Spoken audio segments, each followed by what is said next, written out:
Hi there, everyone. This is Poor Man 973. I'm here with Bryan. and this isn't the third time that we've tried to do this. Uh, No, you're supposed to say it isn't the second time we've tried to do this. oh, I'm pretty sure this is third. Exactly, it isn't the second time we've tried to do this. Hey, it says that we're live. I can actually see it on my channel this time. Oh, yep, there.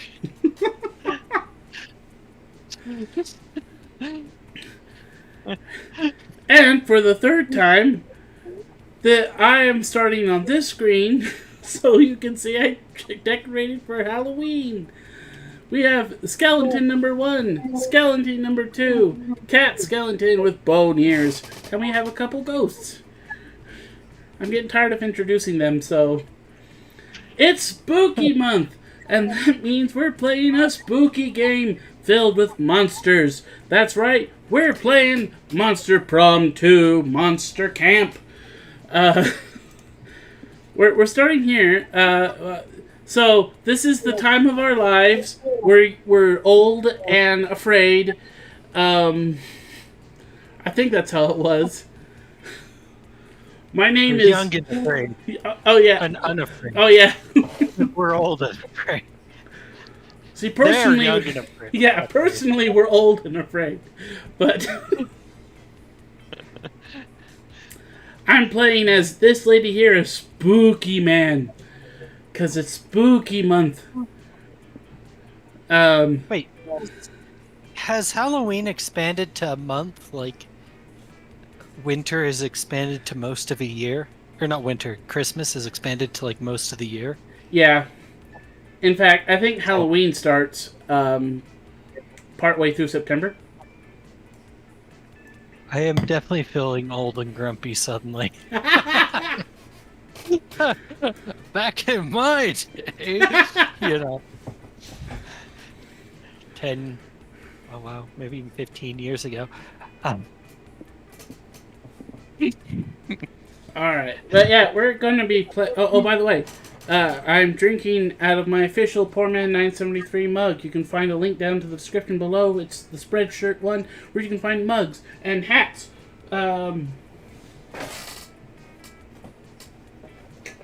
And hats and shirts and all sorts of stuff that you need to go buy and give me money. Alright, that's my merch plug. Here we go. I have to pick 3 items to bring. Let's see, multi-tool, sock, magnet trekking shoes, Instapost camera, sleeping beauty bag, build your own golem, the sword of Roar, king of the lions, Sudoku, Rubik's cube, and Dragonheart. I think I want the sword of Roar,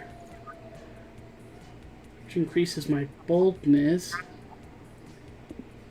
I want the Sleeping Beauty mask. And the multi-tool. Can't go wrong with good multi-tool. This is the sort of game you can't fail, right? No.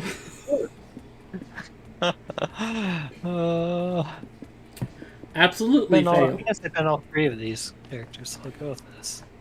Their default is It's spelled wrong for you, though. yeah. They don't know how to spell. That's how they spelled my middle name.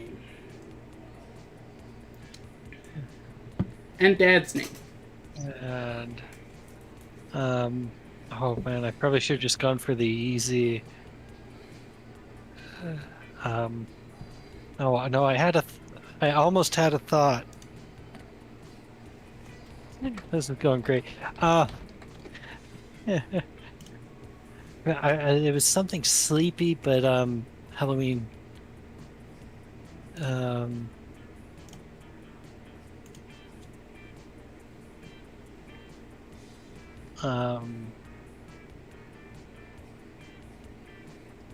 Themed, but now I'm realizing I am neither creative nor awake. So, I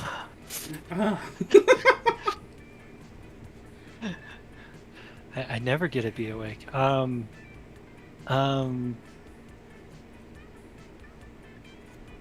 need help. to throw me things. Salad. Salad. Sleepy salad. I don't know.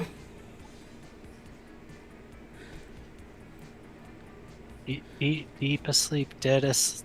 Wait, there you go. Dead. Dad? Not. Dad asleep.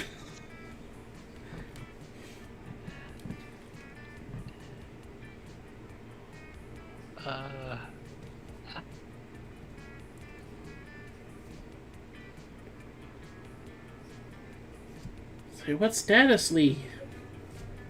Okay. I need dashes. That looks too weird. You need some kind of. Hey, Devin Walker. And it looks like a ceiling. It's usually up there. I don't know. But sometimes you're outside. Not while I'm live streaming usually. All right, what are you bringing on your adventure to camp? A A bottle therapist. Okay, actually fairly appropriate. Sleeping bag. Right. Say, I also brought a sleeping bag, so. Oh, we'll be doubling up then. Mine's for beauty sleep. I don't know what different things do. So neither do I. Oh, well, that's apparently what I picked. I don't think it really matters in the long run. One might say that the Monster Prom had hardened us on the highs and lows of love. But no, in love we're always absolute beginners. Especially if your name is Bryan and Daniel. And summer camp was no different. No one talked about it, but the idea of a summer love loomed over our heads. Close to the last day of camp, there was a meteor shower happening, just 5 weeks away. Hi, Paige! Oh, it's always so good to see you. Everyone knew that if you were into someone, you were going to watch that dang thing together. Oh yeah, by the way, this has like swearing and lots of sexual references and murder and everything like that, just so everybody knows. And so, a silent yet powerful pressure invaded us. It was the Monster Prom all over again. By the way, and Bryan and I will be censoring our words in probably fairly creative ways. Yeah. Oh, we're supposed to be creative. Okay. Oh, yeah. Everything seemed certain. Everything but one thing. Whoever we were asking on a meteor shower date, it was probably going to be one of the 6 coolest people on that bus. Joy Johnson Jojima, 23.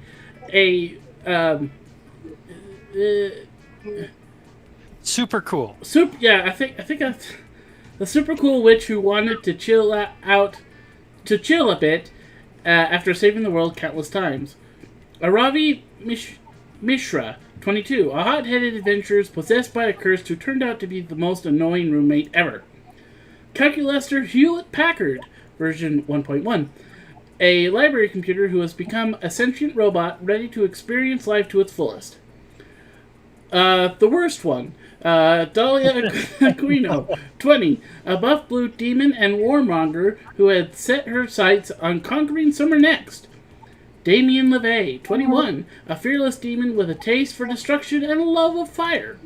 And Milo Belladonna, 23, a Death Reaper doubling as an internet influencer and who was profoundly in love with life and all its earthly pleasures. The bus trip was long, and all of summer could be shaped by the first step well taken. And so it was clear it all came down to breaking the ice and causing a good impression with the right person. Which book would you take to a deserted island? Famous last words. The Little Very Angry Prince. My Microwave Manual. The Art of War. Guide for Speedrunning Life. Or Interviewing with the Very Attractive Vampire. I don't want to take any of these.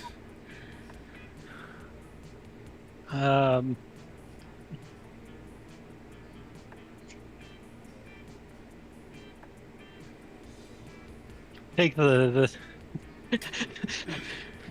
Is it weird that all I'm thinking is which voice is going to be the easiest? What voice does Daniel have to do? I just pick Art of War every time. just keep picking that direction. I'm thinking I'm going to use famous last words. Ooh. If I do that, then I have to do the voice twice.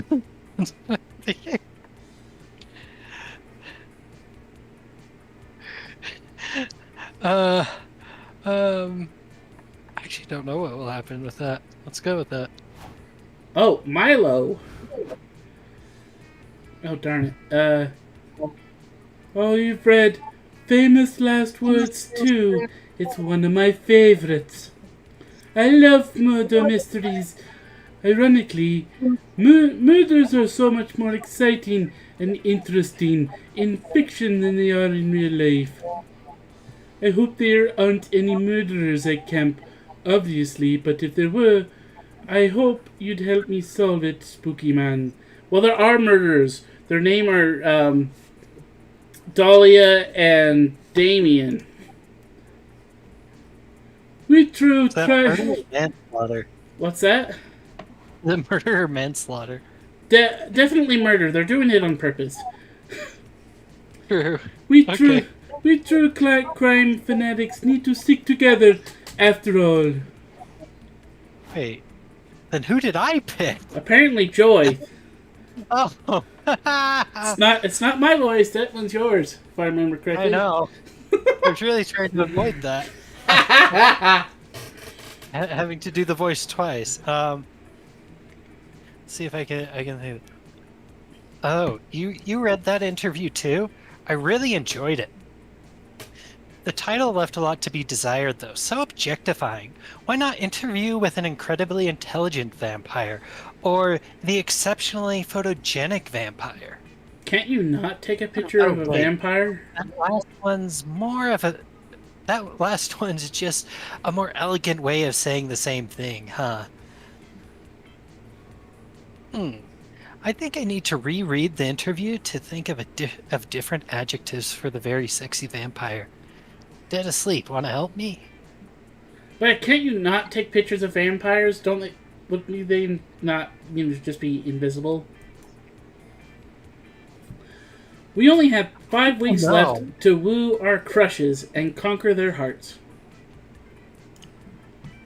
But as I already said, we were very old and afraid of commitment and romance, and we were ready to start. Let's do it by the book. Alright, let's see. My starting stats is I'm not creative at all, and I'm not fun at all. I can't remember, do you try to balance out or to min-max? If I remember correctly,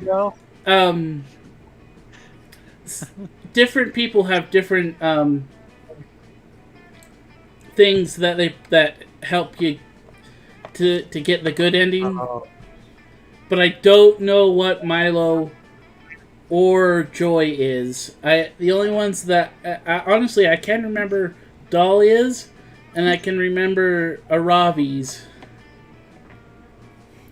But other than that's just because I retain useless information like everybody should.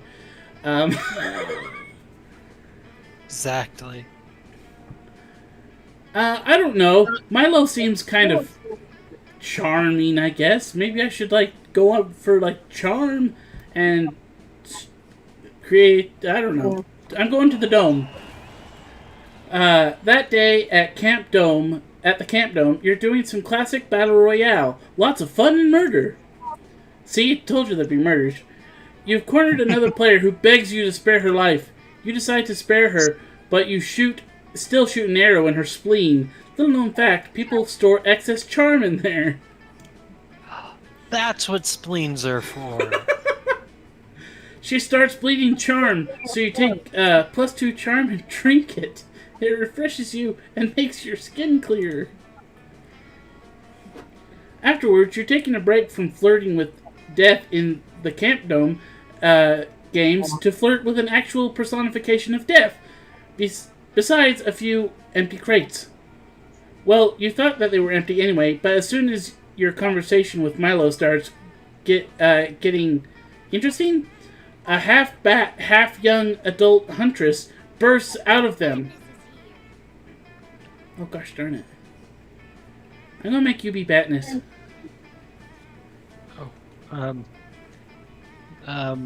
Okay. Fellow rebels, it is I, Batness. Why aren't you out there on the battlefield destroying the Chancellor's brutal regime? Because I'm tired. I'm tired too. Tired of watching Camp Dome waste countless lives under the guise of a fun reality TV murder game. And everyone just sits around and watches. Hello, Internet. Wait, we're on TV right now. How exciting! Which camera should I be playing to? I never asked to be the protagonist. But I won't be fooled. I, Batness, am the sole survivor of this rebellion against the Chancellor's dictatorship. It is an unwanted, stressful role, but it is one of great importance. Did you know she turned like Squidward handsome? Her face? Serious face. And you probably haven't watched One Piece, man. Or you would know this. No, that's obviously Squidward handsome. Oh, I guess they use it too, don't they? That's I probably watched before SpongeBob, gosh darn it! Batness, darling, you don't need to spend your life stressed out and busy to be important. Heart emoji thingy. What are you talking about? Clever aphorisms solve nothing. We need to end the Chancellor's reign of terror. Just last week, he used toxic gas to wipe out the 10th city. He killed my on-again-off-again love, interest Meat Moss, and also several thousand babies. Apparently, those are equal. Man, okay. See, in the Hunger Games, right, which is what Batness is like made after, Katniss or whatever. I don't particularly care for it, but so I gave all the actors, or the people names. It's like PETA, I always call Sandwich, and Katniss is the other one.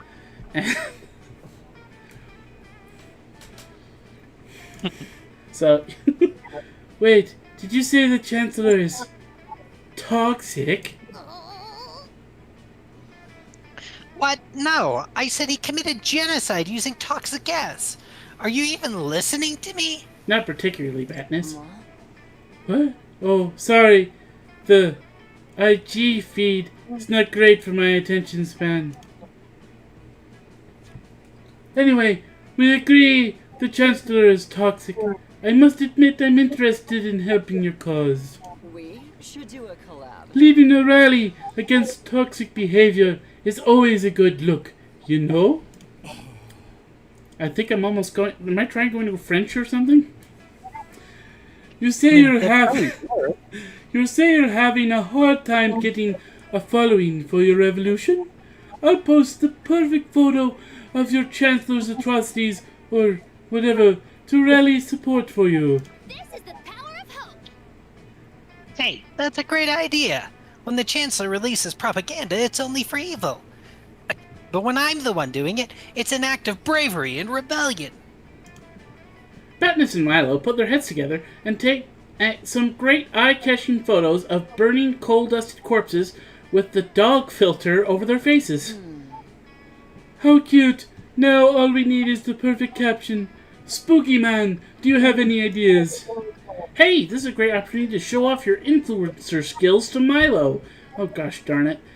What's the perfect caption to get a horde of vapid Instagrammers to overthrow the government? Let's see. There's nothing more revolutionary than being yourself and destroying the ruling political class. Or hashtag overthrowback Thursday.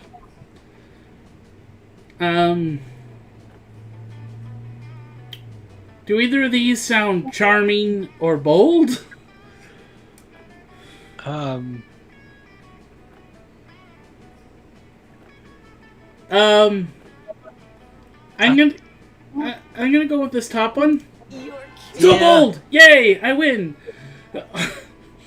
Oh, how nice! It's both inspirational and a call to action. It appeals to everyone.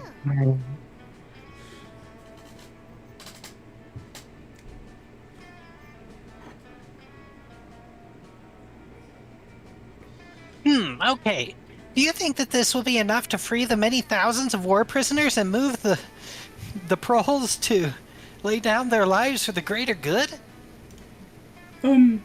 No. At best we'll become a meme, and someone will make a video exposing us for our hypocrisy, and then we'll fade into social media obscurity in a week tops.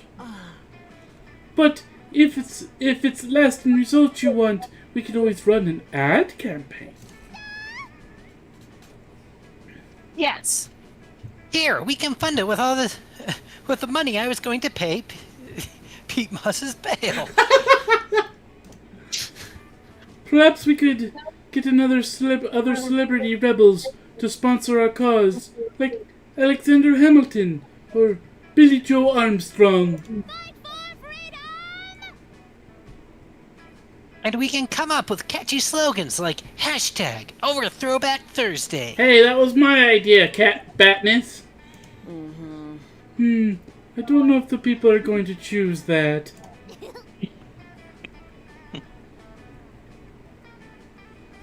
Okay, what about hashtag the Chancellor smells like poop?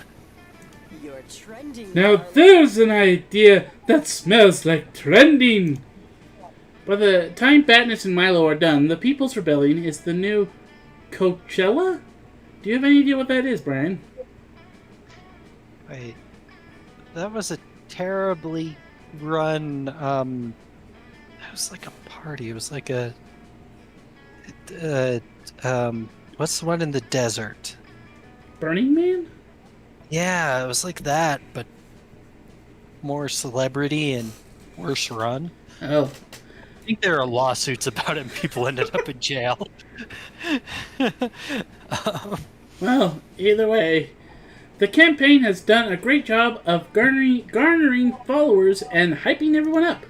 It will never translate into real action, of course, but all you care about is that this is giving you lots of time to spend with Milo.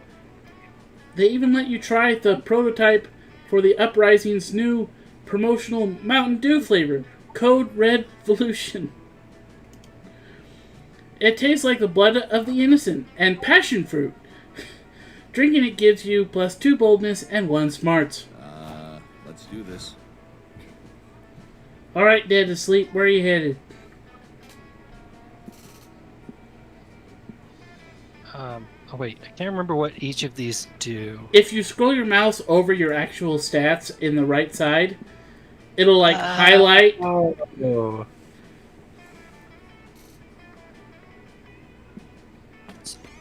Going for boldness. You decide to get your Yeah. tarot card read while you're in the haunted manor. The wicked old lady who offers you the service says it'd be fun. The first card she flips over shows a photorealistic drawing of you flying on a hang glider directly into power lines. Is that good? You ask the psychic. She wordlessly put her cards away and vanishes into the darkness. It's probably fine. You gain +2 boldness and a fun new phobia. Shortly after, you're helping Joy and Milo exorcise an evil spirit from the haunted manor. The world is at risk again.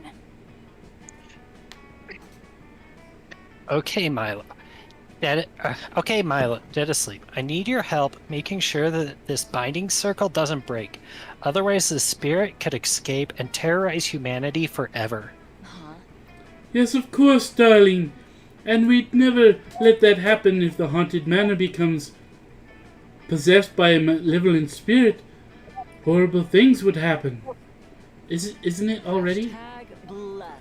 For example, I can't post that lovely selfie I took by the entrance with the caption, #blessed. It would be in such poor taste. It's nice to have such selfless friends. However, just as Joy is starting to say the dread summoning chant, you're interrupted by a ringing doorbell. Pizza for Milo and Joy. Sup. Alright. Let's see if I can do this. Sup. No. Hello. Sup.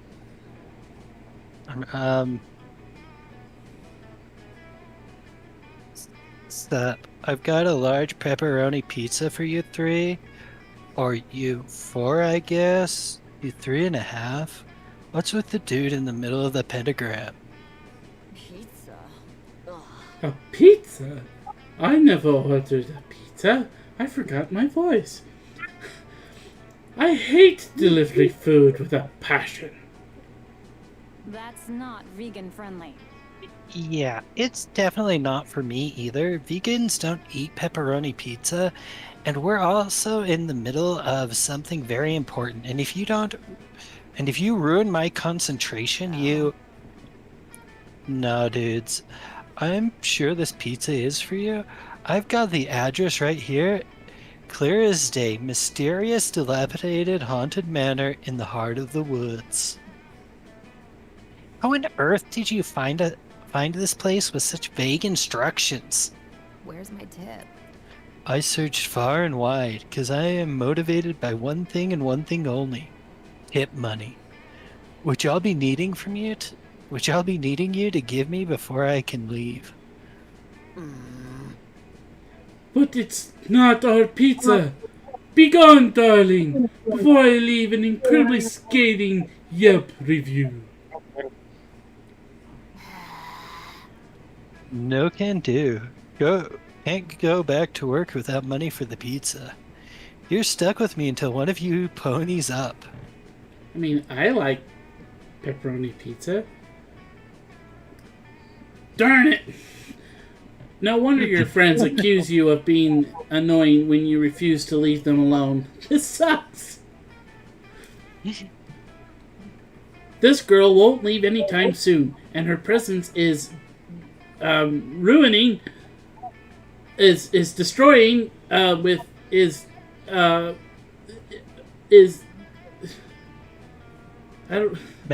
messing, there we go, with Joy's concentration on the exorcism. How can you convince her this is definitely not your pizza? You can check out the pizza's Facebook profile. The true owner of this pizza will surely be one of its contacts there. Or, this pizza doesn't belong to us. It belongs to Earth. It came from the Earth. It should go back to it.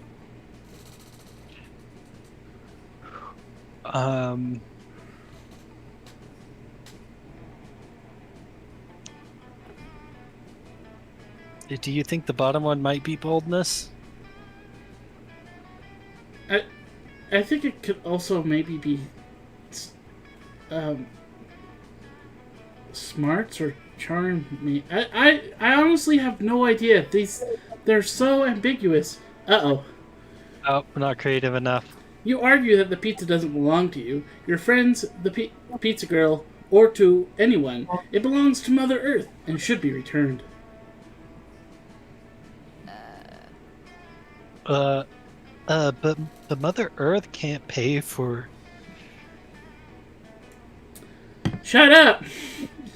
You snatched the pizza out. I'm assuming I threw the pizza on the ground. I have a thing. Is something going to happen? I have you know that I have an extremely short attention span.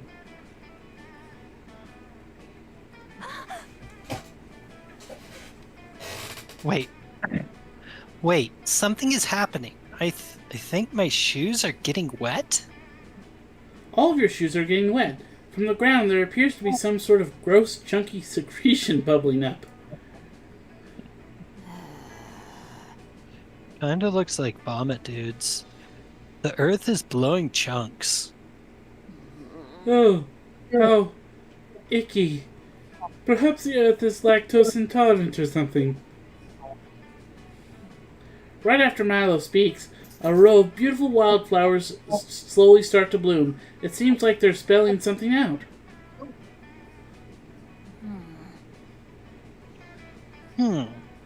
It says, actually, it's because this pizza is totally disgusting, and so is Dead Asleep. Please go away. I should have known you'd fuck this Wow, up. dissed by nature herself, Dead Asleep. As a Wiccan, I'm pretty sure that's like the biggest insult you could possibly receive. Dang. Hashtag fail. Well, I know a failed vibe check when I see one. If you will excuse me, I'm going to convince Bryan to buy me new shoes. No refunds. Sorry. S- Someone's still gotta pay for that pizza, dude. Looks like it's you. You forced to fork over the payment for something that made the earth itself puke. What a gross way to spend $20. Also, nature's poor assessment of your character immediately slaps your reputation with -2 charm and -1 creativity. That hurts. Let's trade places. Everybody, choose a movie. Say your choice out loud to the other players before clicking. Pirates of the Caribbean. Armageddon.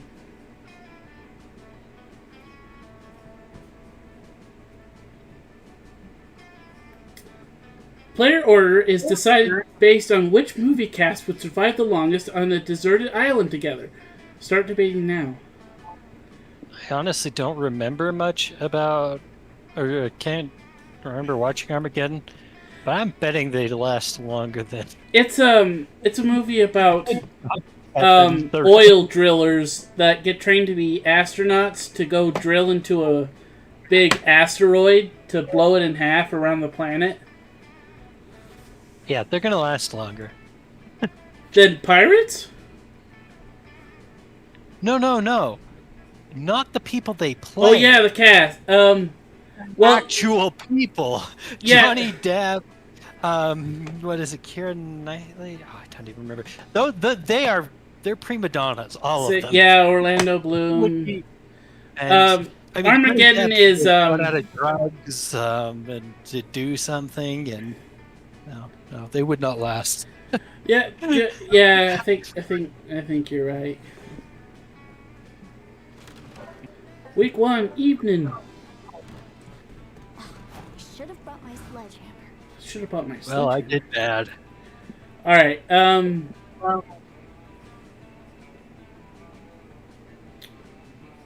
I think just to get it up a little bit, I'm gonna go to the Scout HQ.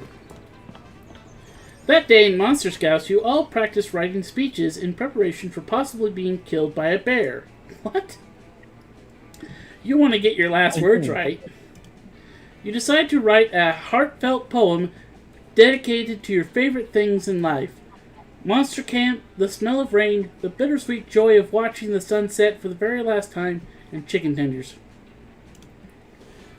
Everyone is moved by your poem. You're pretty sure you can even make the nearby bears cry. You gain +2 creativity.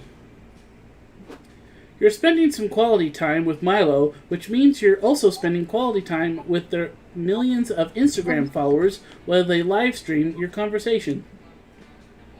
And if that wasn't already weird enough, Coach suddenly jumps out from the underneath your table wearing his bear costume. Grrr! Bear attack! I'm a bear and I'm attacking you! That's so fetch. Oh, how cute. Loving the new getup, Coach. Dressed for the job you want, not for the job you have. I'm not Coach.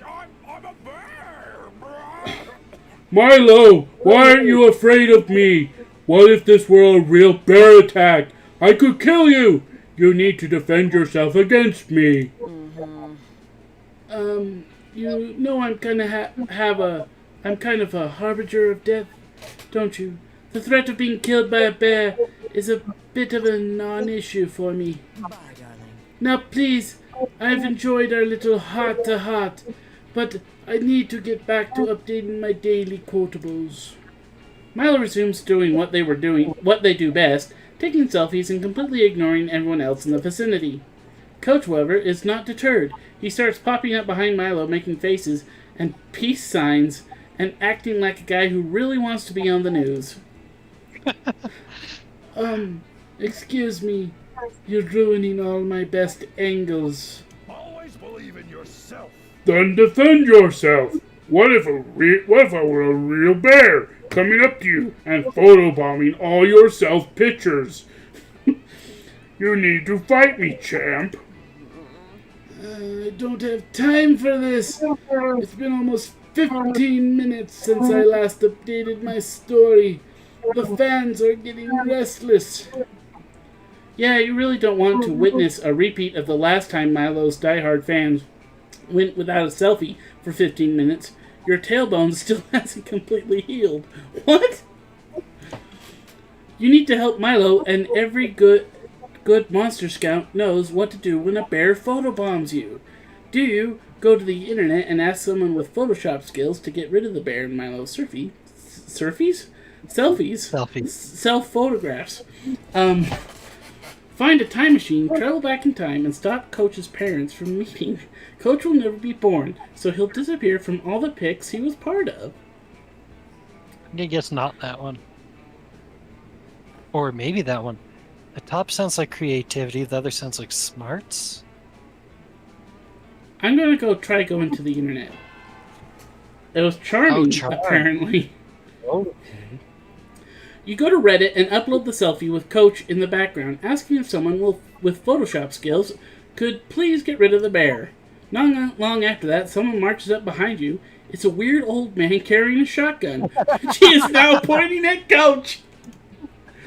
Oh. The name's Richard. I'm proficient in Photoshop. I'm here to get rid of the bear. Wait, Coach.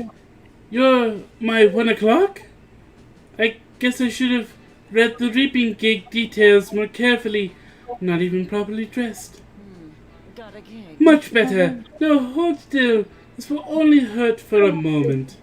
You realize now that you were a bit imprecise with your Reddit post on exactly how you wanted the bear gotten rid of. Luckily, Coach doesn't seem too convinced about his imminent demise as he stands up and starts clapping. Made this old tiger proud. Well done, Milo and Spooky Man. Indeed, hiring a Reddit hitman is a very effective way to deter a photobombing bear attack. I'm proud of you both. On that note, I better get going. You know what I always say, kids. When you look a gift shotgun in the mouth, it's time to call a huddle. Coach leaves with no bear to shoot. Richard leaves too. It's just you and Milo, and who now has great footage for their burgeoning self-help series, How to Be Your Best Selfie. They give you a creditor's credit and a cut of the revenue, which earns you +2 creativity and 1 charm. I have to say, it's impressive you managed to do a different voice every time for the bear. I know, I'm sorry. Sorry, I'm just, honestly, I'm a little impressed. I'm trying to get my charm. Wait, this is charm, right? Yes.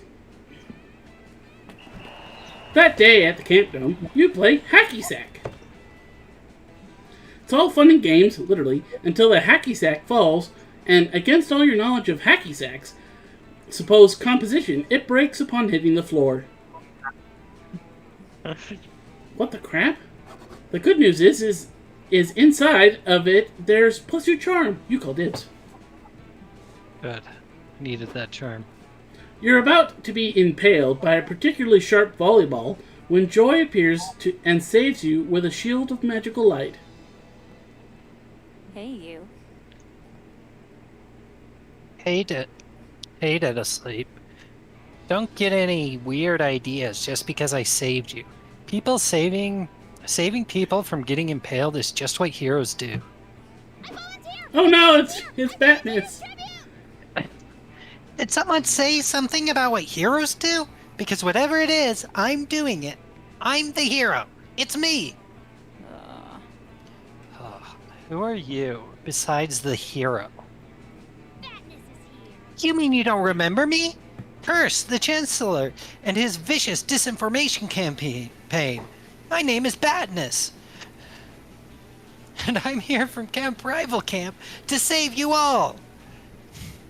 Okay, that was not bad. From the numerous traps and lethal games in this dome, that's really thoughtful of you. Maybe we can team up and... You think these lakes of acid and constantly firing shotguns are the real danger? You've been taken in completely by the Chancellor's lies. This Camp Dome is just a distraction perpetuated by the Chancellor to keep us occupied while he eats diamond caviar and drinks $1,000 bills. Who's this Chancellor you keep talking about? Only the most insidious despot the world has ever known. He controls everything, and he does it so cleverly that no one but me is even aware of his existence. Defeat the evil. I have dedicated my life to stopping him, and to be involved in angsty love triangles, and shooting my bow a lot, and having complex feelings, but mostly to stop him. Wow, you seem like a really passionate person. But wouldn't that passion be better directed at a more immediate threat to society? Like, I don't know, global warming? Global warming, huh? That's just the result of the expensive cigars the Chancellor smokes because he's so rich and evil. Seriously? Right, okay, what about racism?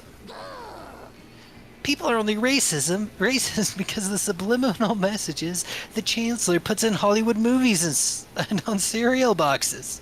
This cannot be for real.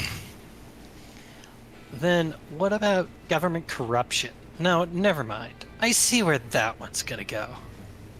Joy turns to you, clearly frustrated. I'm going to take this time to say hi to. I think it's it in the chat. It's not English letters or That's Cyrillic. I can't read it. But hi.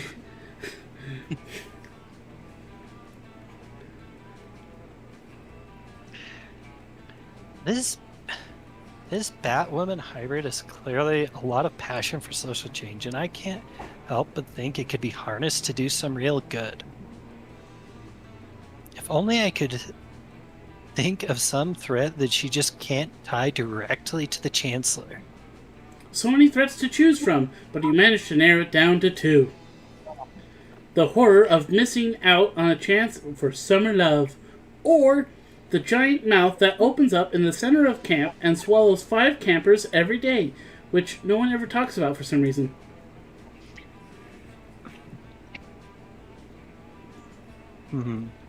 Well, summer love, that sounds like charm, doesn't it? I guess. The other creativity, maybe? Or it could be boldness.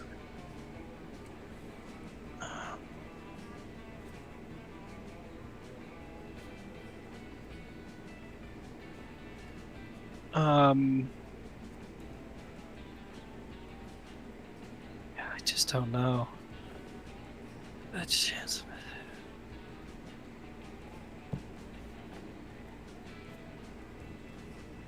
Boldness, smarts. Oh, let's try it. Oh, it is. Okay. I was thinking that was the probably the better option, because the top one just, I don't know, it just didn't sound like smarts, boldness, or charm. Oh well, no, it did sound like charm, but it didn't smell like smarts, bold. Huh. I never really thought about it.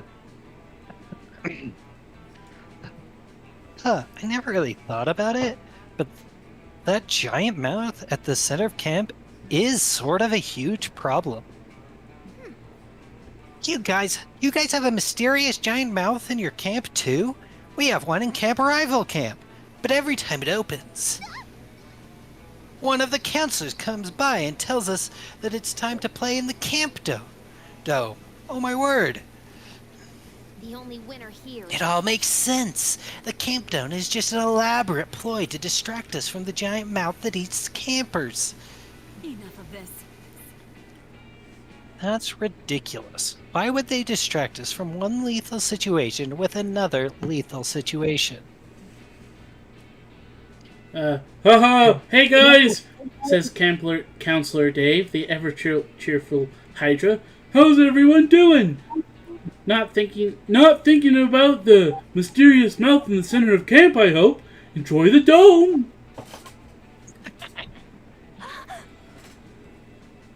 Huh? Now that I think about it, it is pretty weird that the camp counselors always translate the hideous muttering of the mouth when it appears as, "Hey, hey, time to go to the camp dome."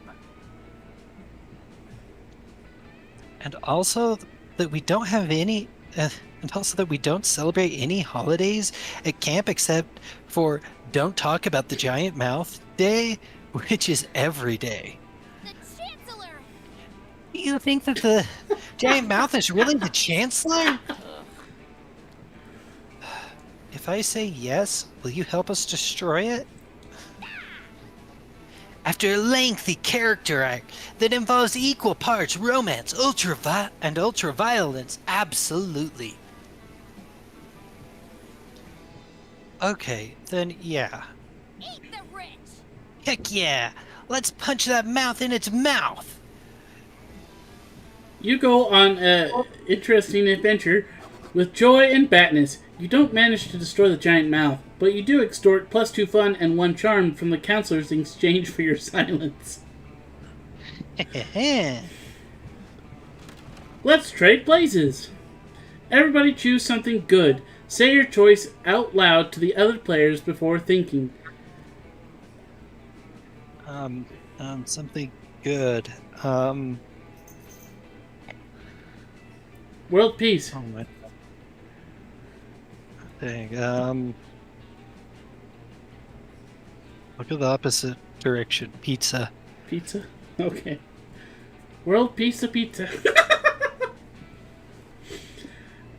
Player order is decided based on your ability to come up with a compelling title for a movie about the good thing. Start debating now.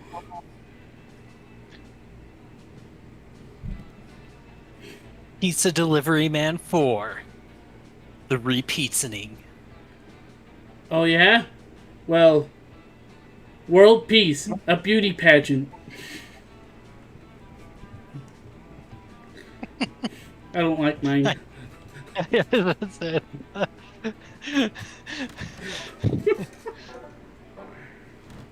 Alright, it's nighttime. Dead asleep. Where are you sitting?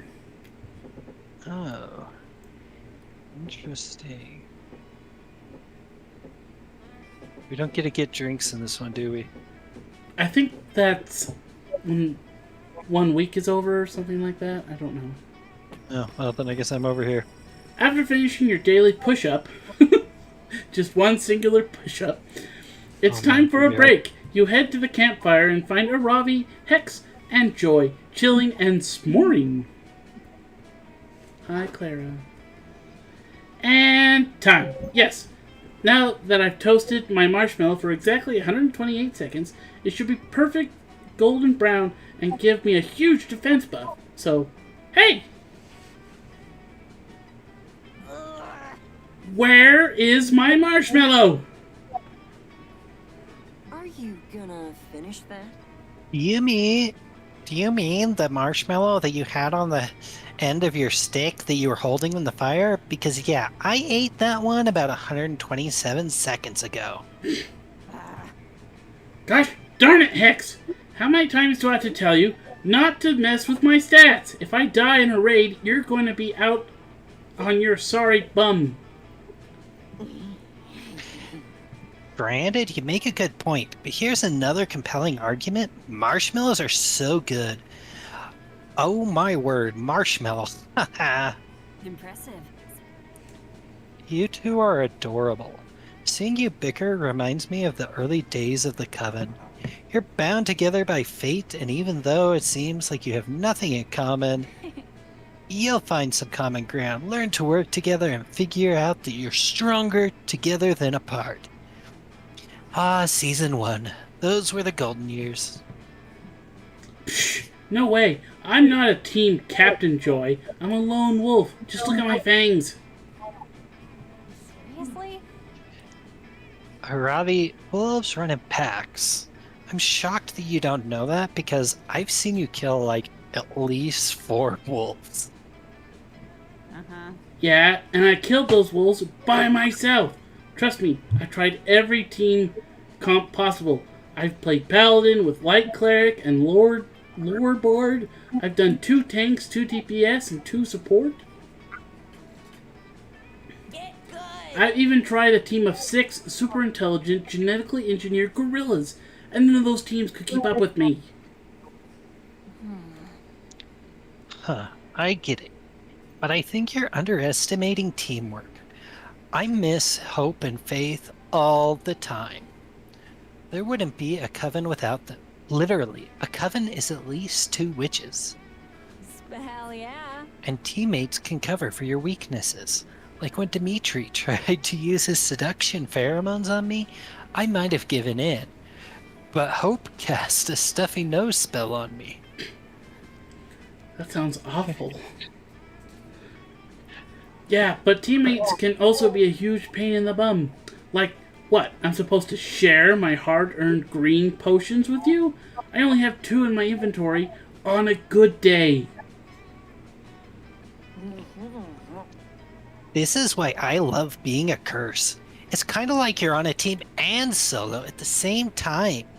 Like, we're intertwined 24/7. But I also steal your beef jerky at will. You know exactly what this argument needs. Your unsolicited opinion. You chime in, ready to impress one of these hotties by blindly agreeing with them. So you probably want to do the Joy one. Yeah. So team structure allows for zany subplots. Also, you can split the cost of an Uber, saving you approximately $5.50 per ride. That's probably the Joy one. Or going solo means you can keep all those sweet experience points and level up faster. Oh. Whoa, is that true? Dead asleep? If you say it's opposite day, again, I'm going to murder you. Yeah, it's totally true. You can split the cost of an Uber between a few people, which makes it a lot more affordable. No, not that. I mean, it's true that you can have zany subplots with teammates. To be honest, my mischief stat is kind of low. Don't make fun of me. I'm sensitive about it. Oh, teammates are subplot gold. Like when a wizard cast a body switching spell on Faith and Hope. In the end, just learning a valuable lessons from the experience reversed the spell.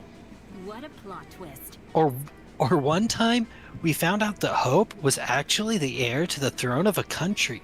She tried to be a princess, but we accidentally teleported the whole country to another dimension.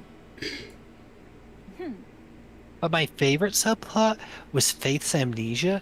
We went on a 51st missions to get her to join the coven, and she got her memories back when we hit her with a magic memory hammer.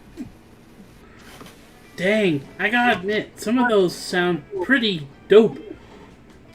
I think that's the first time I've used that word. I'd love to find a reason to hit Hex with a hammer. Come on, Ravi. Ravi, if you're down, I would totes try out the body switching one with you right now. I've always wanted to know what it feels like to poop. Hex, that's so awesome. You're a gas, right? I could pass through basically any dungeon floor. No keys or anything. Let's body switch!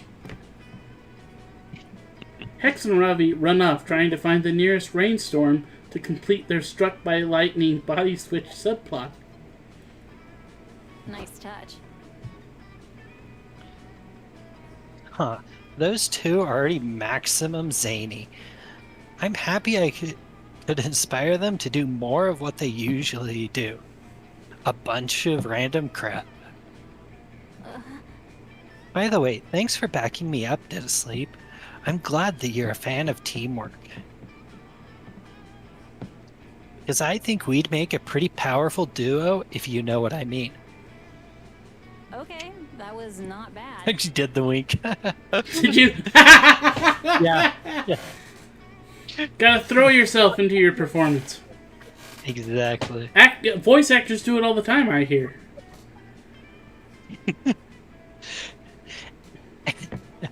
And in any case, and in case you don't know what I mean, I'm saying that I'm considering you as a romantic possibility. Romantic possibility? That's just a step away from romantic reality. You blush and spend a few hours practicing Team Rocket style catchphrases with joy. Do you like chocolate pancakes? Alrighty. I am going to go sit over here with Milo and Calculester. You find Milo holding up a paint swatch card to the fire while Calculester takes notes on his own face. Whatever these two goobers are up to, you want to be a part of it. Hello, darling. Hello, spooky man. You've come at a good time. Should we paint the fire seafoam green or Nigerian Prince Gold to attract more visitors? Calculester, ready to camp. Spooky Man, if you recall, friend Milo and I have teamed up together as two master assistants to flip old properties and restore them. Properties such as the campfire. You've undoubtedly noticed that the same core group of patrons continue to return to this locale with no new tourism blossoming. Milo and Calculester. Which means it is the duty of Cal and Milo, house flippers, to restore this campfire to its former glory, to attract new visitors. You could make the point that this is a summer camp, and the reason no one but your group visits the campfire is because you're the only people here. But you'd rather see where these hot nerds take the conversation. Oh, instead of paint, maybe we could completely refurbish the campfire into a firework? It's like fire much trendier, cousin. Boy, this reminds me of the time we went to New Fork, and we completely redid the campfire. Made it bigger, lined it with stones, got all the roots out, cleaned out the ash. It was a pain in the butt. May I chime in? Friend Milo, if I may propose an alternate idea, I believe that the reason that the campfire's tourism has declined is because we are no longer using it for its antiquated function. Through extensive research, I have found that primitive humans and monsters used fire for warmth and food, but with modern technology, its purpose is all but moot. We should update the fire's functionality and make it a utility again, lest it be phased into obsolescence like gramophones or Blockbuster. But Calculester, to improve the usefulness of an object goes against our very nature as flippers. We dabble in aesthetics, not actual product improvement. I disagree. I believe that it is most important to improve, adapt, and evolve. I myself undergo regular software updates in this constant pursuit of my best self. No, darling, that defies the flipper's code. Accessories before necessities. Okay, now seems like a good time to elbow your way into the convo. What's the best way for Calculester and Milo to improve the campfire? Replace the fire with a giant scented candle. Ugh. Instead of burning useless firewood, use the campfire for destroying something more cathartic, like pictures of your ex. Is this one, Milo? No, the top one. Giant scented candle. It's not useful, it's just aesthetic, right? Other is like practical. Use fire to... Oh, yeah, I guess you're right, yeah. That's a wonderful idea, Spooky Man. Frivolous fragrance are all the rage now. Just look at the success of Bath and Body Works. or schmencels? Critical levels of awesomeness detected. I admit, this is actually a good idea. It will improve the appearance and smell of the campfire, while also making it 80% safer. Probably also 80% more inconvenient to roast marshmallows. Indeed, darling. It is the perfect plan. But what scent should we go with?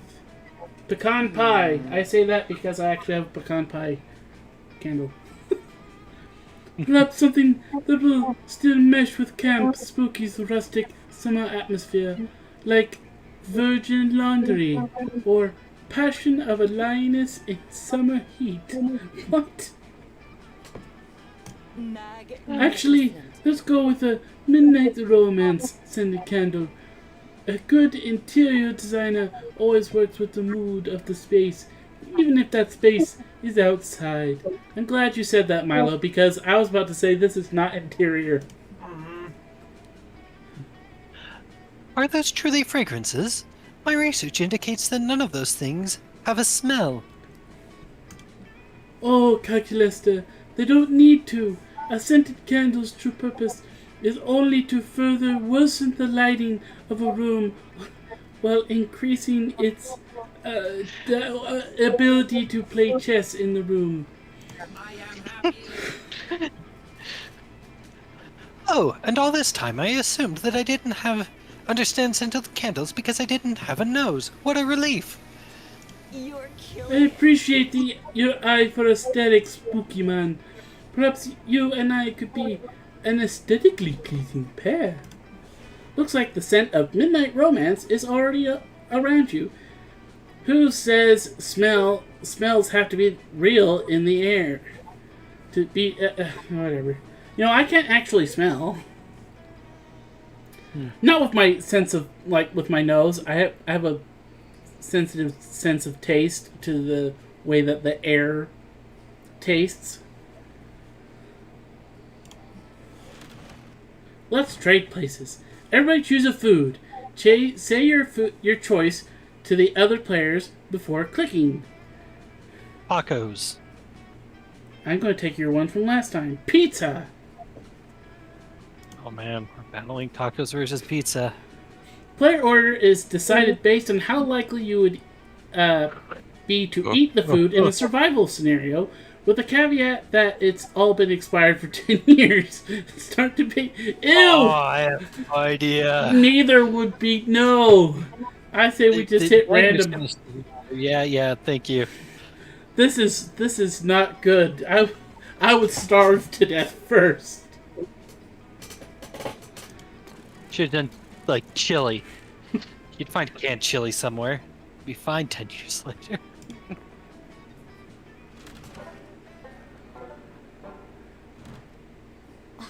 Should have brought my sledgehammer.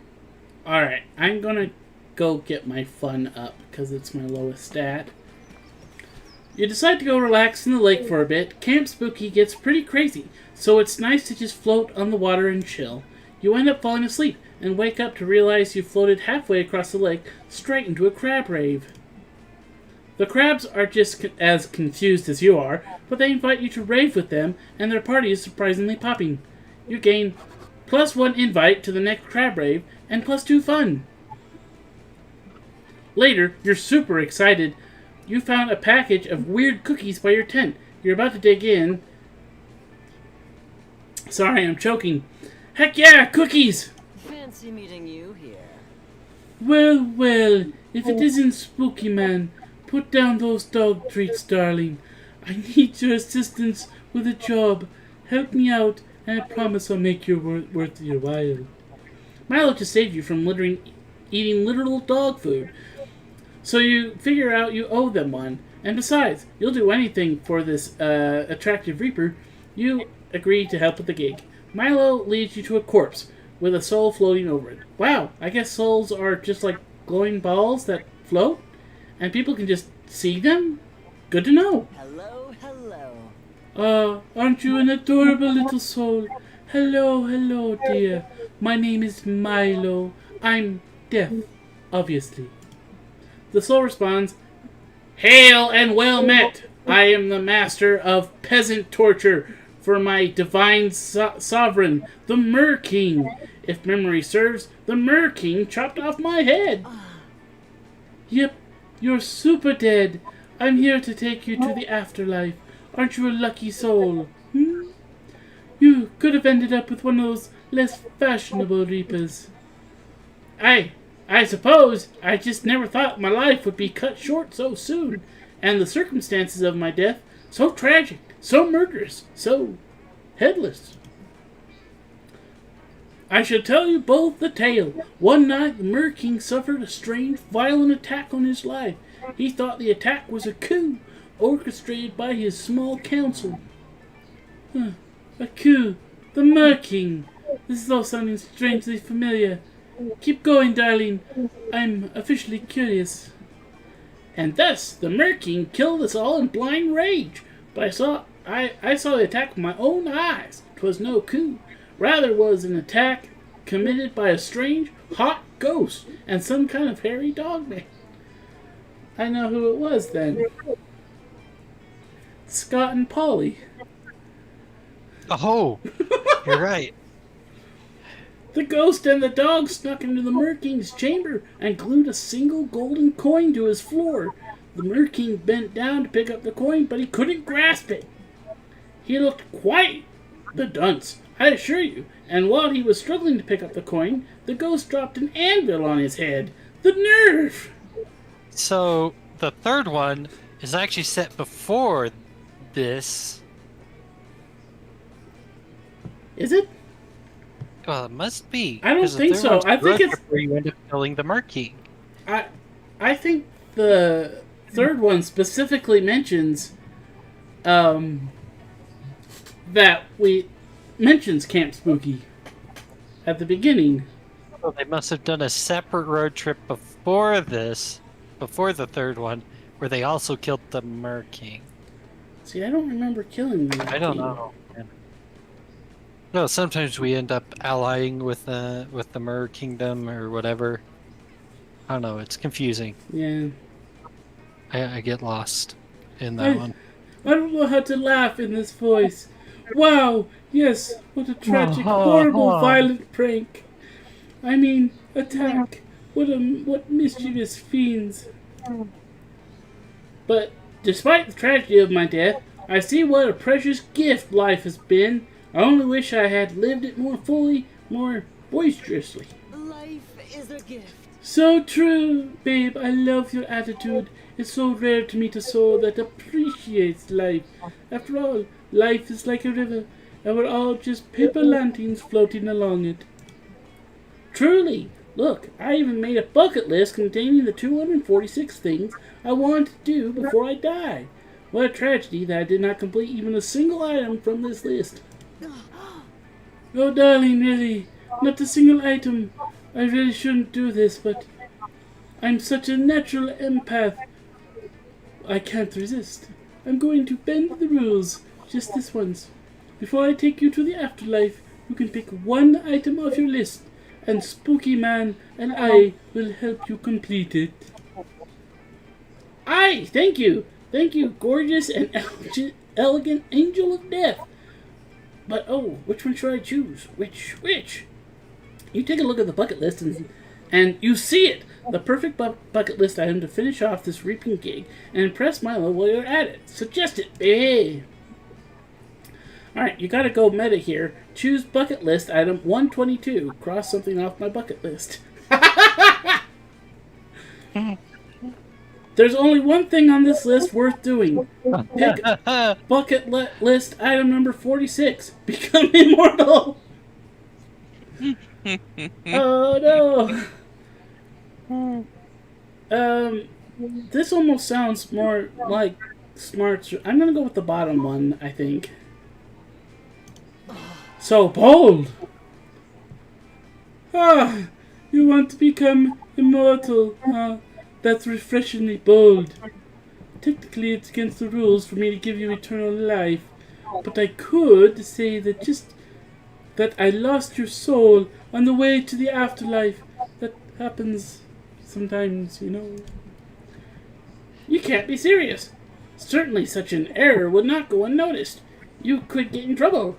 You kind Reaper, this is much too great a favor. I hardly blame you. Oh, darling, you're sweet, but I assure you that I'll be entirely fine. I'm the best Reaper in the business.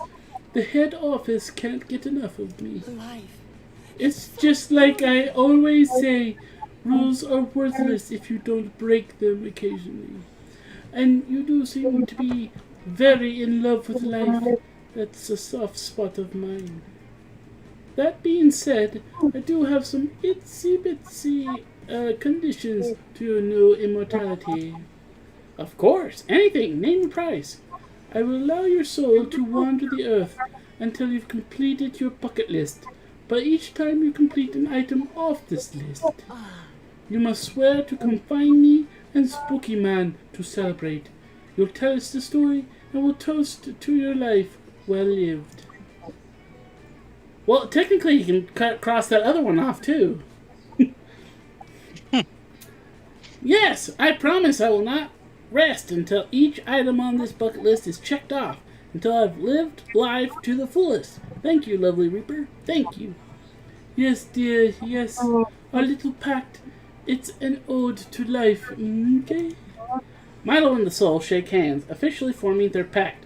You whip out a bottle of Cabernet Sauvignon you had in your backpack. Okay.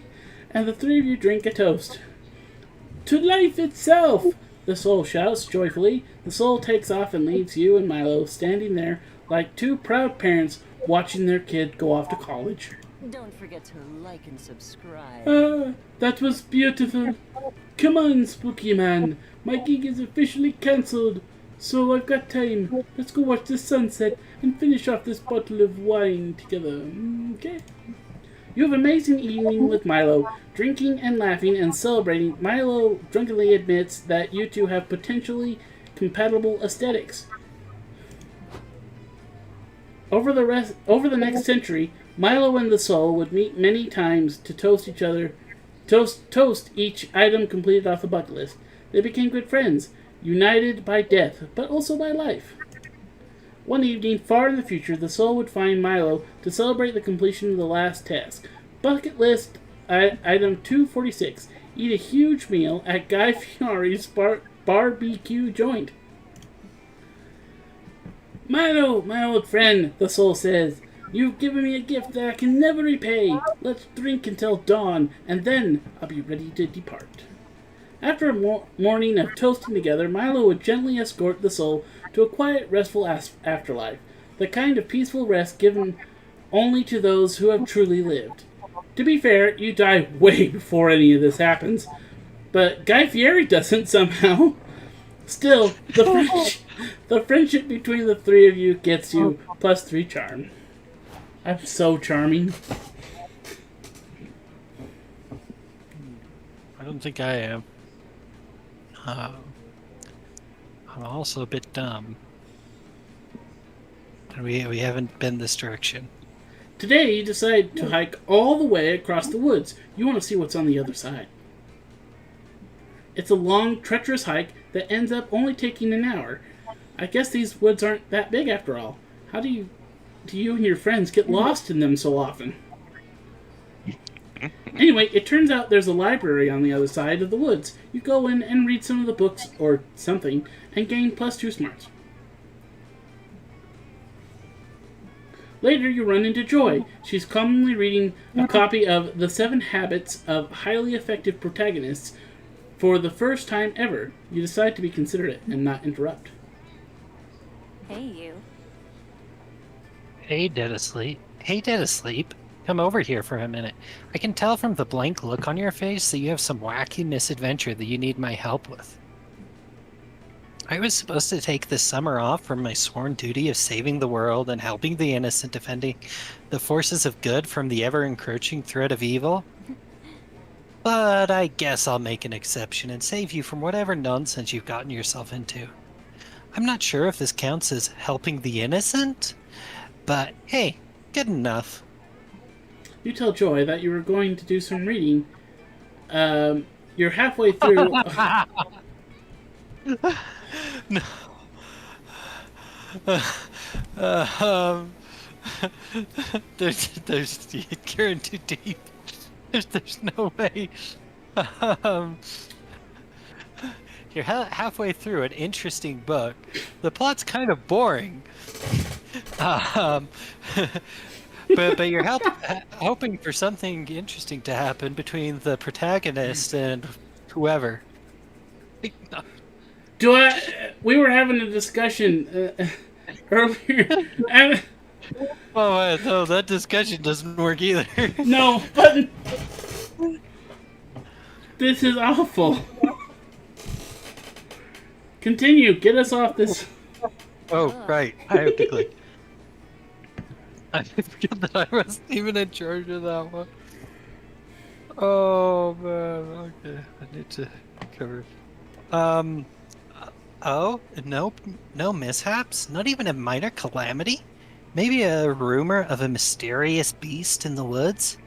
A little tiny echo of dread every time you go into a certain bathroom stall? Well, there is a giant mouth in the middle of camp. Well, if you're sure, that there's no inciting incident, I'll relax. I can read. Very relaxing. Many people like to sit down with a good book and let their guard down. I mean, relax. For example, I've read 28 books so far this summer. I'm 72.58% through this one, and my average time per page is somewhere around 26 seconds. So I can get this done in... Joy is suddenly interrupted by a muffled scream coming from the woods. It sort of sounds like, "Help! Out of syrup!"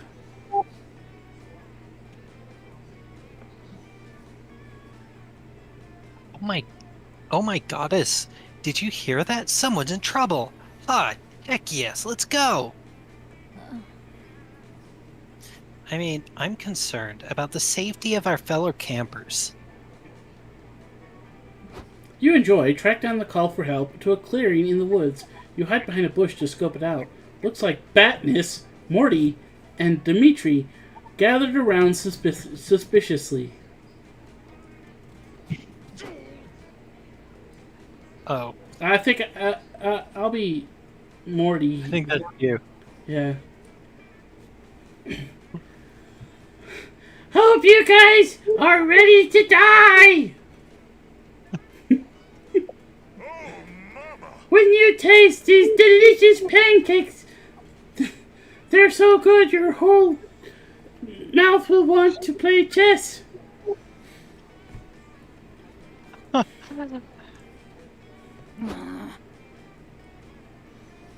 Did Morty just say pancakes? Crap, I can't tell if these idiots are in danger or if they're just being idiots. Shh. We didn't say anything, Joy. You fiend! You're torturing me with these sugary treats despite my commitment to not eat sugar for a month. Someone save me! Did you hear that? Someone asked to be saved. Yes, it's a literal call to adventure. I know I'm supposed to be on break, but I can't resist. Worry no more, side characters. I'm here to save you all. What are you doing here, Joy? Are you trying to have some of our pancakes? This is our pancake breakfast. No non-rivals allowed. Did you say you're here to save us from what? Oh, are you one of those heroes who saves people that don't need to be saved? Ha! That's pathetic protagonisting. I would never. No, that's not it. It's just that there's a real threat here, and you guys definitely need my help. I'm here to save you from. Oh no. Joy's about to be outed as a workaholic. Quick! Think of a way to defuse this situation by finishing Joy's sentence. She's here to save these campers from... Hi, Arthur.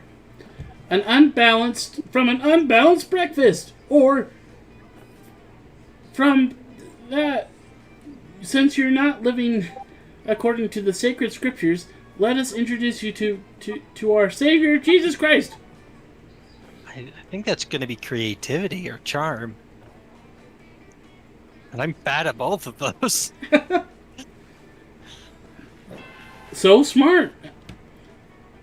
An unbalanced breakfast? Are you saying that our breakfast has somehow thrown off the delicate equilibrium between the forces of good and evil? No. You're eating a nutritionally unbalanced breakfast. Pancakes are loaded with sugars and carbohydrates. French toast is better anyway. No! I can't eat an unhealthy breakfast. It's the second most important meal of the day. FYI, the first most important meal is licking... What? I'm not going to continue this sentence! Just say playing chess. What? The most important meal is eating a chocolate-made chess set.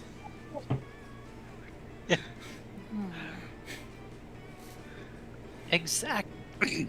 Exactly. See, you really needed to be saved from this unbalanced breakfast. You should skip the pancakes and go for a healthy option, like seeds or grains or whatever. Those are full of carbs. Here's the thing. I want to heed your warning and eat healthy, but the stack of pancakes just is so tempting. You think I'd have an iron will to resist, but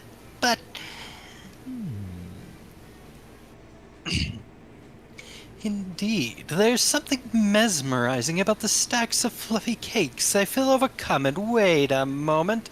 Are there more pancakes than before? Seriously?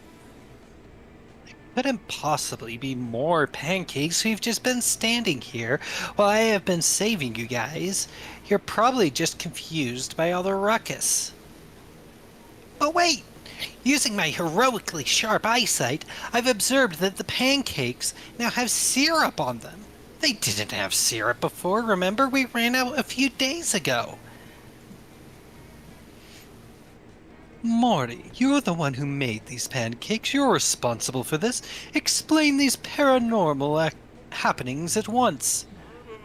Me? I didn't make the pancakes. I was too busy tweeting some chess playing that I did this morning. I thought you made the pancakes, Dimitri. Lies! I saw the pancakes in our tent, fully cooked. I assumed Morty made them to surprise me, because today is the 1-year anniversary of us becoming best friends forever. The Chancellor! Hey! So if Morty didn't make them and Dimitri didn't make them, who cooked these pancakes? Where did they come from? Is this one of the Chancellor's machinations? Something is off with these pancakes. You all stare at them suspiciously, contemplating their murky origins, and waiting for something weird to happen again. Suddenly, the planet pancake starts vibrating uncontrollably. The pancakes slide off the plate and slither into the woods. After the cakes disappear into the trees, you hear a strange screech. It's a terrible sound, the kind of noise a hungry, frustrated, shape-shifting pancake monster would make. Whoa! I have no clue what just happened. I got a feeling in my chess-playing algorithm part of my brain that dead asleep and joy totally saved us. What a worthy Indeed, you were right, Joy. That unbalanced breakfast could have been the death of us, despite the fact that you're our enemy. We owe you our lives. I underestimated you.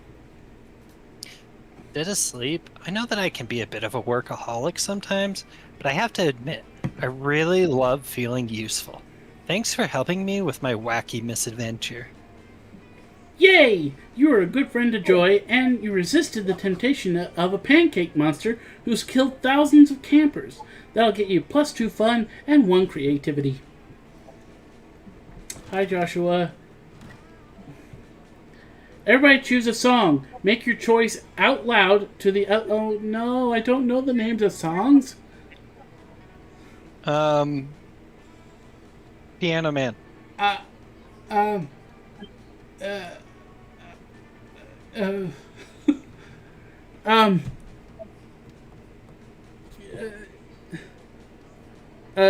Fat by Weird Al. Player order is decided on which would be the least romantic song to meet your soulmate to. We didn't even have to decide. Should have brought my sledgehammer. Wait, you chose me? Okay. You said, which Weird Al one did you go to? I'm Fat. Oh, wait. Did it say most or least romantic? Least. Yeah, yours was the least romantic. Piano Man is it's not a particularly romantic song, but it's better than I'm Fat. Yeah. Okay. I am so very charming. See, Piano Man. Other words, and a tune. I'm gonna go work on my fun some more, I think. You want to go swimming, but it seems like the god of the lake is in a bit of a mood today. It demands an offering before you can get into the water. The only thing you have to give up is your favorite yo-yo, which you were playing with on the way here. The god of the lake accepts your humble gift, and is actually kind of relieved you didn't leave something boring like a dead fish or the soul of a mortal. In addition to gaining access to the lake, the god blesses you with +2 fun. Yay! Afterward, you find... No! It's Dahlia! Dahlia, Aravi, and Milo crouched around something on the sand. You head over to see what they're looking at.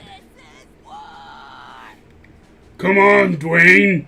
Crush him. Crush that crustacean. Rip his shell off. Eat his organs. Do a spin move. You're trending, darling. Try moving a few centimeters to the left, where you can get a better where I can get a better photo of you. You get close. I have to voice all 3 of these. You get close enough to see what they're all yelling at. 2 hermit crabs are facing off against each other in a ring of other agitated hermit crabs. This is it, the hermit crab fight club spoken of in Monster Camp legend. Right now it looks like anything but legendary, though. The crab they're calling Dwayne is getting its shell shocked by a much larger and handsomer crab. The fight is soon over. Ah, come on! At least win 1 match, you stupid crab! Pathetic. You hardly worthy of the name Dwayne the Rock Lobster Johnson. Well, yeah, he's not really a lobster, for one thing. Branding trumps accuracy, darling. This is the 21st century. But I do have to admit, this inspiring underdog story is quickly turning into bad content. I think it's high time we interfered. Yeah, by subjecting Dwayne to a rigorous training regimen. Don't be stupid. All he needs is better equipment, like a +2 shell or a repeating crossbow. But all of that would be utterly meaningless without a stronger presence on social media. We need to get this crab on Instagram. Meanwhile, the bigger crab is making Dwayne smell her nanopores?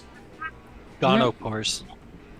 None of the others have it right. The ultimate hermit crab upgrade is a well-executed redemption arc that absolves the hermit crab in the eyes of the audience, paving the way for a rise to the top of the Fight Club ranking, or tango lessons.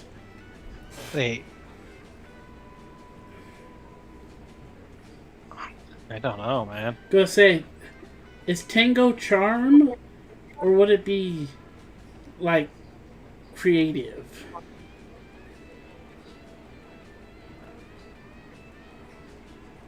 think it might lean toward creative or fun. I'm gonna try tango lessons. So fun! You use some of the money from your crustacean enrichment fund. We have that to purchase a course of tango lessons for your plucky hermit crab pal.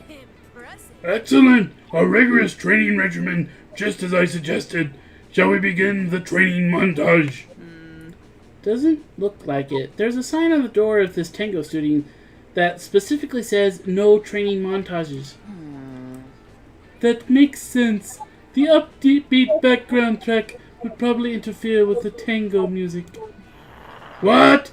How are we supposed to pass the time while little Dwayne learns the tango then? This is the first We'll day just of have to our wait, study. Dahlia. After all, patience is the training montage of the soul. That's it! I'll do my own training montage to teach myself patience. Dahlia proceeds to sit quietly in a corner of the tango studio for several hours with a very intense look on her face. After much grueling practice, Dwayne is finally a tango master. You bring him back to the beach to show off his skills at the fight club. Dwayne scuttles into the ring for his first match and launches into the most graceful tango you've ever seen from a hermit crab. Do you think we should have also taught him some, fighting moves? Hey, darling. But we have, darling. After all, life's greatest struggle is the fight to express yourself. I don't know. I think that life's greatest struggle is the fight not to get a claw jammed up your bum. But Ravi's fear proved unfounded. Dwayne's opponent is mesmerized by his graceful movements, his feral display of masterful tango leaves everyone speechless.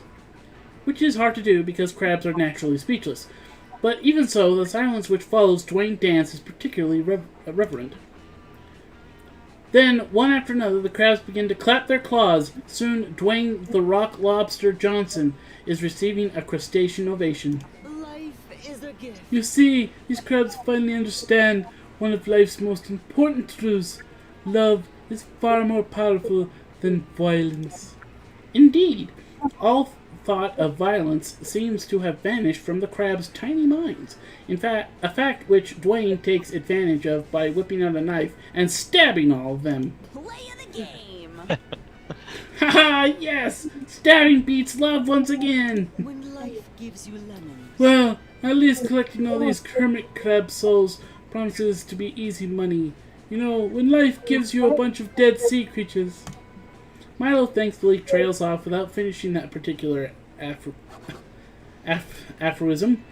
Dahlia, still embroiled in her training montage, only smiles silently at the carnage. You gain +2 charm and +1 boldness. Let's go take a nap. I think I'm gonna go for charm. Alright. Another day at Camp Dome. Another day trying to survive a deadly Boidle Royale game. You managed to murder 10 people in 20 minutes. What a feat! The audience roars. This will certainly give you a lot of boldness. But wait, the Camp Dome shouldn't make you gain boldness, but charm. Even if that doesn't make sense, you want charm. You think quickly and make a fancy hat out of the guts of a corpse. The audience is wowed and grants you +2 charm. Much better. Later, you're looking around for Joy. You've just finished reading her copy of How to Be a Slightly Better Friend Despite Your Suffocating Chess Playing Need by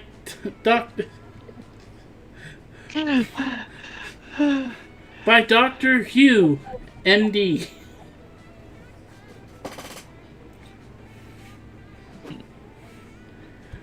You see Joy nearby. She's quietly reading, and you learned that it's rude to interrupt. So you give the book back and turn to go. Yay! You show basic respect to your friend. Wait, been asleep. That's it? You're just going to leave without introducing any absurd high-stakes shenanigans? Duty calls. Come on, don't be shy. You're always inciting the anger of dark evil forces, and I always save you. Thanks to my magical powers and impeccable leadership skills. You tell Joy that you didn't really have any urgent misadventures going on. Ever since you stabbed that ghost in the face last week, things around camp have been pretty chill. Oh, well, that's good. I mean, it's not that I was hoping you were possessed by an eldritch horror, so I could cleanse you and save the world from a primal evil. In fact, I'm happy that you're not interrupting me with life or death narrative stakes. I was technically supposed to take this summer off, so I guess I'll, relax. Joy is so cute, and also a low-key workaholic. You remind her that she defeated Dimitri and Morty's plan to poison the water supply last week. That was enough heroics, right? Dead asleep, you're totally right. Dimitri and Morty are my closest official nemesis. We should head over to Camp Rival Camp right away. I love Camp Rival Camp's name. We can spy on Dimitri and Morty and make sure that they're not plotting to end the world or the rise of the dark side or anything like that. Great idea, Dead Asleep. Not what you meant, but whatevs. You follow Joy to Camp Rival Camp, and you two hide out in the bushes. Right away, you spot Dimitri and Morty. Check out those fiendish, muscular villains. They're clearly planning some kind of evil scheme. Just look at them. They're using that sword to make adorable origami animals? This little chibi picture's actually kind of cute. Yep, Morty and Dimitri are doing some adorable and maybe deadly arts and crafts. Before long, they move on to their next BFF activity.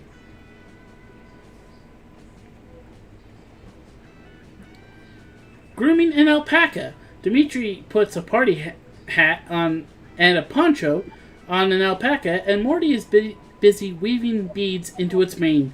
They're having so much fun. Okay, I know it doesn't look like they're being evil, but what if that's a sacrificial alpaca? Maybe they're preparing to sacrifice it in some kind of evil ritual. Then you watch these two shirtless goofballs cook up some homemade raspberry jelly. Somehow they fashion some fancy jelly beards, and they wear the beards sticky but also chest plain. I don't know. Just giving up. Yeah. This is so frustrating. I can't tell if these two are doing evil deeds or if they're being stupid. And I'll look like a total idiot if I intervene when there's no evil to defeat. I can't believe I'm saying this, but Dead Asleep, what do you think? How do we tell if Morty and Dimitri are actually being evil? Let's see. Dimitri and Morty are idiots, and stupidity is basically a different language. Hire an interpreter who's fluent in stupidity, or Disney movies taught you well. If these two are evil, they'll burst into a classic villain song sooner or later. Oh man, this is... Well, the top one sounds more smarts, and the bottom one sounds more like fun or creativity. That's what I think anyway. Yeah, I think you're right.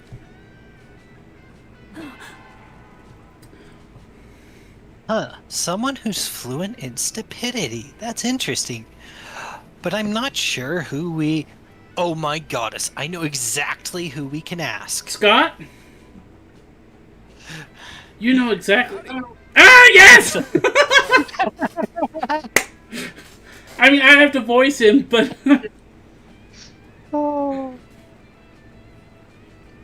Hey guys, thanks for asking me to hang out in Camp Rival Camp's bushes. I love hanging out in bushes and sometimes peeing on them. Thanks for coming, Scott. Dead Asleep and I have a favor to ask. You know how you are really a really good boy, right? I'm a good boy. Yes! I'm a really good boy. Since you're such a good boy, we want you to go and talk to Dimitri and Morty right over there, then come back here and tell us if they're planning anything nefarious. Got it? Scott walks over to Dimitri and Morty. You're worried this is going to end with a werewolf, minotaur, vampire bloodbath. But, shockingly, Dimitri and Morty immediately sense that Scott is just as dumb as they are. They invite Scott to play Jellybeards with them. He enthusiastically agrees. After 3 hours of solid playtime, Scott heads back over to you and Joy. You guys are still hiding in the bushes. Scott has a full beard made of jelly. Hey, Joy! Hey, Dead Asleep! You guys, I had the most fun ever of all time with Dimitri and Morty! Did you know that you can make a peanut butter and jelly sandwich using only peanut butter, bread, and a beard made of raspberry jelly? This has been joyful. Man, this warms my cynical heart. Sounds like you three had a wholesome, non-evil fun together. Joy, can I please go play more with Dimitri and Morty? Please, please, please, please. Of course you can. Thanks for your help, Scott. You're a good boy, and you're a great friend. Wow, that was deeply adorable. A stupidity interpreter was actually a pretty great idea, Dead Asleep. Thanks. I have to admit, maybe I've been a little too obsessed with saving the day all the time. Finally, I can read in peace. I'm officially going to take the rest of the day off. Maybe we could spend it together. You spend a romantic afternoon with Joy, and Scott makes you a custom jelly beard. You eat your own beard and get +2 charm and 1 boldness. Let's trade places. Everybody choose something bad. Say your choice. Genocide. What? Genocide. Genocide.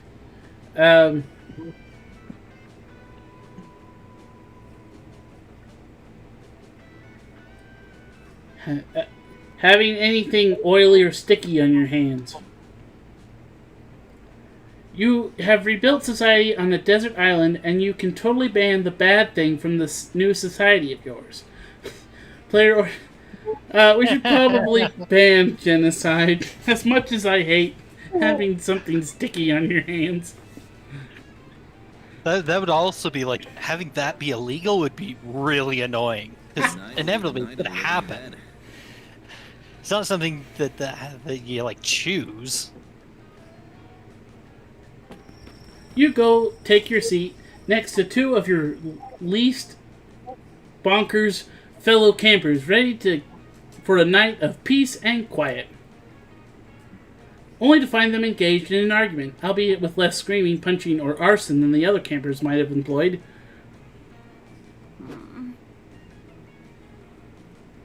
I know you don't mean to, Calculaster, but when you're dismissive of my life's pursuits, it really hurts my feelings. I realize you are attempting I am to- not trying to be dismissive, friend Joy. I am merely stating a fact. All magic is science that is simply not yet understood. What witches call love potions, I understand to simply activate powerful hormones and pheromones within an organic body. In that case, watch me conjure a bat from thin air. Impressive, but clearly that bat can travel at the speed of light, so we did not see its approach until its arrival. Okay, fine. I'm going to take my spellbook and make it disappear. I am impressed with your thoughts. Friend Joy, that was very good, but it was so obvious that a black hole opened up and sucked the book into it. Then where's the black hole now? Obviously, such an event created a singularity in which the black hole was then sucked into itself. But what if I bring it back? Boom! Book reconjured. Now what? It would appear that much like our friend the bat, your book can also fly at the speed of light. Enough of this. It's It's magic, Calculester. It's science, friend Joy. They're clearly not going to reach an agreement on this. Time to pick a side. You know what they call people opposing science and rational thought? The Inquisition. Do you really want to join the Inquisition, Joy? Or, if magic isn't real, Calculester, then explain how I got your nose.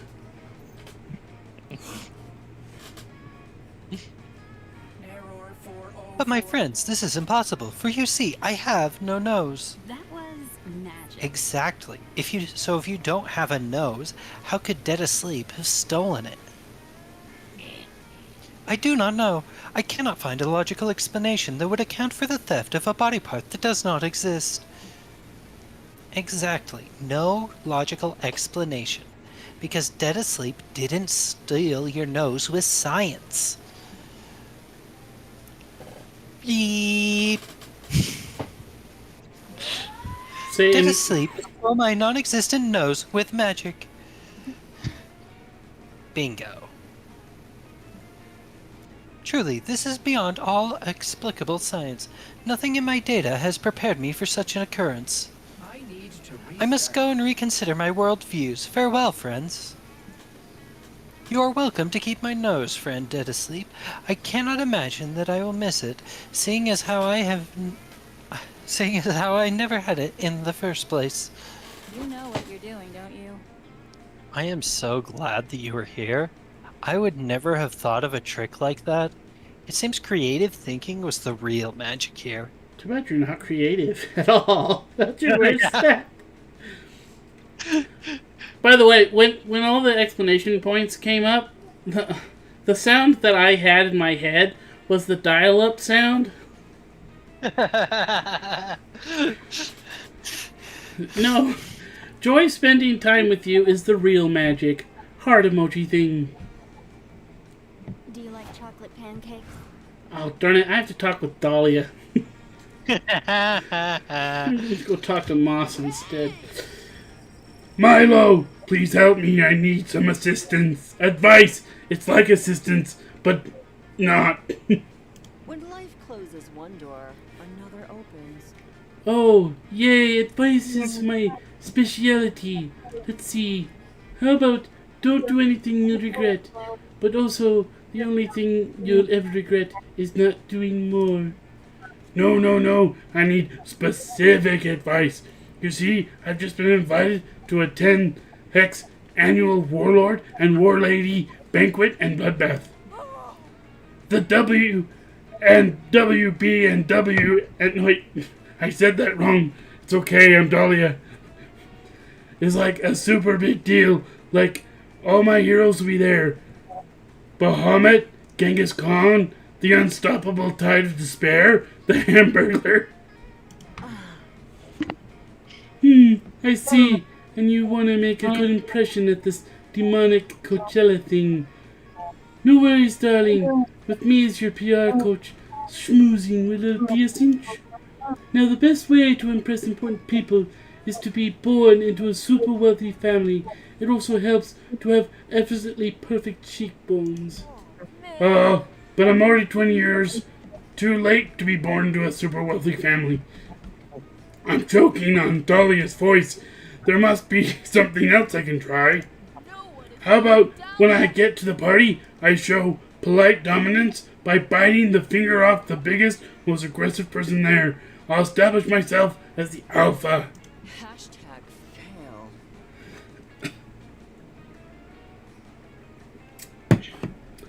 Dahlia. OMG. I don't think I've ever said that out loud. No, it hasn't been polite to bite your dinner's host's finger off since literal finger foods went out of fashion in 1910. As much as you love these two, they're clearly hopeless without your help. How should Dahlia impress her supervisors at this banquet? Win over everyone by practicing the most charming contact sport, eye contact. Smash a watermelon with a headbutt. You're killing it. I almost said that in in narrator man's voice. You know, Spooky Man, I actually don't hate that idea. Let's do it. Dahlia, darling, this might be the best chance for you to rein in that beautiful, explosive passion of yours to a semi-acceptable level. Okay, fine. I'll try it your way. I will use this eye contact tactic to my advantage when I encounter General Nog the Uncomingly on that fateful night. Cool. But the way you're saying it makes it sound like you're not going to do this like a normal person. That's not true. I'm just saying I'm going to follow your suggestion on neutralizing General Nog using this contact of eyes. It'll be great. Heck, 300 years in the future, a traveler ducks into a dark, empty tavern to escape the cold winter's night. Wait, it's cold and winter in Heck. Man. I've traveled through hell and back. I need a drink. Good evening, barkeep. I confess I don't have much coin, but I traveled from afar, and I'm deeply in need of a good night's rest. Tell me more tales, traveler. Spare me your sorrows, traveler. You're welcome to stay one night. Heck, I'll even throw in a cup of old hot bone broth if you pay a good story from your homeland. Yeah, it's A good story. Hey, gather round for I forgot his voice. Gather round for the old urban legend about the terrifying Blinkless one. She was a terrifying blue war lady. Some even claim she was a dark spirit who descended upon a banquet for aristocrats and kings of old. Her name has been lost to the ages, but she has been dubbed the Blinkless one. For it is said that throughout the entire proceedings, she did not blink once. Egads, that is unsettling. Indeed, it is said that it was so unsettling that she even intimidated one warlord into biting off his own finger. Solely because it amused her. Well, surely this horrifying spirit laid a reign of evil upon the land, did she not? Actually, if she ever existed at all, many believe she may have actually been somewhat of benevolent ruler. Perhaps the Blinkless one was not evil, merely intense. Tell me more tales, traveler. You told me quite an unusual story, traveler. Perhaps you could stay a few nights instead and listen to some of the tales I have to tell. Meanwhile, in the present, Dolly has run off to practice her staring at her reflection unblinkingly for 3 hours. When life gives you lemons. Yep, that's probably going to be a disaster, but I think it'll work out okay in the end. I mean, just look at Dahlia go. Yeah, look at her go indeed. But more to the point, look how happy Milo is with you. Yay! Bring out your flasks! Tunk. Let's not make choices. I want to do the gambling one. So it's... Okay. You are waiting all week for this moment, visiting Juan and getting a good drink. Well, look at what the cat dragged in. I have some drinks here for you. It's up to you which ones to drink.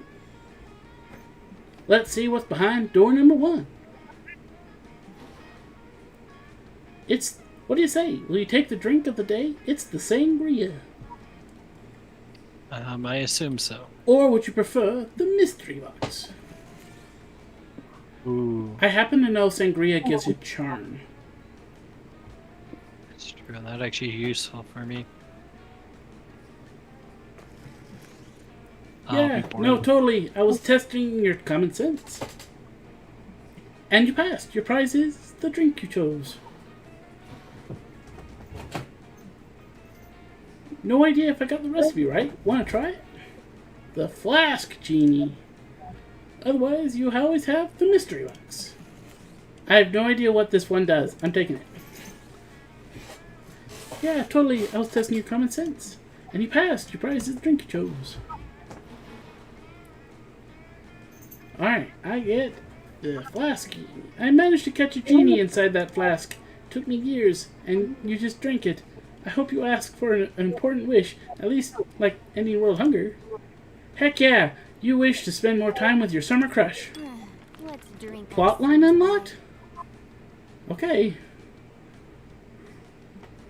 Ah, the delicious sangria. Something about the Mediterranean... It gives you charm. I like straws. Hope you can stomach that. Happy trails. Let's trade places. Everybody choose a fictional character. Gandalf.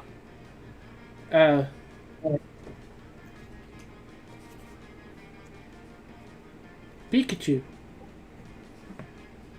The order is decided based on which fictional character is least likely to know how to pitch a tent correctly. I don't think... Gandalf would at least know how. Yeah, that's what I was thinking. Well, Pikachu's probably seen, if we're talking like Ash's Pikachu, he's seen put up tents, I think, that happened in the anime. Let's engage in proper. I don't know, I only watched the first, I think, 2 seasons when I was a kid. Alright. I'm gonna go get some more creativity. That day, you happened to take the same Monster Scouts class as Mamini, the Ani girl. You didn't get good sleep last night, and you ask her if she has any of that weird energy drink she let you have once during high school. She doesn't, but she does have some very strange smelling coffee that could help. Where does this girl even find these weird drinks? Maybe from Juan. The coffee is delicious, but it comes with side effects. You get an acquired fear of caterpillars, and you grow +2 creativity in your hair. You later find Milo and Calculester. They're not alone. Hello, darling. Spooky man. Hi. Oh, it's a cat. This cat. Have you seen this cat? This cat is the cat. I deem that affirmation to be objectively correct, friend Milo. Look at its poise. It emanates a unique energy that this cat has.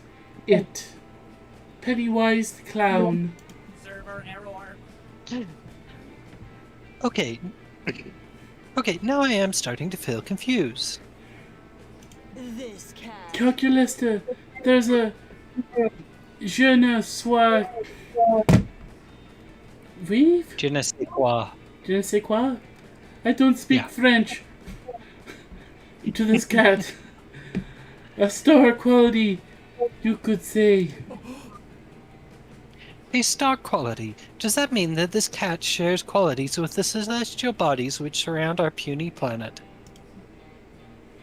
Or does this mean that the cat was made of dust and gas? Well, if you want to get technical about this. No, silly goose. It means this cat was born to be big. It's wonderful, and people would love to bask in all of its beauty. Ah, I see. You're trending. I will start its legend by creating an IG account for it. Let me think. How about at this cat is the cat? Ah, perfect. While you're all babbling about this quite normal cat, a random camper who's not deserving of their own name passes by. When they see the cat, they pet the cat and call it silly names. See, people just cannot take their hands off this wonderful cat. Another camper passes by and also pets the cat. Ah, look at you with your funny face. Who are you? Who are you? You're Chester Chunk. What a chunky, handsome gentleman you are, Chester Chunk. The cat meows. The camper leaves, continuing with their lives. Oh no, Calculesta.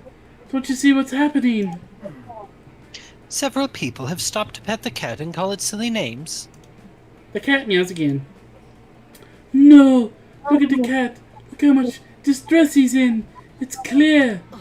The cat's popularity is skyrocketing, as was expected, and so the dangers of stardom are starting to arise. This is called a parasocial relationship, Cal. Let me explain.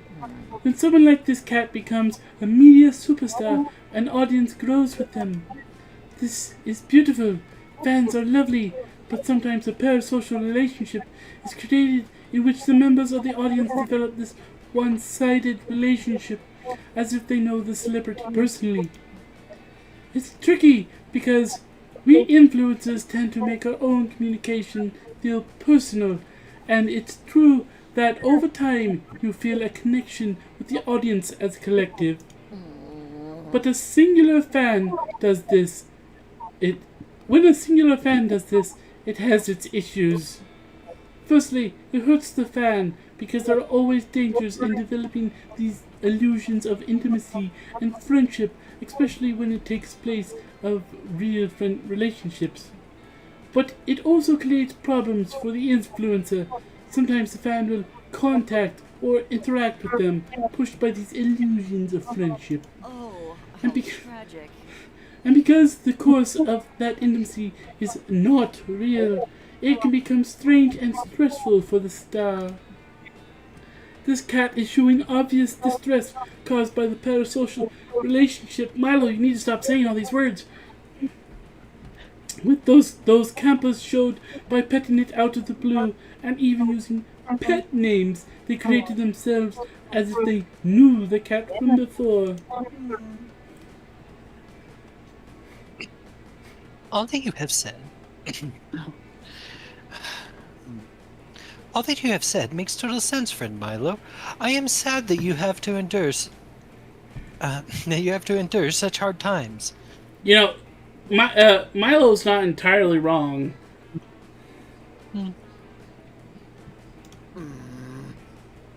No, not me. Don't worry about me. Worry about the cat. I realize you are attempting to help. But why? How does that make us different than the parasocial relationship-seeking campers? We just found this cat. Cat forever. Nonsense. We and this cat are BFF. Forever, Cal. Yes, best friends forever, forever. That's right. I meant what I said. Isn't that BFFF? As BFFs, we need to care for this poor, wonderful thing and help it so it can relax from the distress of parasocial relationship.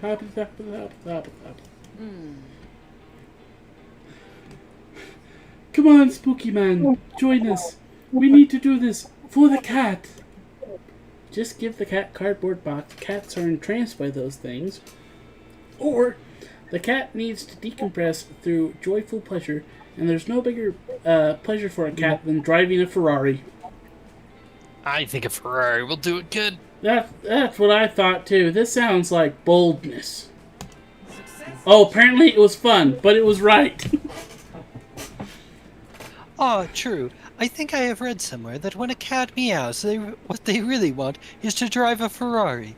Probably on the internet. That sounds about right. The internet is a very trustworthy place. Let me procure a Ferrari first. Due to their social media fame, procuring a Ferrari is faster and easier for Milo than it should be for anyone. 20 minutes later, whoa, this is too much. The cat is driving quite recklessly, probably because it's a cat and doesn't fear pain or death, or know how to drive. This is the first day of the This cat really knows how to live life, as there is no tomorrow. I think that it is more likely due to its lack of opposable thumbs. No, Carl. It's a lack of giving crap about anything. This is a cat This cat is a true free spirit. The cat meows while taking a very hard curve and nearly ejecting you from the back seat. Oh, we're inside this thing. Magnificent. Marvelous. Drive on, you magnificent cat. Leave your stress in the dust. I am impressed with your thoughts and actions. I will cease being distressed because my friends are not distressed. Go, cat. Meow. The cat tries to parallel park. It goes miserably, but you gain +2 boldness and +1 fun anyway.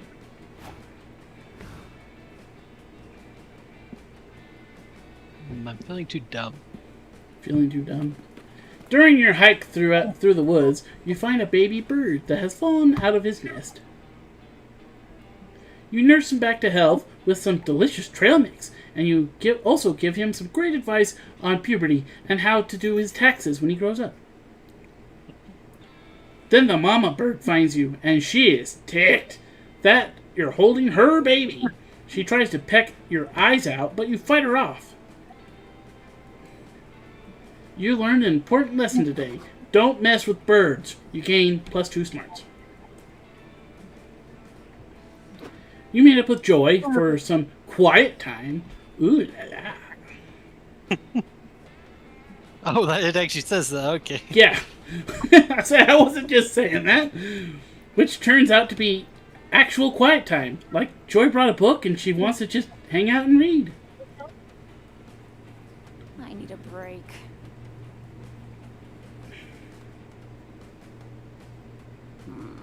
Oh, you weren't going to read it? My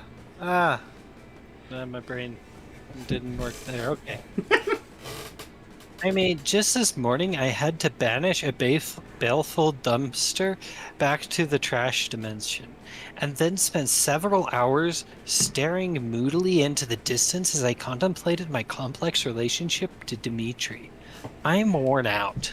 This has been joyful. Anyway, thanks for coming with me. It feels good to read something with someone else. It's like being alone, but together, you know? Here, let's climb this tree. No one will bother us up here. I can finally finish studying Game of Thrones in peace. There's some really good spells in here.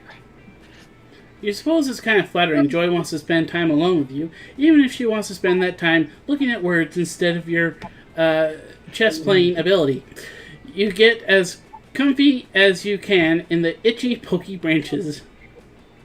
Finally, I can read in peace. I don't mind being a popular, magical, young adult hero with endless chess appeal, but sometimes I wish people would handle their own problems. Every 5 minutes, it's like, Joy, my leg is possessed by the ghost of a serial killer. Joy, the swimming instructor is trying to crash the moon into the earth. Joy! Lassie dies at the end of Lassie! Cries a feral voice from the undergrowth. What? Who said that? Bruce Willis was a ghost the entire time! Cries out another voice. Out of the undergrowth emerges a pack of Linuxes? Lynxes. What? I don't know. Okay. You read about this. It seems that in order to destroy their prey's will to live, lynxes have evolved a cry that sounds exactly like pop culture spoilers.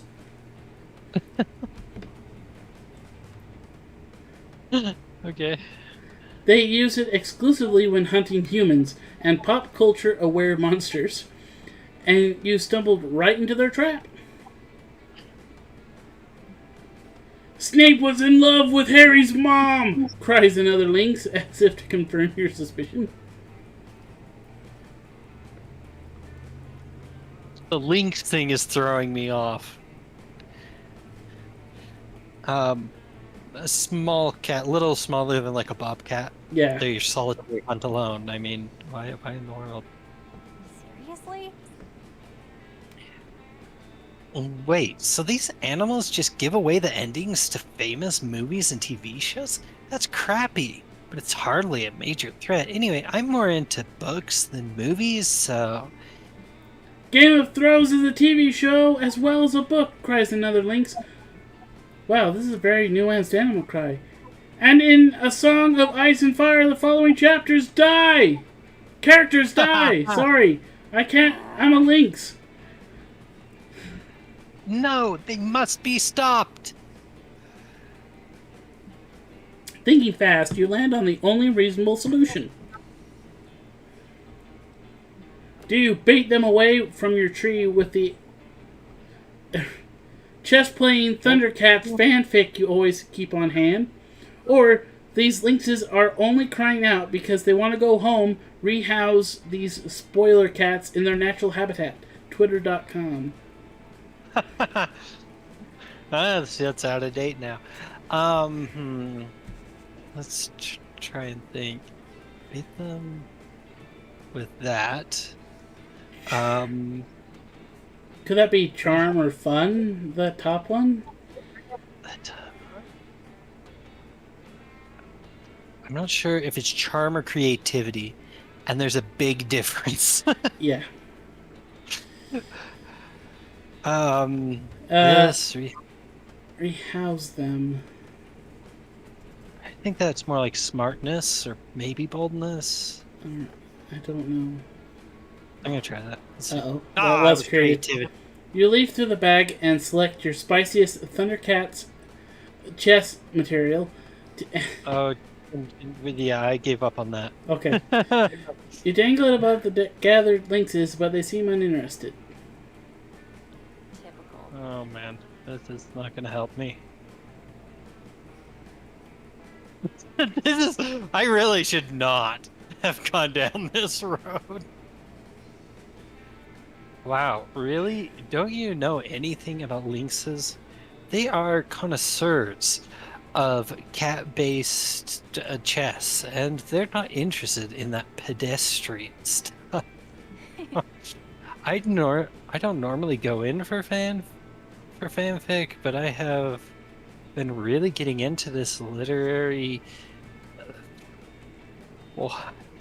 Thundercats / The Great Gatsby by F. Katz Fitzgerald. Booty calls.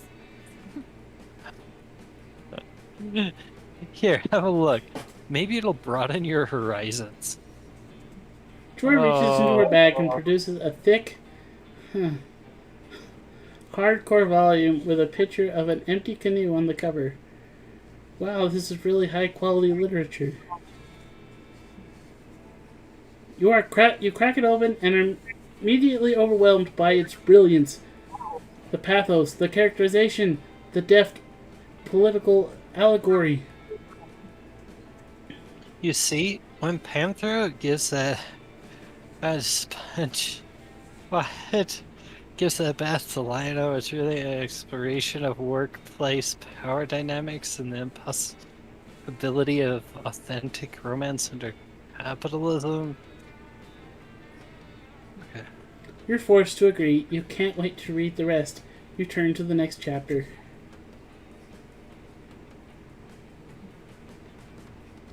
Panthro has been cheating on him with Snarf the entire time, cries one of the lynxes below. Worst episode ever. Dang it, I was looking forward to finishing that. Thanks a lot, spoiler cats. To make matters worse, you end up having to throw away the Great Gatsby in order to distract the lynxes long enough to escape. Joy is not happy with you, and you lose -2 smarts and 1 fun. Let's trade places. Everybody choose something good. Say your choice out loud to the other players before clicking. Yeah, I did this one. Video games. Good night, sleep. Player order is decided based on the likelihood that thing would not be seen as You good win. during the Middle Ages. You win. Yeah.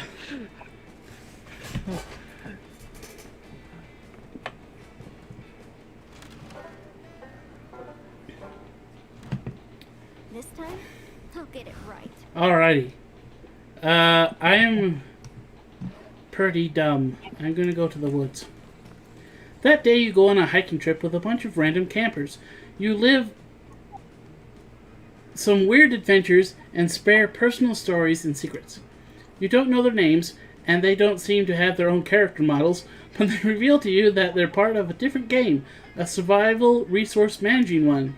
Turns out they cannot perceive your character model. You go to the same camp, yet you're part of different games. This is deeply strange and makes you reflect on so much about your own existence that you gain +2 smarts out of it. They apparently gain +10 berries and +2 stamina, whatever that means. You slip away and link up with Milo. They're reaping a baby koala today, and they told you it'd be super cute. There you are, spooky man. Come on, this adorable little soul won't harvest itself. Hello, I'm a fan of Milo.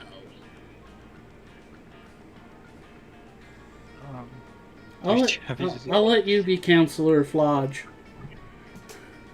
Oh my teenage god, Milo, it's me, your greatest and most youthful fan.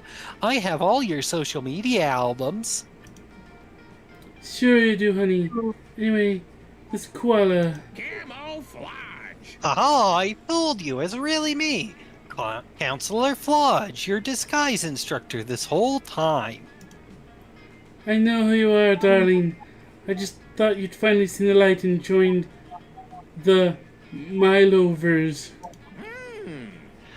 That's because I fooled you with camouflage. I'm here to teach you how to do the same. No, thank you, my sweet, oblivious lizard person. What kind of monster would I have to be to hide this timeless elegance from the world? You're talking about physical camouflage, but I want you to think outside of the box that I hide inside while doing camouflage. I'm talking about digital camouflage, of course. Of everyone at camp, you're the one who needs it the most, and I'm the one to teach it to you. Camouflage myself. Online? Why would I ever want to do that? I have millions of devoted fans. Oh, the more people to fool with your incredible online camouflage. I'm sorry, but Milo Belladonna was not born to be invisible. I mean, technically I wasn't born at all, but you get the idea. What about incognito mode? Clearing your search history so that nobody knows that you've been going to chessplayers.com.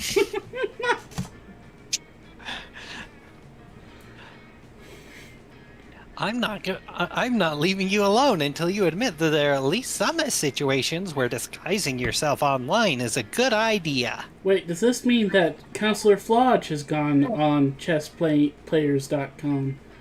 Probably. Oh boy! Looks like you're gonna have to step in here if you want to kill that koala before sundown. What kind of e-disguise Milo might be down for? Temporarily renaming your account Chris Hemmingsworth Official to double your follower count overnight. It's not a crime if it's silly. Facetune. It's like disguising yourself as a hotter version of yourself.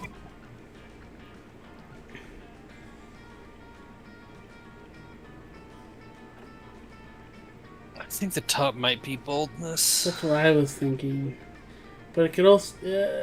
I'm going for it. Oh, it was fun! Darn it! Well, at least I'm not the only one who's messed up. What's that? You want me to impersonate a celebrity who keeps powerful lawyers on retainer? That's an amazing idea! But why don't you try it first? I still have an appointment with this baby koala. You'd be happy to. This was your dumb idea, after all. You leave Milo and Flodge and get to work changing your display name on Twitter and Instagram. It turns out that you're a really gifted Chris Hemsworth impersonator. You share relatable stories about raising 3 kids and being extremely hot. You're really feeling yourself when suddenly you get a DM from the real Chris Hemsworth. He says you need to talk. Uh-oh. You meet up with him in a local cafe. A few hours later, he looks different than he did in Thor Ragnarok. You start to apologize for impersonating But he stops you with a smile. No, he says, I'm actually really glad you came along. You see, Chris Hemsworth does not exist. He's fiction created to sell movie tickets and skincare products. It's just us, the Chris Hemsworth impersonators. So I'm happy you decided to join us. Oh, you ask, so is this like a Dread Pirate Roberts thing? He trains you for a while, and then you take over the social media accounts. What? No, not at all. It's actually real simple. Here, I'll show you. Chris Hemsworth unbuttons his fitted flannel to reveal a chiseled torso covered in dozens of tiny screaming faces. You're one of us now, says Chris Hemsworth, his jaw unchanging.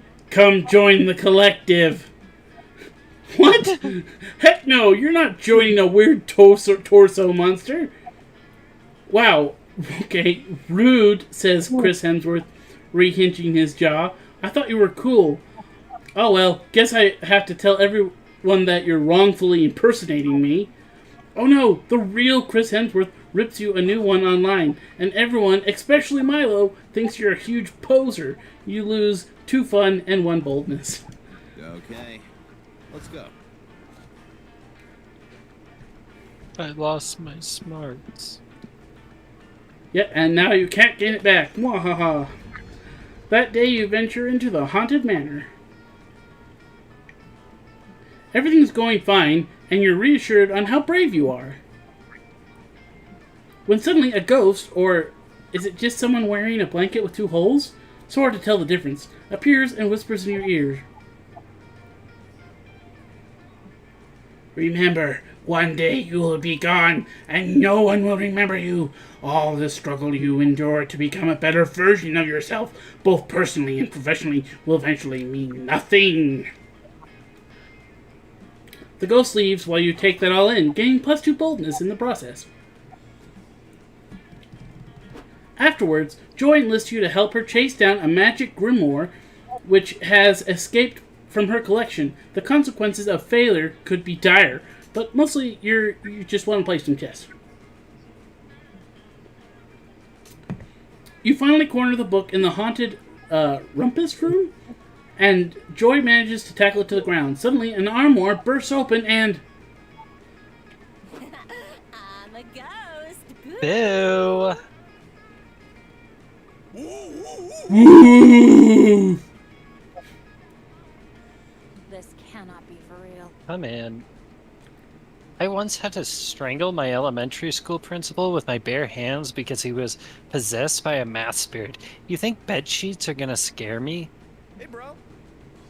It's okay, Joy. Don't be scared. Polly's an actual ghost. Why was she wearing a sheet? I'm not. I just said I'm not.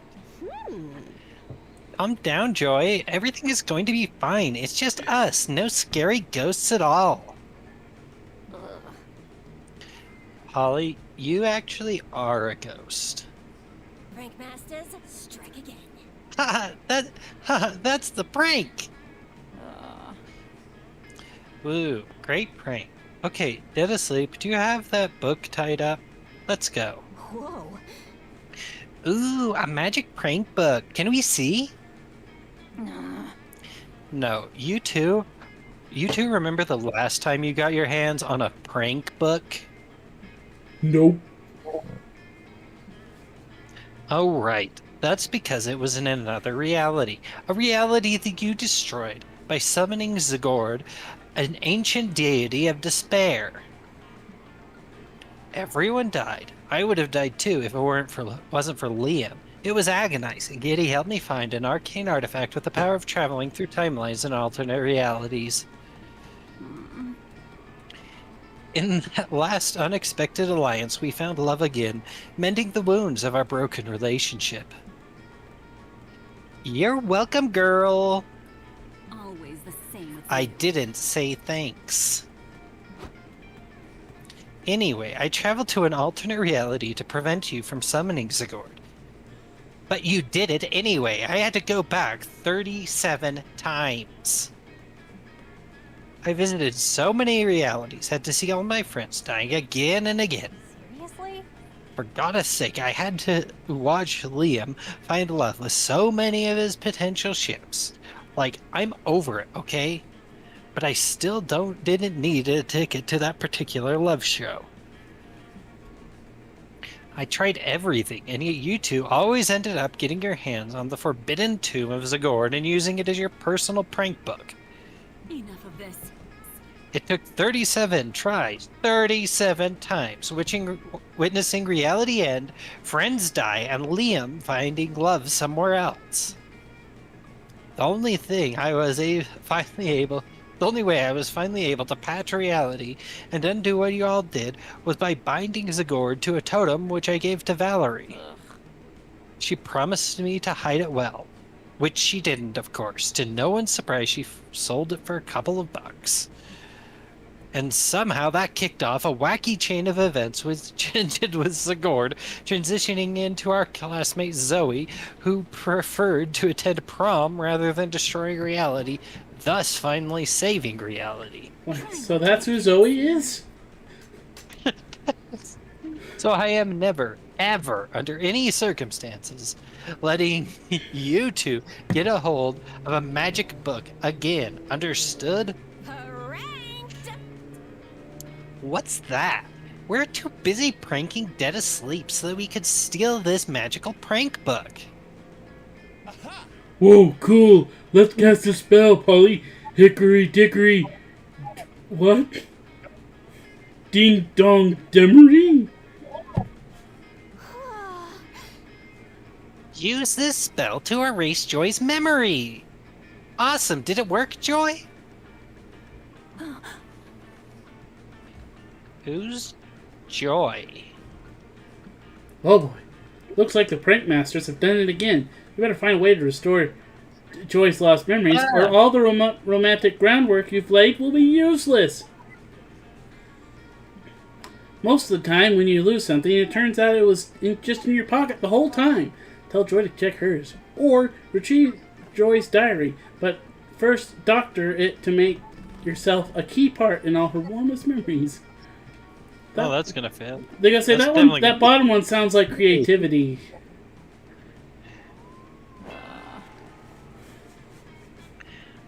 Okay, I may have lost all my memories, but I'm still smart enough to know that you can't fit a lifetime's worth of memory in your pockets. Especially women's pants pockets. That's a discussion for another time. But desperate times call for desperate measures. Let's see. Oh, there's a flash drive in here. Let's plug it in and see what's on it. Yay! Treasure hunt! Treasure hunt! You get the flash drive plugged into your laptop and open one file. It contains a video of Joy addressing the camera. Hey, you. Hey, Joy. It's me, you. I'm making this video in case Polly and Scott get their hands on the Librum of Forgetfulness and use it to erase our memories later today. I consulted my tarot cards this morning and got a very specific result. Joy Johnson, Jojima. Anyway, let's get you up to speed on who you are. Your name is Joy Johnson Jojima. You're 23 years old, and your main trait is being right about everything all the time. Ugh. Don't let the other campers convince you that the things they say and do are normal. They are not normal. You are the only normal one here, and they are walking crime machines. How sad that that's true. Except for Milo, who is inscrutable, and Calculester, who is just a regular machine. Booty calls. Oh, and if you run into a guy named Dimitri, you're going to feel a weird chest-playing energy, but it's better to just ignore it until it boils over and you are overcome by the Queen's Gambit. Or whatever. I'm needed somewhere else. Anyway, I uploaded a complete scan of our diary to www.whenwillscottandpollystopbeingterrible.com to peruse at your leisure. Enjoy. Well, that was illuminating. Polly, am I really a walking crime machine? Of course not, Scott. Machines are good at math. Hooray! You know, dead asleep. Past Joy forgot to mention one thing in her You recap. would make an How interesting cool love and interest. attractive you are. You're pretty sure Past Joy would never think or say these things about you, but you just smile and nod. Eventually the spell wears off, but Joy's affection for you remains. You gain +2 charm and 1 smart. I just got an achievement. Everyone choose a food. Jello. Mashed potatoes. Player orders decide on which food would destroy prehistoric humans' digestive system if brought back in time. You go first. It's like, oh. The time has come. Haha, I can steal your person. No! Oh, that actually hurt. Okay. You're intrigued by the sight of Milo forcing an unenthusiastic Joy to try on a series of costume and wigs. Luckily, she rips them all off before you sit down, or else we would have to actually show part of that. Okay, fine. I see you're not interested in shallow fashionista Joy, but I have lots of other ideas for your new brand. What about hard-boiled private investigator Joy, or manic pixie dream girl Joy, or sassy divorcee Joy? Oh, that last one just gave me chills. Not happening.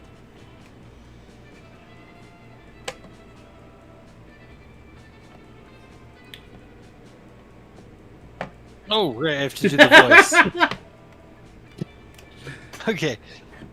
Those are all dumb. Also, in order to be a divorcee, shouldn't I have already been married? Good point. Wait, your wedding could be the plot of episode 1. This coven stuff writes itself. Enough of this. Milo, I already told you that I don't need a new brand. I don't even have a brand. The idea that my personality is merely a trademark is dehumanizing and reductive. Joy, you're taking this too personally. Of course, personalities are complex and beautiful, but everybody still needs their own brand. You more so than anybody. Every season of the Coven requires some fresh renewal or adaptation in order to keep audiences interested. Think of it as character growth. I'd rather think of it as a pass. Come on, it already makes sense. Just look at all the different brands you've had in past seasons. Like what? Like insecure but brave Joy, who fought to fill the shoes of previous Coven leader Grace after her tragic death. Or grim interdimensional survivor Joy, who used the quantum compass to hop through dimensions after the herald of the longest night killed Hope. Or my personal favorite, stoic, heartbreaking Joy, who was forced to move on after Liam disappeared in episode 9 until you two properly broke up on good terms. Okay, that was not bad. Wow, you're a pretty big Coven fan, aren't you? This I isn't dabble on what some you need to forums, know. which is why you should trust me with your next brand transformation. I can't read or speak. I know Joey Johnson Jojima better than you do. Actually, Milo knows Joy Johnson Jojima only second best. At least that's what you're going to make them believe. What brand should Joy adopt for the next season? Relaxed and left alone by Milo Joy, or exuberant salsa champion Joy? You're killing it. That sounds fabulous. Ugh. What? That makes no sense at all. I am a force of light and good in the world. My brand does not include dancing. Which is what will make it so unexpected. Salsa is such a spicy, vibrant variety of dance. It'll be the perfect obstacle for the normal doom and gloom Joy to overcome. Hey, just because I wear a lot of black and sing in a screamo band and constantly worry that the world is about to end does not mean that I'm doom and gloom.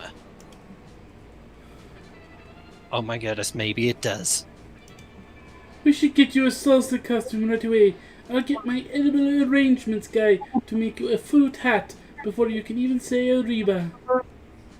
This cannot be for real. No, Milo, I'm serious. I cannot and do not want to dance. Never Oh, stop psh. being you. Don't be silly. You can dance. Remember the esteemed Bob Ross always said, talent is pursued interest. Anything you can practice, you can do. I do understand we're on a time crunch though. Showbiz waits for no one. I'll sign us up for salsa classes immediately. Tell me, who sounds the more competent teacher to you? Camilla Crazy Feet Fernandez or Loco Lorenzo and the saucy Siete? Bye. Right. Goodbye. Bye, darling. Hey, great idea, Joy. Divide and conquer. You start practicing your steps and your twists, and I'll make headway on the costume. You stay here and work with me, Spooky Man, since this was your brilliant idea. Tell me, do you envision Joy wearing a blood orange mini dress or a beaded bralette? Hey, bralette?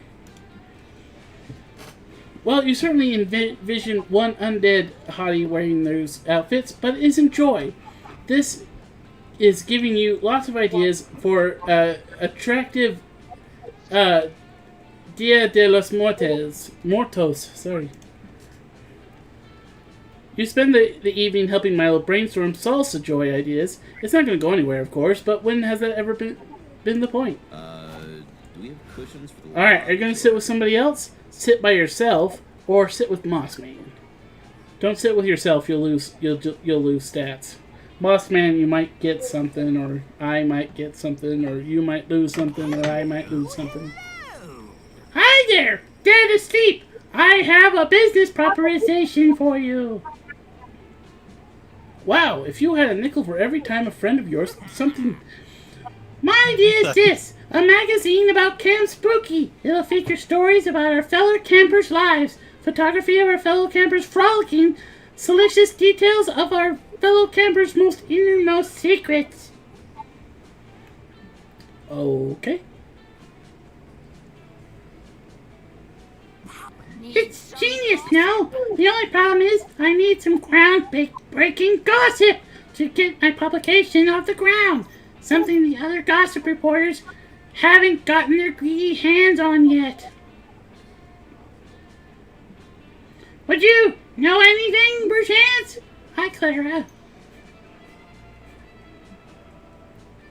Forget it. You've always wanted to give an interview, and this might be your only chance. Let's gossip. Who are you going to gossip about? Me or you? Wait. But the goss... I think it can help or hurt. I really don't know. I think we've only seen it once, and I think it gave me stats, if I remember correctly. Choose one. Do you want a cocaine-fueled interpretive dance, Big Bird, Transylvanian vampire mosquitoes, or basic common sense?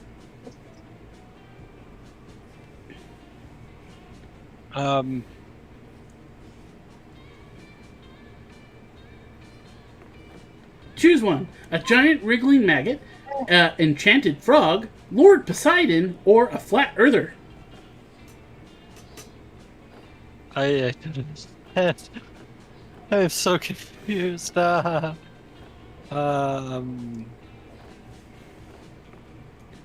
in the blank. Hashtag so...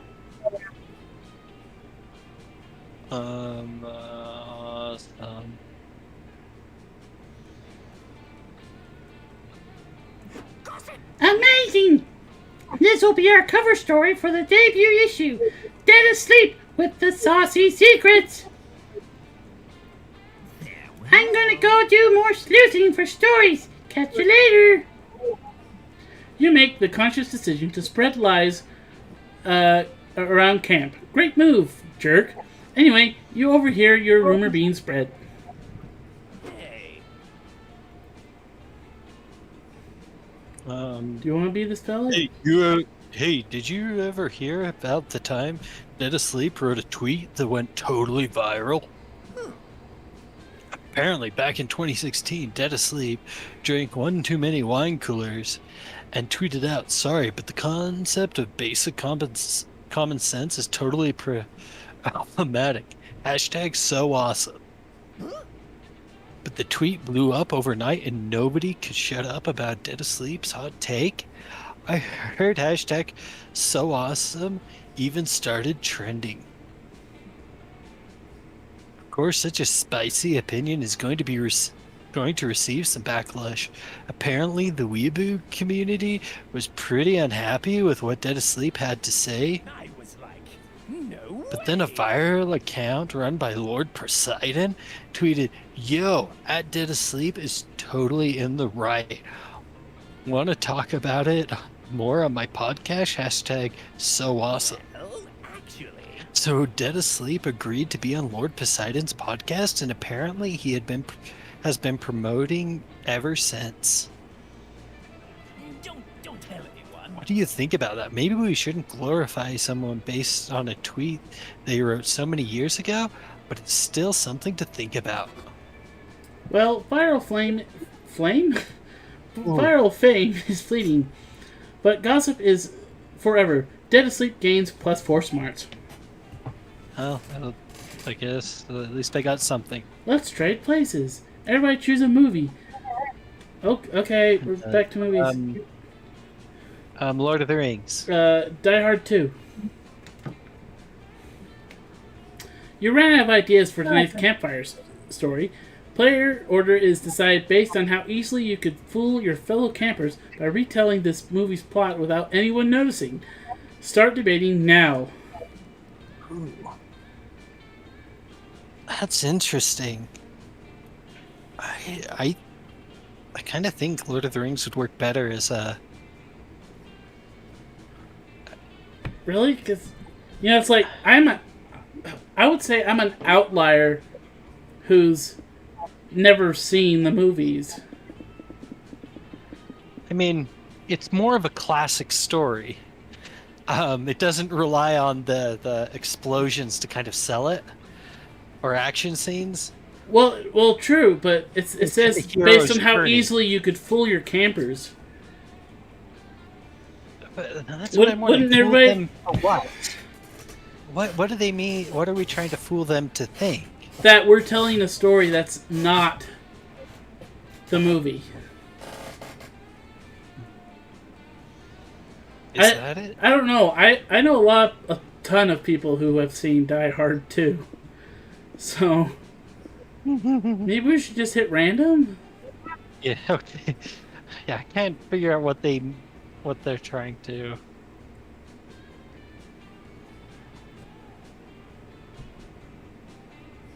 Oh, I guess actually do we both have to hit the thing? No, just you. Oh. Oh, it gives me control of that fully. That's fun. Morning. Alright, Brian, where are you headed? Let's look at my stats today. Wait a second, did it give you 4 smarts or something? I thought... It does not look like I gained 4 smarts. Well, you was at 9, so... Oh wait, I'm on top, that's why. I switched which one of us is... Never mind. I'll get more boldness. You go to the Haunted Manor to gain some boldness, since you found a brochure that promised some boldness if you visit. Instead, you find a mischievous demon. It was all a ruse to lure you here. The demon will take 9 years of your life.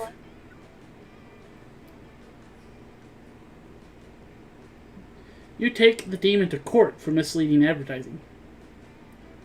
The jury isn't fond of mischievous demons who fool people into giving years of their life up, so you win, and the demon has to give you +2 boldness. Heck yeah. You're wandering the haunted manor, trying to see where your spookiest and most cursed chess set has disappeared to. It tends to do that because cursed when you hear screaming. Girls' night! All right, my Spanish battle galleons, get ready for the ultimate in summer camp experiences. A girls' night sleepover. Can you handle it? My bag of holding, all my summer party gear, says, heck yeah. Hell yeah. I have some self-care spells to get this turned.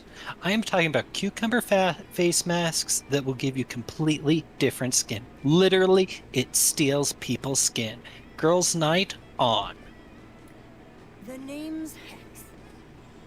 Actually, I'm here too, and I'm a non-binary curse. That's fine. Mila told me that gender is a meaningless social construct, and I stopped listening because it was too many long words. But I think it means you're fine. So then, what makes this ultimate summer camp experience? The ultimate summer camp experience? It's not a girls' night if it's not just girls. So it's just night. Is night really the ultimate camp experience? I definitely don't want to exclude Hex, but Ravi has a point. Night does tend to happen at least once a day.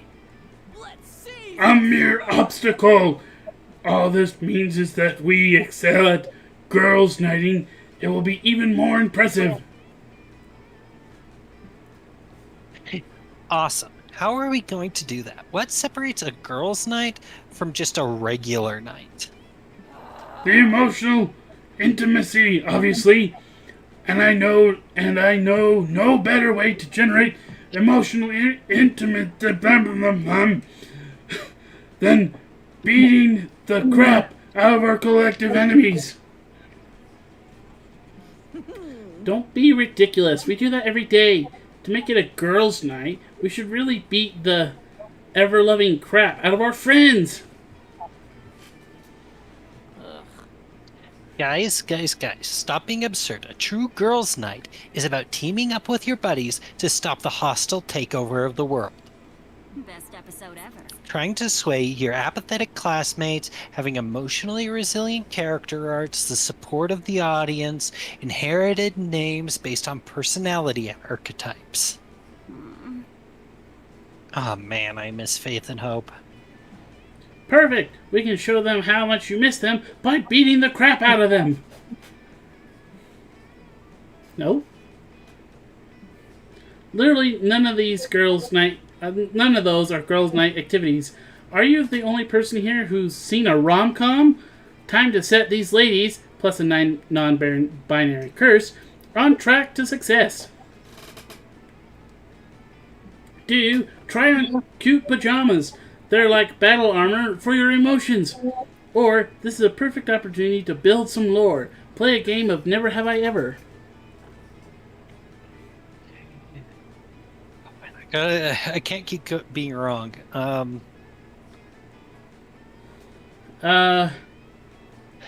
really trying to avoid creativity and fun.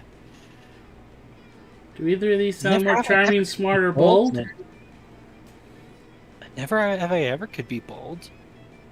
Could be. It could possibly be smart. Really be fun. You're right, play a game.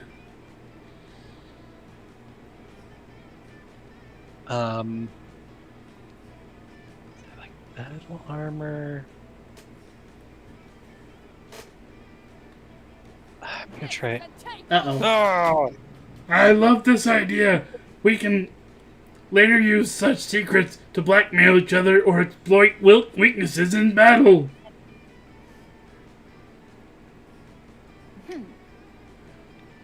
I'll go first. Never have I ever gotten shot by the Pope. You raise your hands reluctantly. No one else does. Oh. Never have I ever hunted down a pooping ostrich. You raise your hands reluctantly. No one else does. Never have I ever murdered Cool Josh. You raise your hand. Now everyone finally knows what happened to their beloved Cool Josh. Oh, Never have I ever been defeated at Death's Bowling by Brad Braddington, Chad Chaddington, and Tad Taddington. Might as well keep your hand up, huh? Never have I ever destroyed the world with Halloween hijinks. Okay, that was just one time. But your campmates don't care. It's clear that they're all starting to think you suck. Ooh, yeah. Alright, guys. I feel like we're all ganging up unfairly on Dead Asleep. So I've got one that's so devious, no one will raise their hand. Oh no. Never have I ever engaged in activities for the sole purpose of dating my classmates, coldly calculating which traits of mine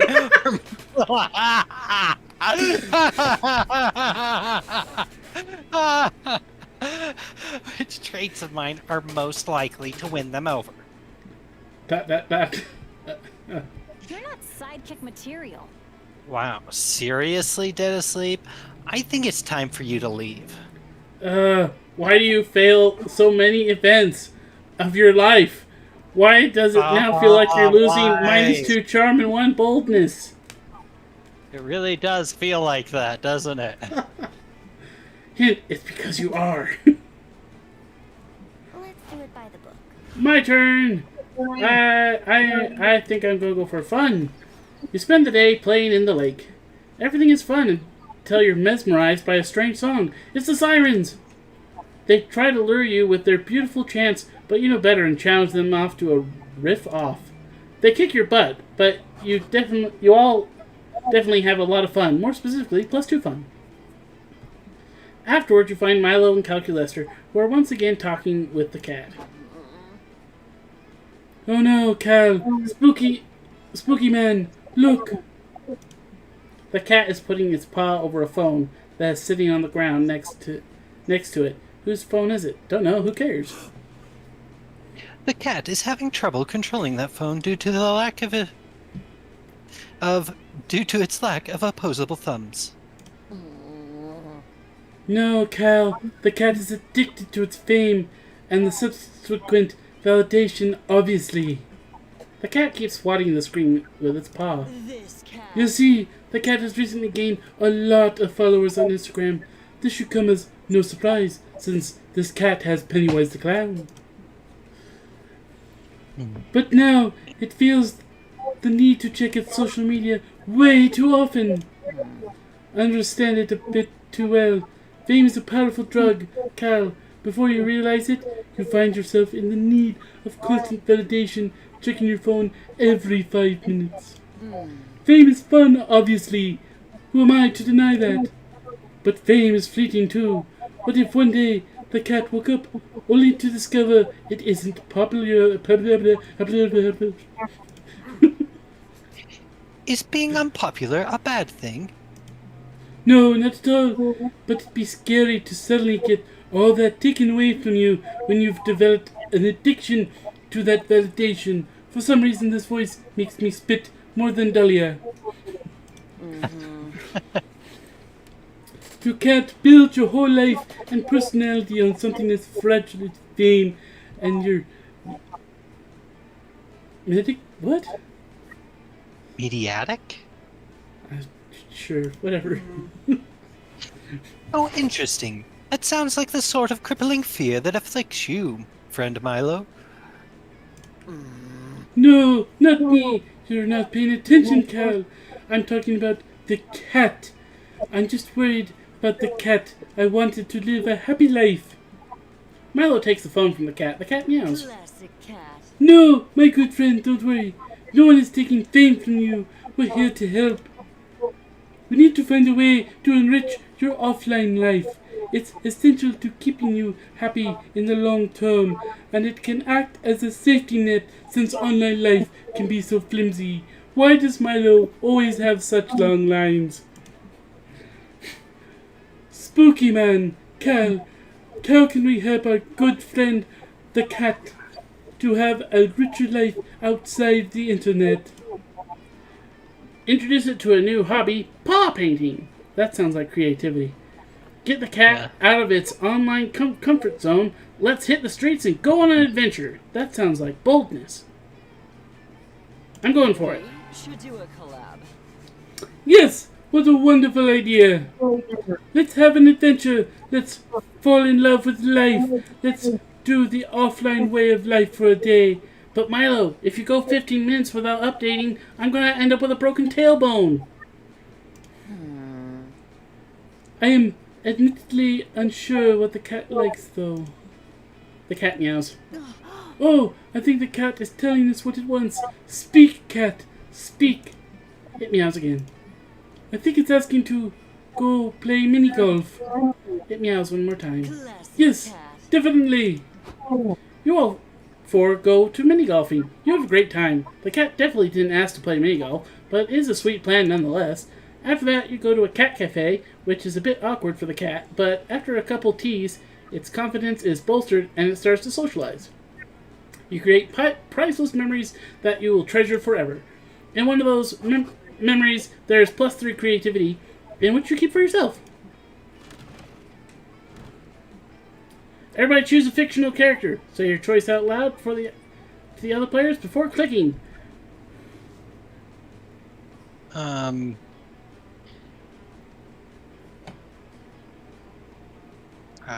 don't know. Luke Skywalker.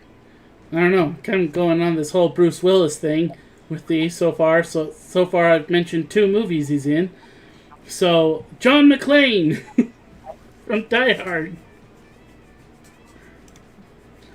Player order is decided on which character you'd least like to share a tent with for a week.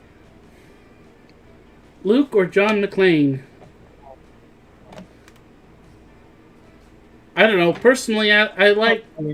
Not about either of them, but Gotta say, honestly, I don't know a whole lot about Luke. Luke Skywalker. Yeah, I know who you mean. But maybe a little whiny at times, but just a guy. Gotta say, John McClane's just a cop person. I mean,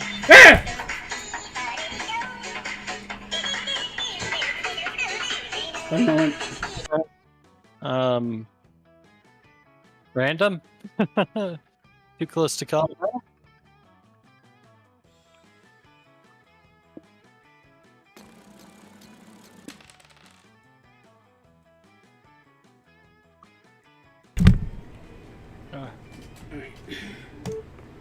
Decided to take my mouse.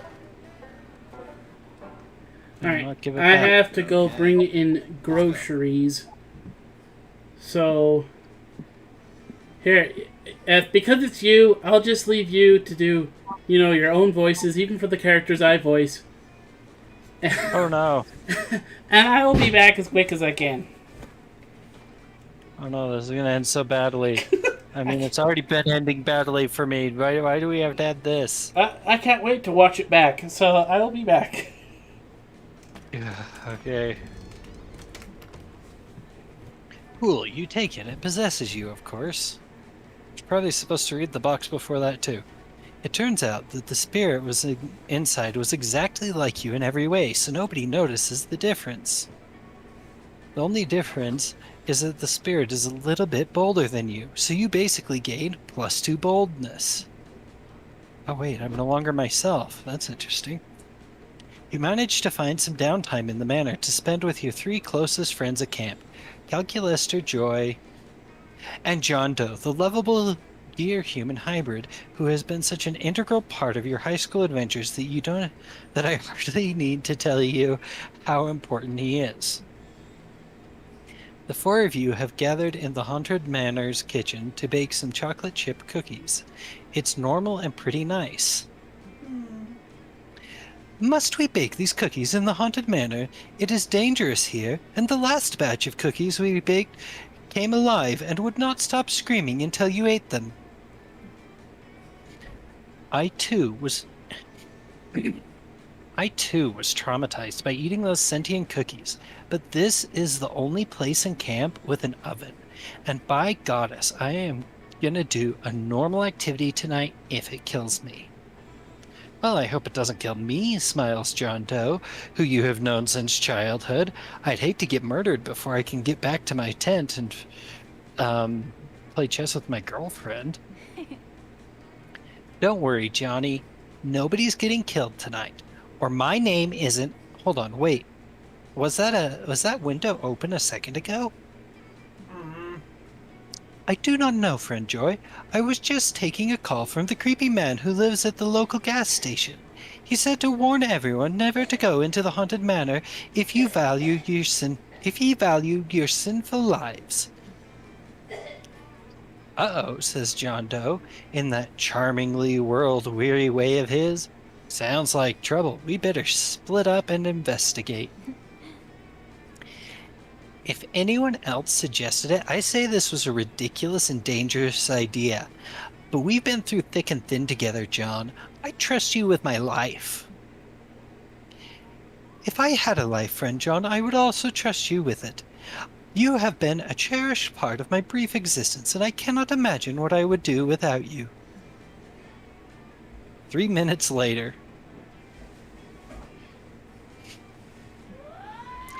John, you have been stabbed. Please stop bleeding immediately. He can't hear you, Calculaster. All that bleeding made him dead. Looks like it's up to us to find those bastards who did it. No, Joy. That's not what Johnny would have wanted. He was always saying, if I ever get murdered, please call the police instead of trying to solve things yourselves. That was sad. He did say that. It was one of the things I liked best about him. Dang it, I guess we'd better call the cops. More than 3 minutes later. I don't know, says one of the cops. Murder is a really incendiary word. Are you sure this guy didn't just have a blood accident?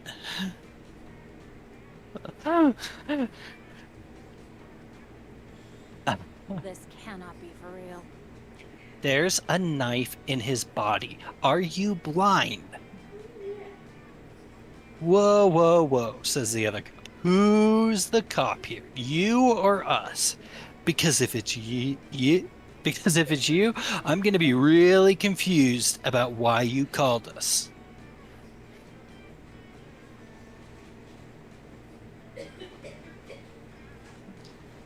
Oh man, you heard that all cops are bastards, but these guys are too dumb to even suck. How can you show them conclusively that a murder happened here?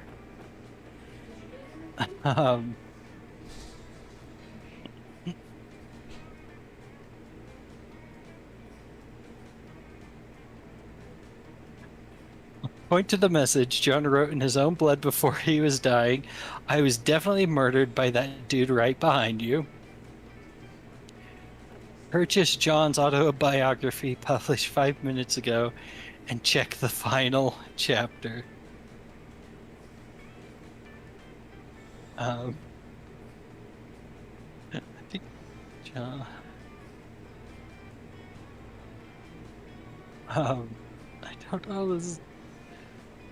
They both sound like smarts. Or maybe that's boldness? I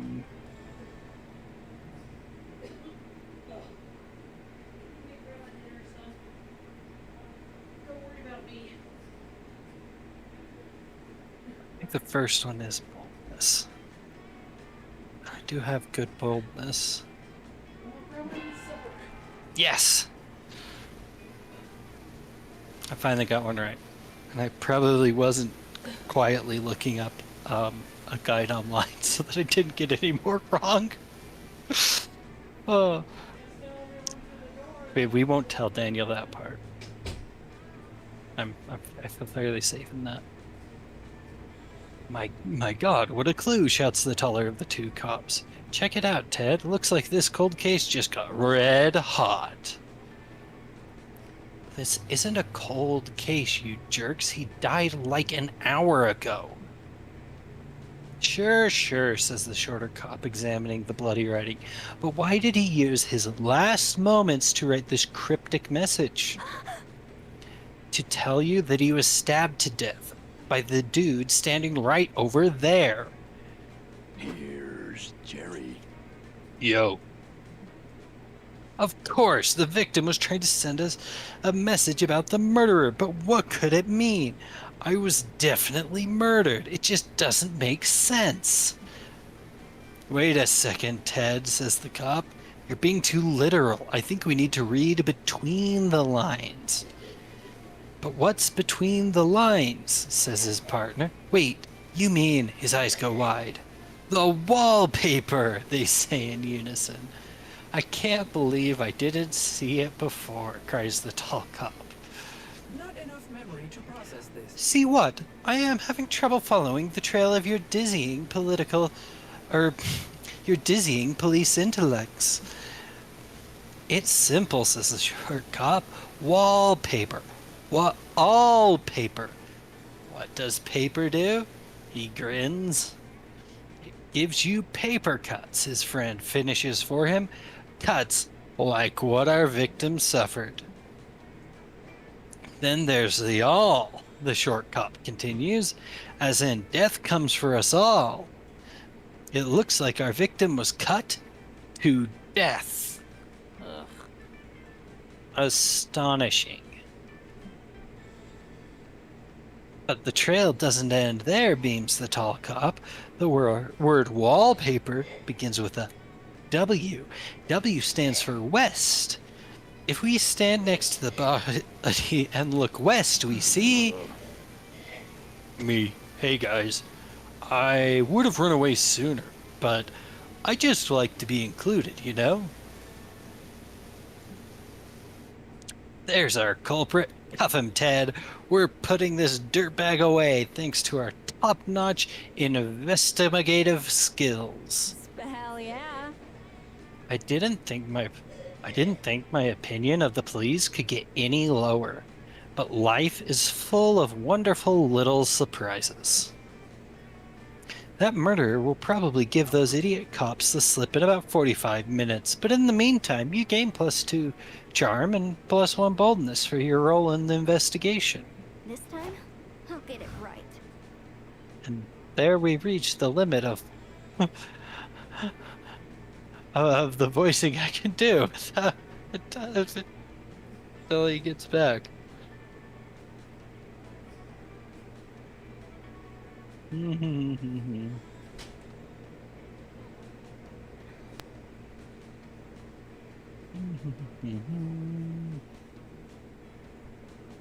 I should figure out how to actually win this game.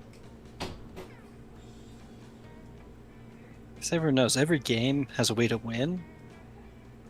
And that's just the straight up.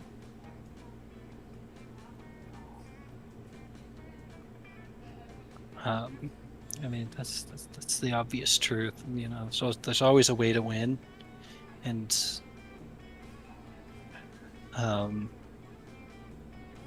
anyone tells you otherwise, that it's the joys in the journey, or that it's creating your own ending, they're lying. It's always a winning condition.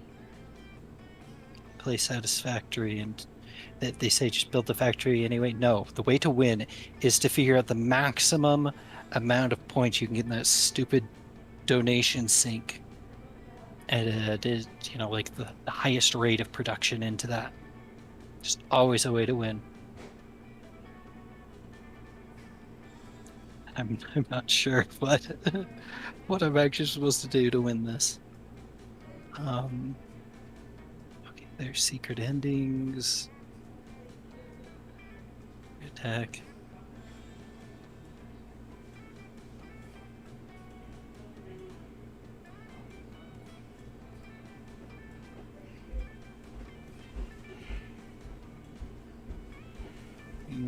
won't be able to unlock that because I did not get the genie flask. I have at least been getting my 3 main stats up properly. Alrighty, I'm back. What? I was not. I made it through mine. It was Joy and Calculaster. So I wouldn't have... And John Doe, but he died. Alright, well, I am off to be smart. That day, while hiking through the woods, you find a tree with the words J plus S forever carved on it. Aww. Then another tree you find J is a liar and a cheating person. That's less cute. Then yet another you find S. I know you play chess with like 12 people abroad in Europe. Don't dish what you can't take. On the last tree, S doxes J. What? It turns out J lives on 7. What? 8, 7, 8. 9 plus 2 Smarts Lane. Boy, you sure can learn a lot from trees. A wild Milo appears. Your heart starts beating fast. Is this another one of your dreams about Milo baking you a loaf of bread in the French countryside? Unless we're in France, I don't think so. Fancy meeting you here. Spooky man, I've been looking for you, and now here you are in my clutches. And now that I've found you, want to do me a favor? I've got a soul reaping gig today that could really use a helper. You're 80% sure this isn't a dream. You agree to help Milo. They lead you to a fresh corpse with a soul waiting right above it. The soul looks like a dope blue orb. Hello, hello. Hi, I'm Death, but my friends call me Milo. Let me be the first to say, congrats on shuffling off that pesky mortar coil. I've been expecting you. I assume you're here to lead me to the afterlife. I died for a few minutes when I was a child, so I'm somewhat familiar with the intake process. Exactly. Oh, I love souls who have died before. They're refreshingly chill. I'm going to ask you a few questions before we go. First, state your name, please. I'm Remedius Targaryen. What? Commander of the Mer King's Guard and Knight of the Mer Realm. Praise be the Mer King. And just to confirm that you're actually dead, how were you killed? Prepare thyself. 'Tis a terrifying story. I served many years on the Mer King's council, but 'twas the Mer King himself who killed me. One night, the Mer King was attacked. Is this the same thing with Polly and Scott dropping an anvil on his head? Was attacked in his sleep. He survived, but became paranoid of his small council, thinking the attack was a coup. His paranoia led him to behead me, his most loyal knight. But the Mer King was wrong. Just before my death, I discovered the attack was orchestrated by an ancient order who hath authorized many terrible acts across history. This foul order is known as the Masters. As they execute their devious plan, they chant, Masters, Masters, Masters, but they spell it with a Z. 'Twas horrifying beyond belief. And I happened to notice that the Masters had quite admirable derrieres. Seriously, they were... I'm not going to finish reading this. Now I can't remember my voice or my own voice. Wow, that was a lot. I'm just going to check the death by currently intrigue high fantasy on the box form. Now that we've completed the identity and morality checks, I see that you're qualified to choose your afterlife destination. Congrats! Which afterlife would you like to be taken to? Every moment There is are beautiful. infinite afterlives that you can choose from, so really the only limit here is your own imagination. That's so poetic. I love my job. Oh bother, I'm rather unsure. I enjoy pudding, so perhaps some kind of dairy, or rather maybe a Chess tournament. chess tournament.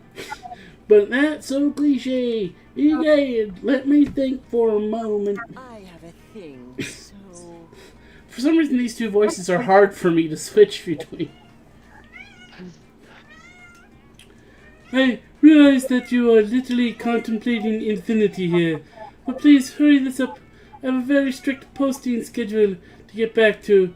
My followers need consistency, babe. Looks like Milo's getting impatient. You can tell because they just tweeted, I'm super impatient, RN, lol. Quick, suggest an afterlife destination for the soul. A big farm upstate with plenty of room to run. Or, if you collect enough karma points, you can redeem them to get reincarnated, like as a sentient burrito or a K-pop star.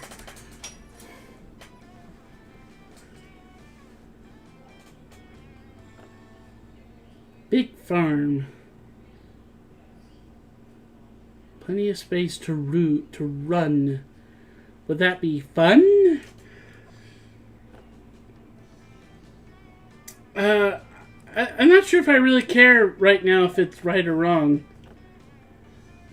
I just wanted to see the soul turn into a sentient burrito. Okay. Oh, it was right. It was... My lovely assistant Spooky Man is right. If we count your karma points, then you've got 2 reincarnation options: sentient burrito or K-pop star. I love how it equates those. Reincarnation sounds amazing. I feel like I could get really good at life if I gave it just one more try. Can you tell me one more? Can you tell me more? Of course, the K-pop star reincarnation package is one of our popular, coveted second lives. You travel around the world, you hit the highest of high notes. And despite everything you give up for the stage, I can guarantee that your massive, devoted fans will make it all worthwhile. Dreamy, right? That sounds like the ideal reincarnation. I can basically guarantee that I'm going to pick that option. You have to be an idiot not to choose that. But tell me more about this burrito thing.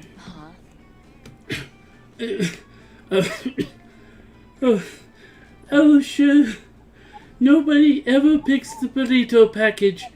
If you become a sentient burrito, you can choose which protein fillings you have. And you come with pico de gallo, no extra cost. I have one very, very important question. Can I eat myself? Let me check the fine print. Ah, yes, you can eat yourself, but you will also feel real pain as if someone else eats you. That's awful. I'm assuming you're going to make me a bubbly chorizo burrito. What? You can't be serious. Think about what you're saying. A burrito's existence is full of pain and suffering. I died when I was really craving Taco Bell. Alright? Get a Make me a burrito. It's not a fetish thing. Forget it. Chase your bliss, babe. Milo snaps her fingers, and the soul starts fading into a halo of light. I'm so happy! It sobs with joy. I'm finally gonna be a burrito. I've never been so happy. Finally. Goodness, that took forever to deal with, but you really helped move things along. Thanks for being my little helper, Spooky Man. Milo pats you on the head. Head pats. Later that night, they pull you aside. Hey, darling. Ow!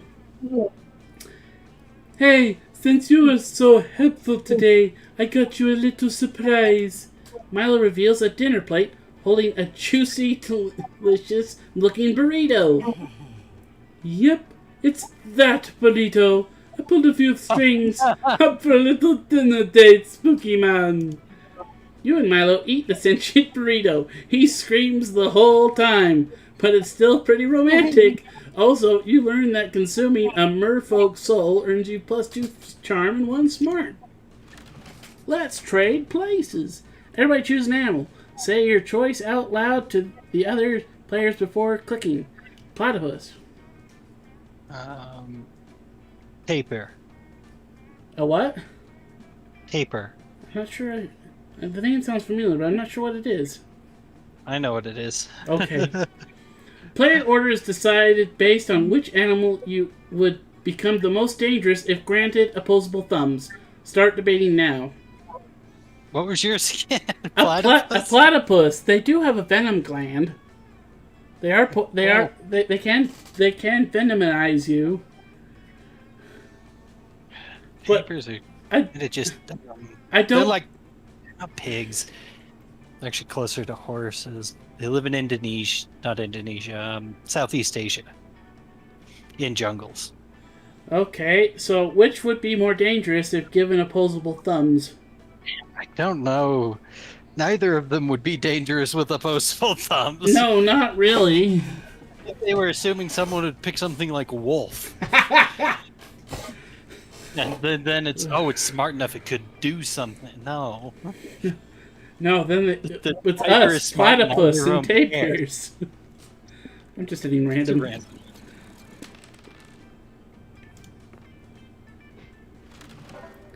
Hey, we're actually getting close to being done. Do we have cushions for the logs, or? And I'm no closer to actually. I don't know that I'm actually close to. I think this is the first time we'll actually see Damien this time around. Yeah. You were hoping to make some chess strategy small talk with Joy and or Damien, but they seem too busy having an un-chess playing related angry talk with each other. Seriously?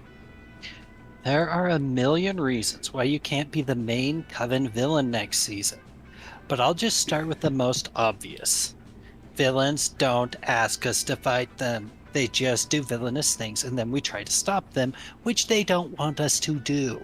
You're not a big bad. Just but by you're still asking very us to bad at fight you, this. you are already inherently proving that you would be a terrible Coven villain. But what if I'm using reverse psychology and I'm so villainous that I know that the second I let my true villainy shine, you and the Coven will rush to fight me?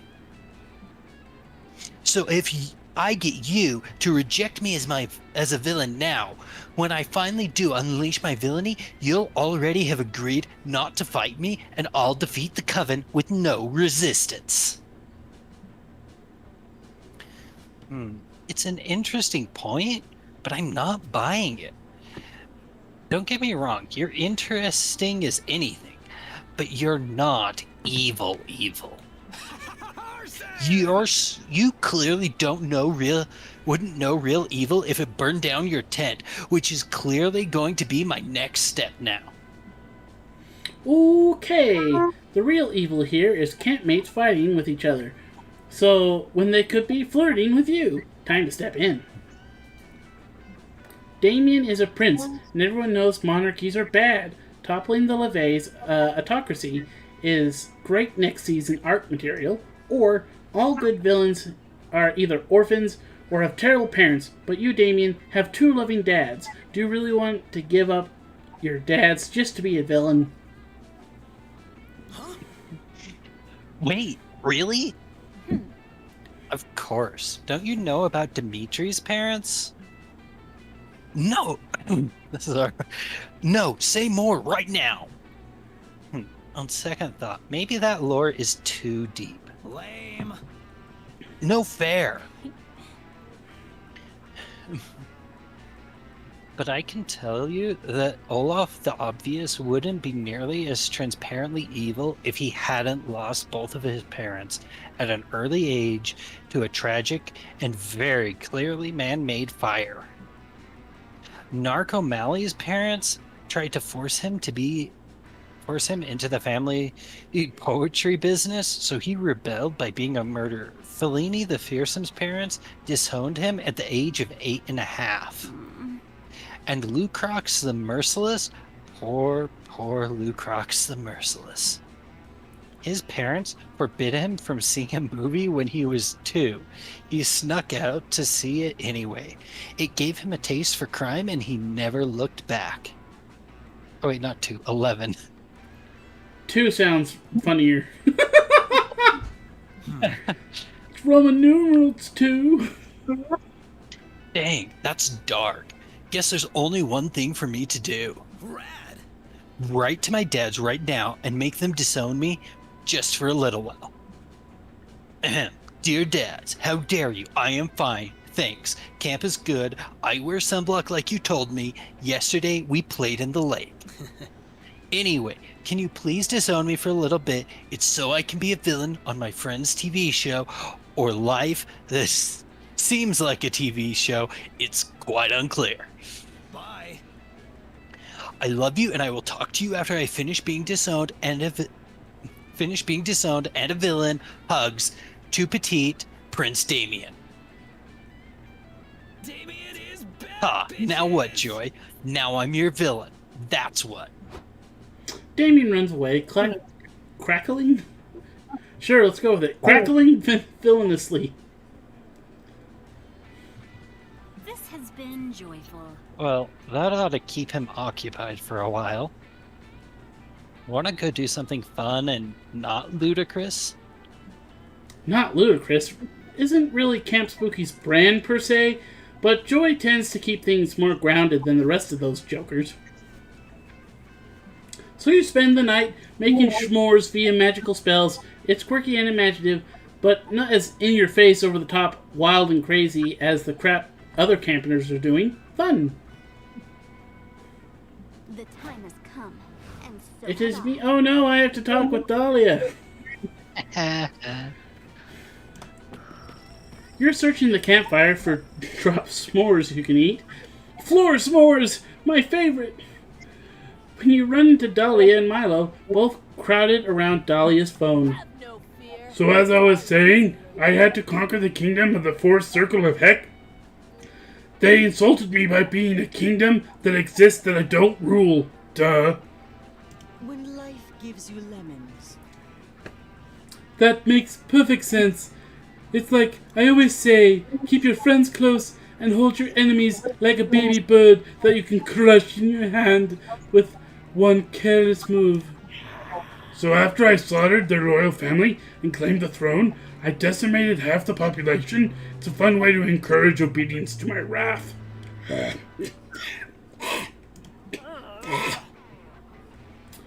But here's the weird part. I tweeted about the whole thing on Heck Twitter, and I'm getting replies calling me a violent tyrant who's totally evil and not even cool. And apparently, there's some kind of hashtag trending about it. I keep seeing hashtag Blue Scourge of Death, hashtag Dahlia Scandal, hashtag Fourth Circle Burning. Oh dear. Well, you've come to the right place. They don't call me the feed doctor for nothing. I didn't know they called me that. I'm just making that up right now. Dahlia, what exactly did you tweet? This is a takeover. Fourth Circle losers, I killed half your people. Ah! Welcome to rule of my iron fist. Population, you. Hashtag violent. Hashtag violence. Hashtag ha. Dahlia, this is a total emergency. You hashtag like a boomer. Oh, and the rest of it's pretty bad optics too. Fascinating. I never considered the optics of conquering a kingdom, but now that you've mentioned it, I know exactly what to do. Find and murder everyone who tweeted anything even slightly critical of me. I shall drink the blood of what I can only consume from the profile picture is a legion of anime girls. Wait, I'm not sure if this sentence is making sense in my brain. Oh, okay, never mind. I got it.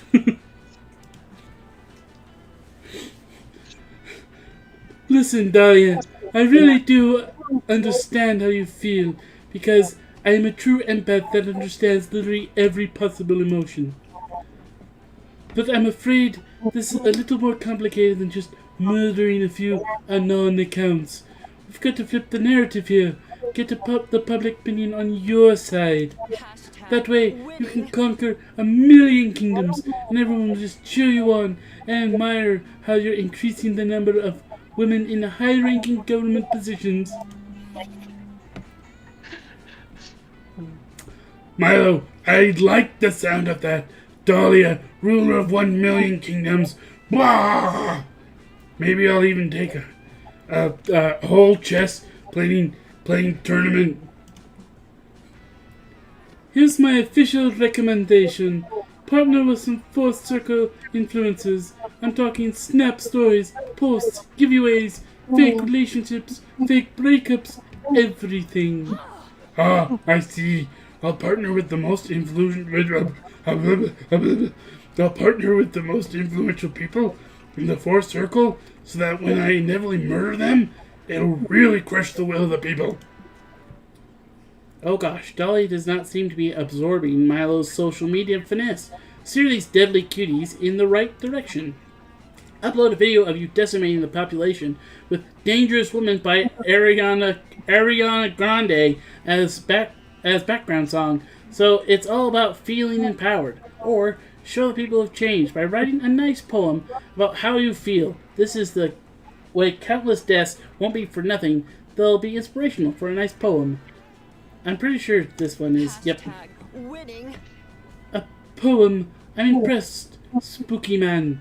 I didn't expect you to suggest something so emotionally magnificent. Dahlia, as your brand manager, I insist you follow Spooky Man's advice and post a poem about how bad you feel for doing all those murders. Come on, Milo. Do I have to?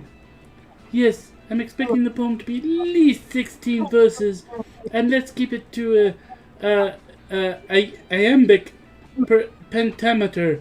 It is the most apologetic meter.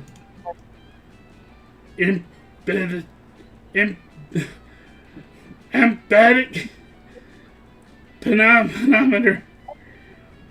What a fearsome opponent! I must admit, I have been bested by iambic pentameters many times. Someday I shall defeat your 5 strange feet. What? But Milo, before I get started, can it be less verses, please?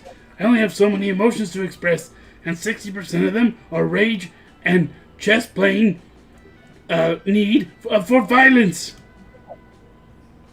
Well, I suppose it can be shorter.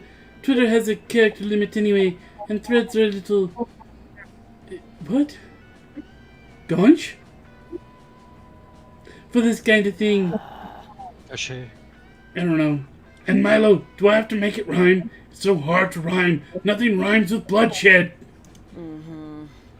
First, bunk bed rhymes with bloodshed. Second, fine. You can do free verse if you absolutely insist, but artistically, you are making a huge mistake. Dahlia spends the next 10 minutes on her poem. In that time, she manages to smash 46 different pencils in her fist due to pure frustration. Okay, I'm finally done. It's a haiku, kind of.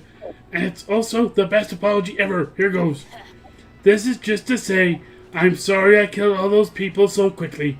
They were probably crying and screaming because they wanted to admire my strength more before dying. Forgive me, they were so murderable. Their heads were so juicy and stompable. Actually, forget this. You're welcome, love, Dahlia. And posted. Now that's flipping the narrative. Aesthetics on point. Dahlia, that was so beautiful. an emotional masterpiece and totally authentic. No matter how terribly this is received by the general public, just take comfort in the fact that I'm proud of you. You did such a good job expressing yourself. You and Milo quickly pull up Heck Twitter. Everyone is outraged, and Dahlia is being investigated by an international tribunal for violating the Geneva Conventions. What the heck? None of these people are celebrating my righteous victory. Social media is dumb. I'm gonna go conquer some crap and get this bad taste out of my mouth. Well, Spooky Man, I think we should celebrate a job well done. Nothing satisfies me like emotional redemption in the form of poetry. Maybe we could write a few together. We could rhyme bloodshed with bunk bed, if you know what I mean. No, Milo, I'm confused. Bring out your flasks! Tunk. Weekend arrives, so it's time to visit Juan, the small magical Latino cat. Look who's here. Welcome to my bar. Really, I don't know who in their right mind would take such a risk. I guess you have more thirst than common sense. Anyway, check this drink out. It's Joe Crow. What do you say? Will you take the drink of the day? I don't know what this one does. You're on your own. Or do you prefer the mystery box?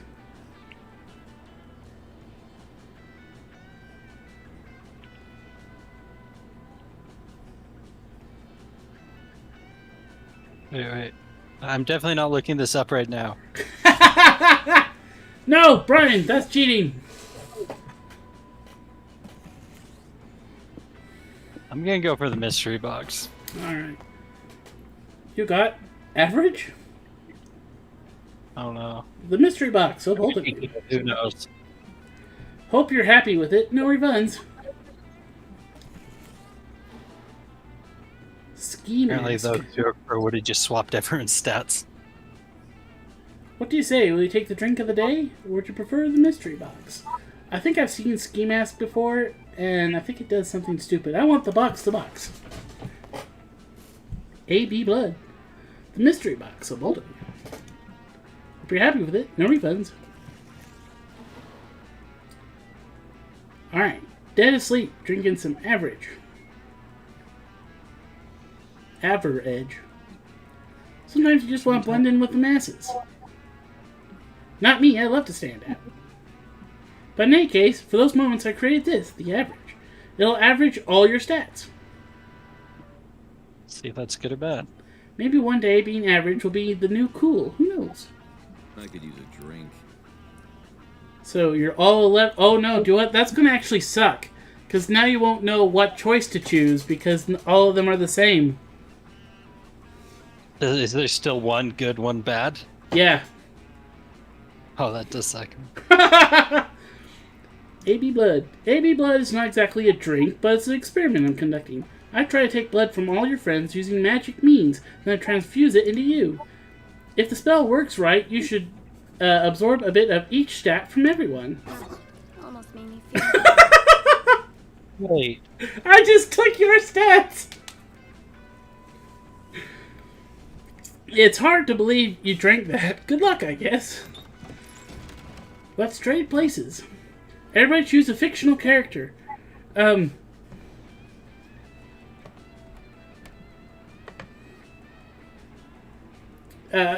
Zelda.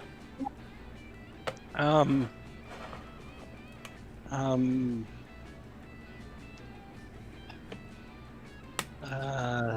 don't know.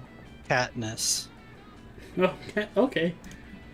Player order is decided based on which fictional character would be the best companion in a life or death scenario. It really depends on. Win, actually. What's that? I think I win that one. I think so. I was just about to say, I think it actually depends on what Zelda you're talking about. There may be some Zeldas that are more useful, but as a general, I think I don't know. Hunger- Katniss is Survivalist. kind of an emotional wreck. Yeah. Then She may be skilled with a bow, but she doesn't have the. the survival situation, not a. It's a survival thing. Yeah, life or death. not a- She'll panic. I not think doesn't she do it in the who's more movies? annoying. I'm talking about the books. I haven't seen the movies. Well, I'm talking about the movies. I haven't read the books. Well, when I said Katniss, hey, I get to say which one it's coming from. I get to claim Okay. which of mine. I guess so. I didn't be specific. Okay, we'll just go with you first. And half of the Zeldas are just princesses that do nothing. Let's go take So- a nap. They just get caught by Ganondorf. I guess so. I mean, half the time.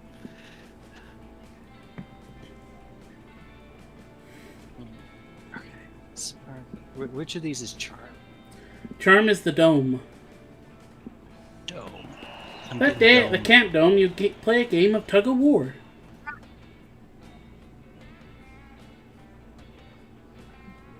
You see, tug of war is a harder game than it seems. It seems to involve a lot of strategy, and there's a secret technique not everybody knows. It's you need to be strong. You mastered this technique years ago, and so you win. The audience is cheering and roaring in joy while you salute them victorious. They throw roses at you. They throw their underwear. Someone throws at you. +2 charm. You're on a team with Joy and Dahlia, playing a Camp Dome classic. Capture the flag from the jaws of a hungry kraken. Dahlia is having a blast, but Joy seems completely uninterested. What's the matter with you, Joy? Aren't you having fun? I'm having a blast. Nah, I'm completely uninterested in this. Wow, cool, thanks. Do you jerks need a narrator or not? I mean, I could be out saving the world from actual krakens right now, but instead I'm stuck here playing a game with no real satisfactory conclusion. What are you talking about? The satisfaction is winning. And as a fellow Coven member, I can't allow myself to win this game without your full support and happiness.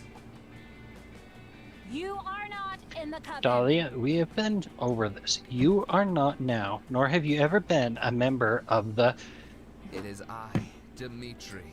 Coven, you say. Dimitri, what the heck are you doing here? You wouldn't like... wouldn't you like to know, my beautiful black lotus flower? Yeah, I would like to know. That's why I asked. You want to skip ahead to my villainous monologue, I see. But you know, I hate to rush through the beginning. Your power is... Regardless, I've joined Camp Rival Camp so that I may finally vanquish the Coven leader once and for all, while you are alone and distracted. The joys of making s'mores and singing songs and kayaking under the blistering, delightful sun are quite taxing on my brooding exterior, but such a cross I must bear. I'm here to Okay, save the to be honest, I got pretty bored and stopped listening like 6 sentences ago. But if you're a villain of the Coven, Broody McNotlium, then you're a villain of mine. Dahlia, stop. For God's sake, you are not a witch. You don't even have any magic. Sure I do. Watch this. Dahlia uppercuts Dimitri right in the jaw. She's tattooed the word magic across her knuckles. Oh, look, I understand that you're new here, so let me explain. Coven Dimitri fights begin with long dramatic monologues laden with chess references and undertones. Then... Can do. She punches him with her other fist, upon which she's apparently also tattooed the word chess-related frustrated undertones.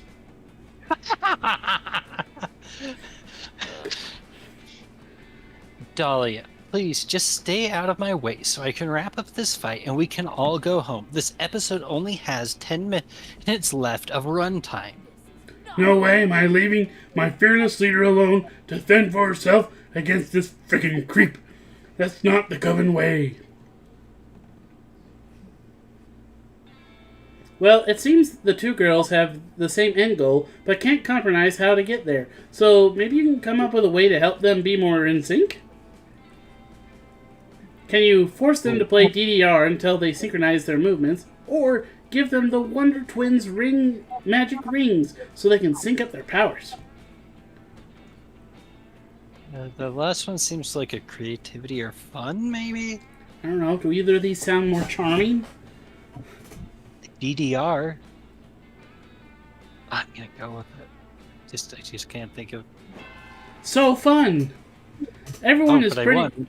confused when you start dragging out DDR mats, but you don't care. You're about to reenact your favorite Evangelion episode. This is the best day of your life.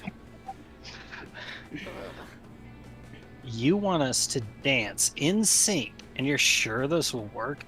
I'm not much of a dancer, really. Nah, I bet you're a natural. I love dancing. It's like punching, but with a backbeat. The two of them successfully learn to play DDR in perfect synchronization, but it doesn't stop there. You've been prepping for a situation like this for years. You also force the two of them to eat ramen in sync, brush their teeth in sync, and finally share earbuds, the ultimate bonding experience. It seems nonsensical, but by doing these menial tasks together, Joy and Dahlia understand each other on a deeper level, allowing them to fight like a well-oiled machine. Soon, they are ready to fight Dimitri.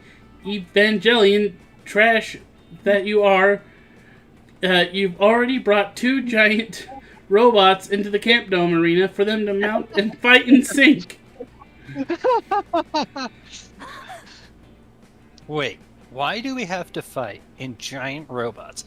I thought we just, use a combination of spells and punching until Dimitri retreats. No! Screw that! Screw logic! You've been waiting for this moment all your life. Get in the robot! Actually, I'm not too thrilled about fighting two... I'm not too thrilled about fighting two giant robots. Also, that whole training sequence took forever, and I should have been back to my campground several hours ago. Hey, no backing down, bozo. Eat my metal fists. I'll be back. Hey, do you guys hear that? I think it's evil. Calling me back into the dark abyss, like right now. Gotta go. Dimitri throws a smoke bomb on the ground. When it clears, you can see him sprinting away from the camp dome. At least he's gone, but you're still bummed you didn't get to reenact that Evangelion fight. But hey, but to thank you for helping, Joy and Dahlia get in the robots anyway and hug you in sync. It gives you +2 charm and 1 boldness. Let's do it by the book. Alright. So much more. I know, more my stats are so high. I'm gonna go for fun, just because it's my lowest one. That day you decide everything over 10. You decide to take a swimming class in the lake. You learn all sorts of cool swimming techniques. The backstroke, the side stroke, the Macarena stroke, the mime having a stroke. All those strokes sure are fun, though perhaps a bit medically concerning. You gain +2 fun. Afterwards, you see Milo on the shore. They seem to be recording the lake. Is this some sort of new ASMR? You're killing it. Alright, Dahlia. Action! Suddenly, you see Dahlia emerge from underwater, flipping her wet hair back in the most perfect hair flip water arc of all time.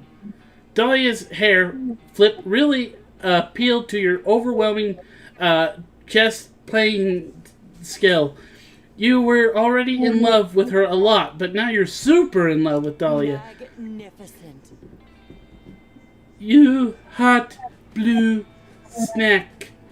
That was amazing. No fear. Dahlia. Heck yeah, it was. Let me see. Let me see. Dahlia quickly throws her hair back into a ponytail and hurries over. The three of you crowd around Milo's phone and watch the slow-motion Insta story of Dahlia's chess playing wet hair flip, as they do in chess tournaments, I hear. Literally, Dahlia, you look so attractive and powerful, and now you know what they say, power is the new chess. And conveniently, chess is the new powerful. I fully agree. I'm downright, Fantastic. whoa, I'm so hot, I'm making myself want to go play chess right now. For real, you're officially the hottest creature in existence. It used to be Sonic the Hedgehog, but you just smashed him into irrelevancy. Alright, babe, I'm tagging you. Is that okay? You're going to get a ton of new followers after such a masterful display of beauty and chess playing ability. Oh, admirable. Yes, tag me. I want to catch some new followers and make them join. What? I just realized something. I had a realization. Yes, I can see that. Care to enlighten me? I'm gonna be alone forever. What? I'm scared that no one will be able to do a hair flip that attractive enough to be worthy of my attention. I'm out of everyone's league. When life closes one door, another opens. Oh, Dahlia, it's okay. Surely someone could do a wet hair flip worthy of you. There has to be someone out there. Maybe even someone listening to this very conversation. That's your cue. You primal animal. You get into the lake, focus all your energy on impressing these two, and execute your most chess-playing strategy. Emerge from the water while eating some juicy fried chicken. Or play hard to get. Don't come out of the water.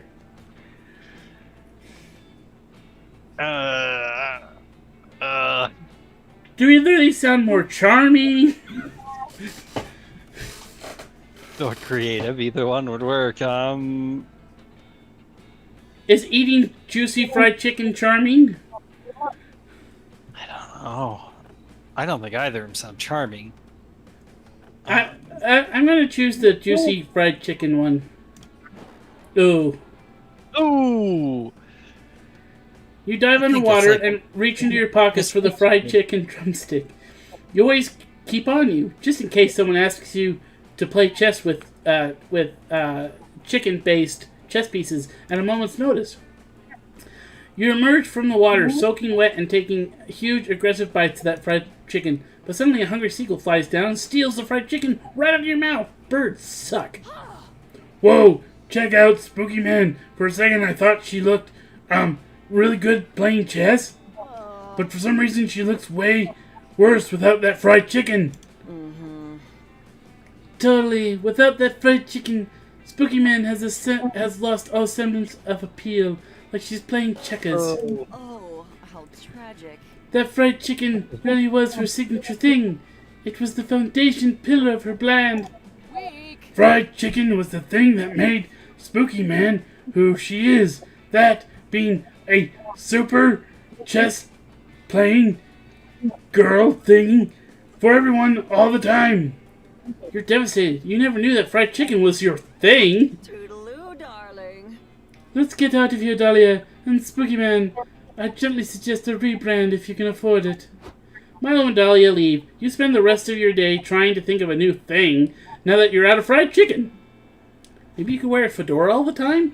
Or bring a guitar with you whenever you go to parties? Maybe you could subtly hint to everyone that you're the real Zodiac Killer.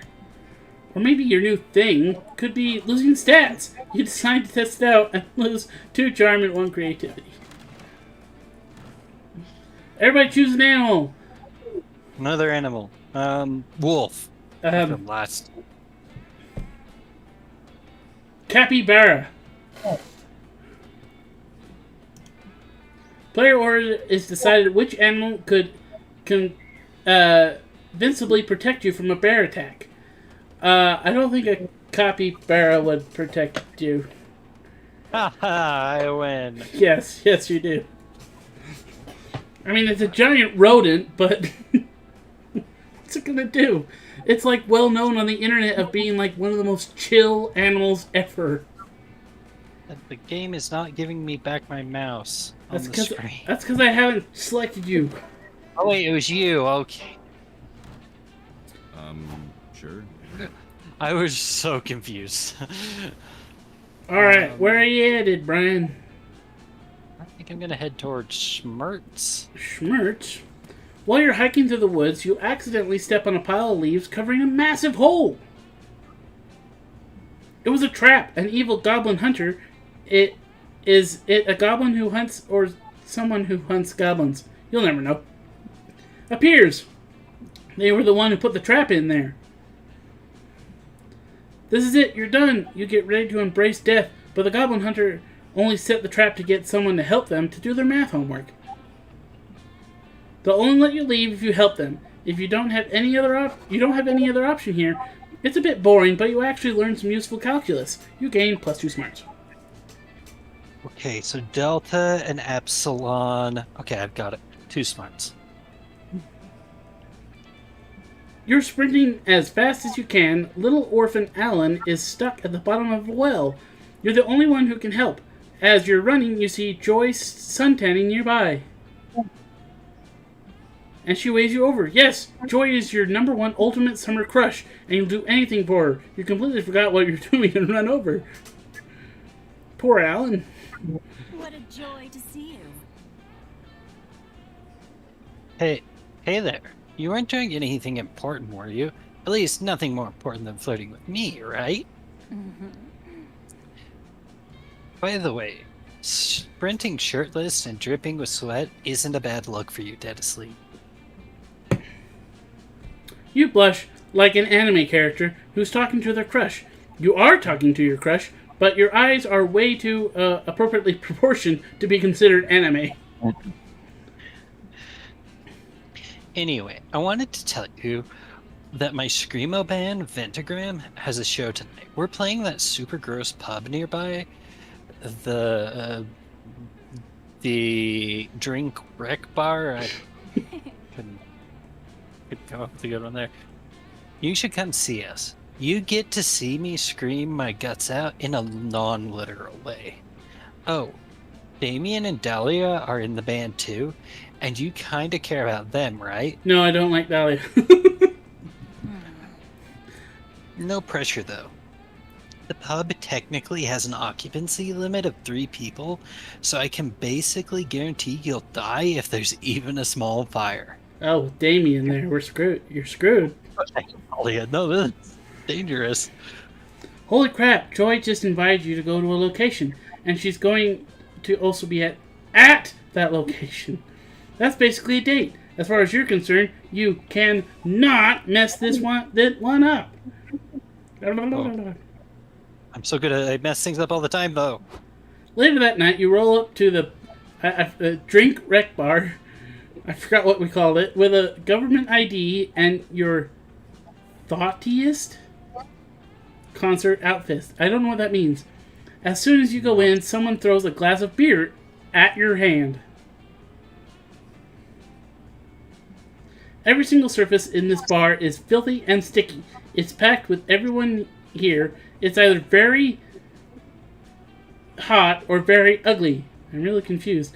But they all look like they could beat your butt easily. I should have said bum. I don't like saying the other one. This is unquestionably the perfect location for a Screamo concert. Drink, wreck, bar, shreds. Oh, and there's Joy. Hey, you. Look what the cat dragged in. Thanks for coming, Dead Asleep. We're about to go on right after they finish setting up Damien's drum. rig/flamethrower. Pentagram forever. And my mega explosive drum set. It weighs 3,200 pounds. So also a harpoon gun, and it's illegal. Pentagram is life. Heck yes, Ventagram is awesome. Ventagram is violence. Come on, Dally, we've got to do our pre-show tradition, fighting the audience. By the way, I'm happy that you made it to sleep. Realistically, you probably didn't have to do anything else tonight, or didn't have anything else to do tonight, but it still means a lot. I should go do my vocal warm-ups, but I'll keep an eye out for you when I'm on stage. Cheer loud for me, okay? Wow, you are definitely in love with this goth witch. Ventagram is about to go on. Impress Joy by making sure the concert goes smoothly. What are you going to do to help?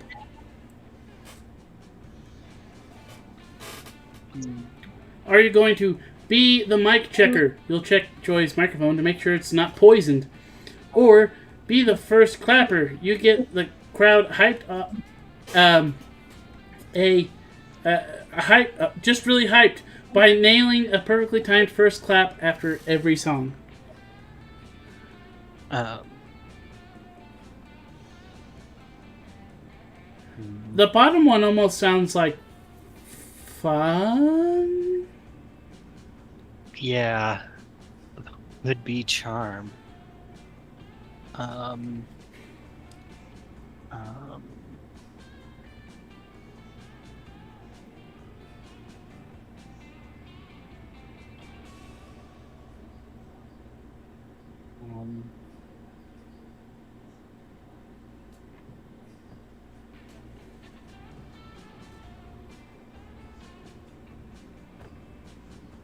gonna guess that that's charm. Oh, it is. The lights come down. A single spotlight illuminates Joy in the center of the stage. She looks attractive. Damien and Dahlia hit aggressive first notes that rip across the bar. This is Pentagram! All right, jerkwads. I hope you're ready for pure stinking rage. We are Ventagram. We are here to crap on the patriarchy and play music. Pentagram dives into their first song. While they're playing, you start hyping yourself to give the perfect first clap when the song is over. The art of clapping first is extremely complicated and high stakes. If you clap too soon, you'll destroy the band's momentum. Too late, and there'll be an awkward silence.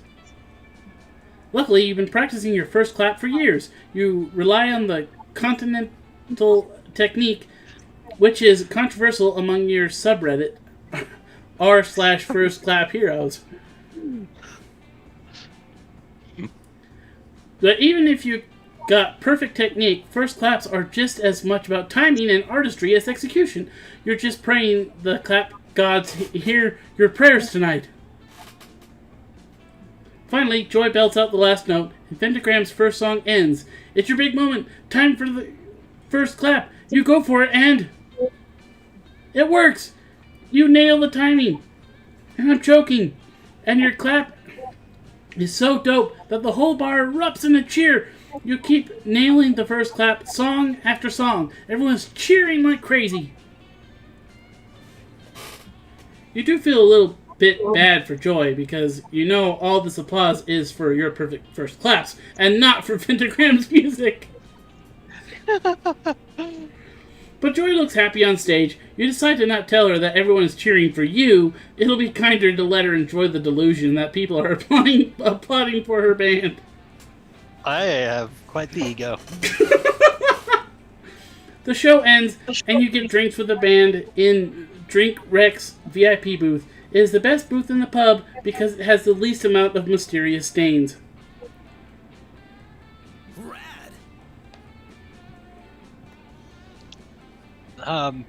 Good luck with this one. Okay. Yeah, pretty sure I lost a few pints of blood during my solo. That was the That was the best.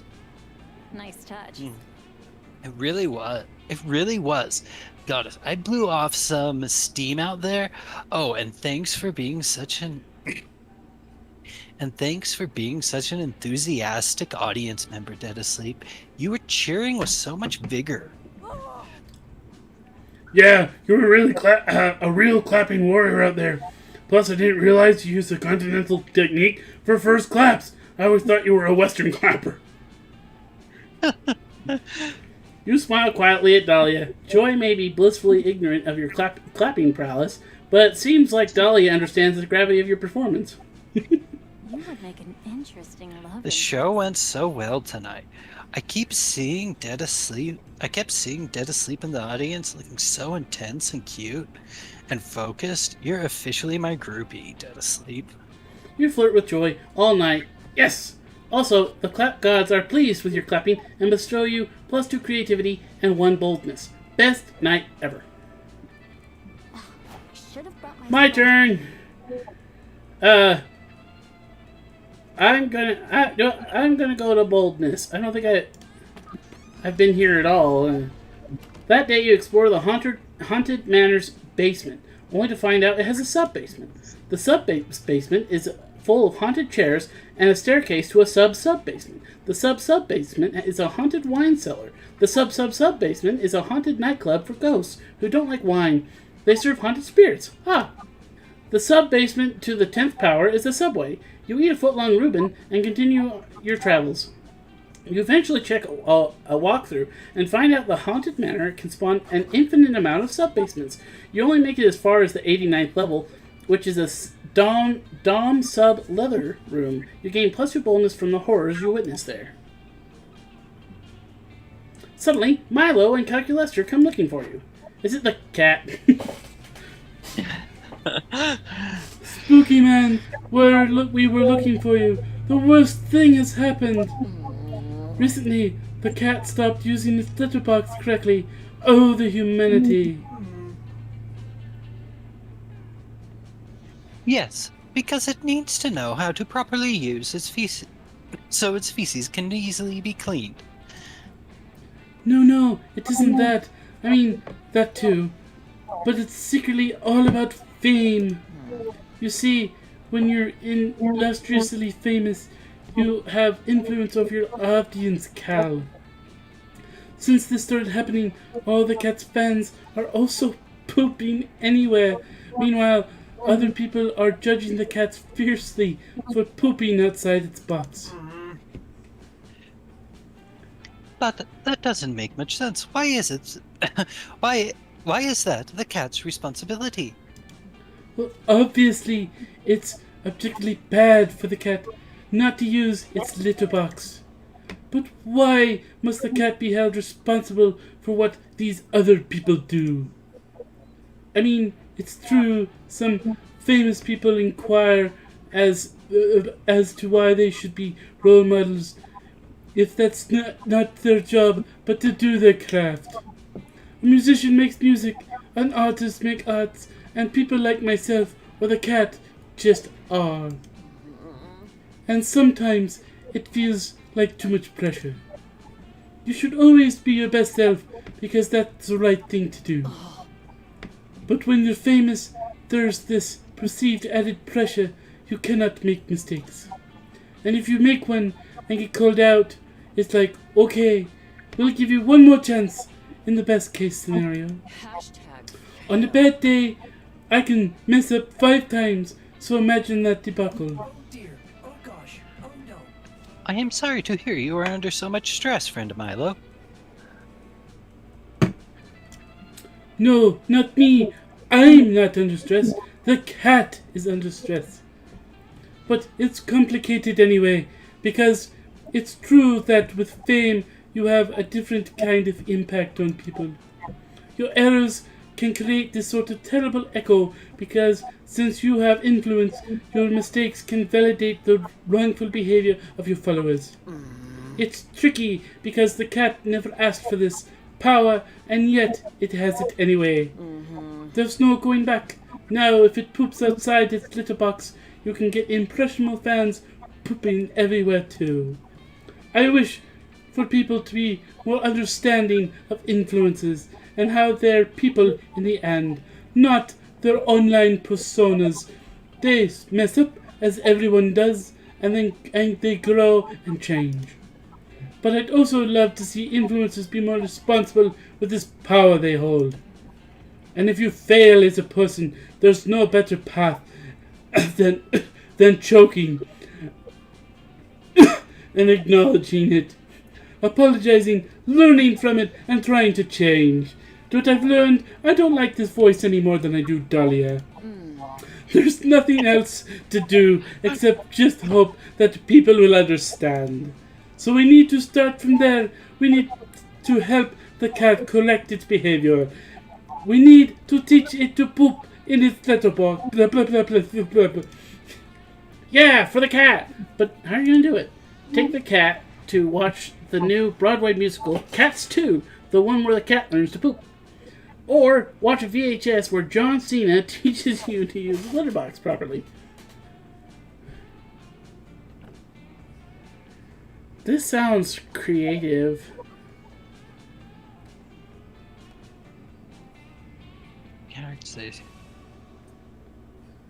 Yeah. Creative. It's one of my lowest stats. Would be watching a VHS fun? I don't know. I'm doing it. Oh, it is. Darn it. Oh. Oh, what a great idea. I never would have thought to use something as old and archaic as a VHS tape to solve a modern problem. But that's why celebrities have PR teams. And luckily, I already have the aforementioned John Cena VHS inserted into my chassis for reasons I am unwilling to disclose. Cal rolls the tape. On a screen, a grainy recording of famous wrestler John Cena stands smiling with 2 thumbs up in a giant litter box. I don't know what John Cena sounds like. Hey, everybody, I'm John Cena here, and I'm going to teach you how to poop in a box. The first step to pooping, obviously, is to put on some acceptable pooping music. Personally, I prefer deafening trumpets. Not my particular pooping vibe. Why is there so much pooping? But to each their own. Step 2, to use in litter box, eat an entire pumpkin in 3 bites. This is absolutely essential. Trust me, I'm John Cena. Engaging doubtful subroutine. .exe. Step 3, open WikiHow and type in how to poop in a litter box. And also in general, because I do not know how. I have the sneaking suspicion that John Cena doesn't know how to poop.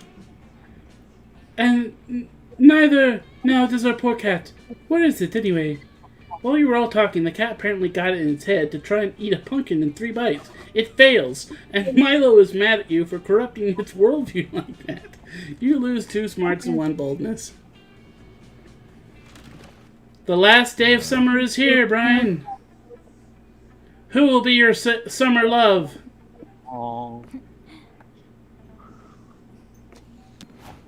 Alright, and I'm obviously asking Joy. I think you'd lose that fight. Yeah, I just don't want to choose Milo. Maybe I should have just gone by myself, you know. Spooky Man. You finally gather the courage and ask your beloved to watch the meteor shower with you. The 2 of us, a summer fling?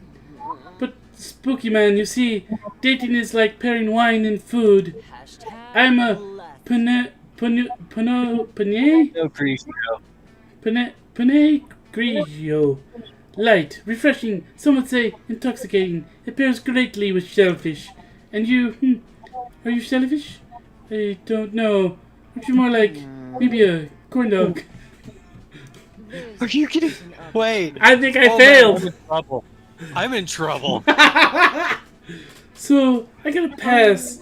I'm not sure you understand, but I really hope that one day you find your own cheap off-brand soda. The meteor shower comes and you are all alone. A shooting star passes. You wish to find love one day. Dang, but it wasn't a shooting star. It was just a firefly flying. What a silly mistake. but according to shooting star law, you wasted your wish, and as a result, cannot ever be legally fulfilled. So you die alone on a technicality. Sure.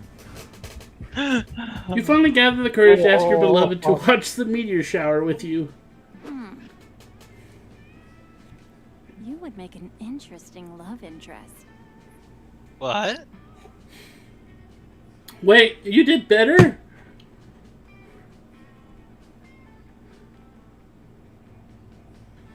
That was magic. I'm not going to read any Oh, of I these? should be doing the voice. My brain cut off. Okay. Okay, No! Let's get my No! Turn brain back on. Turn brain back on. No, sorry, that was a little lame. But yeah, I'd love to watch. But I'd love to watch the meteor shower with you. I could see a love arc happening. Classic kid. Why did you? It seemed like you did worse. Why? The last day of camp was dreamy.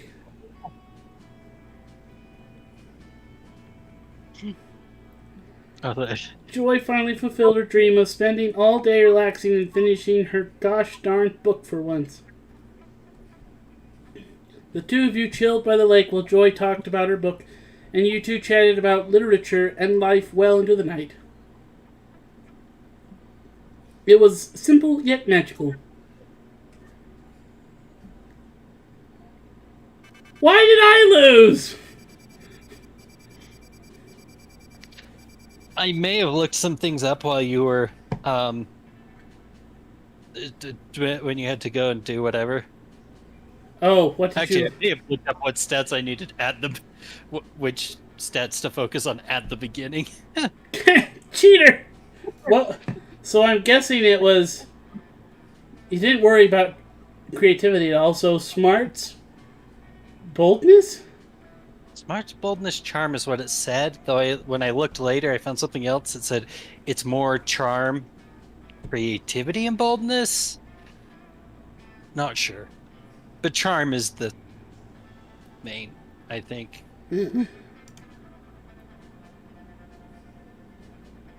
Kind of surprised with how high your stats were. You just didn't get it one way or another. I know! What the heck? Before we knew it, those weeks were gone. It felt like a hot minute, and it felt like an entire lifetime. Actually, it felt more like 4 hours and 16 minutes. That night, as we saw summer coming to an end, we all wondered what would come next for us. It felt like the end of something big. Little did we know, life still had many wonders and misadventures in store for us. Now I'm older, and I can see it. How those years became the foundation of the mythology of our lives. Broken hearts turned tragedies sung for centuries. Wild nights became epics treasured forever. Every kiss and every laugh is now a consolation we'll always find while gazing into the starry night, no matter how many years go by. Well, I done did lose. And this also proves what I was saying while you were gone, that there is a way to win the game. Every game has a winning condition no matter what they tell you. Doesn't that they may say that it's all it's choose your own story, make your own thing. No, there's a way to win. If you're playing Minecraft, there's a way to win. You're playing Satisfactory, there's a way to win. You're playing this, you can win. And for once, I won this one. Well, I don't know. Yeah, every time we've played Road Trip, I think you've won too. Oh. It's possible I'm just really bad at this game. I don't know. I can't believe I made it. Cheater, pumpkin eater. No, not in that sense. I can't believe I made it. I know. They might not. Why? You know. Yeah, I know why. It seemed like we've talked about this before, but I've learned, when we're starting to sleepy.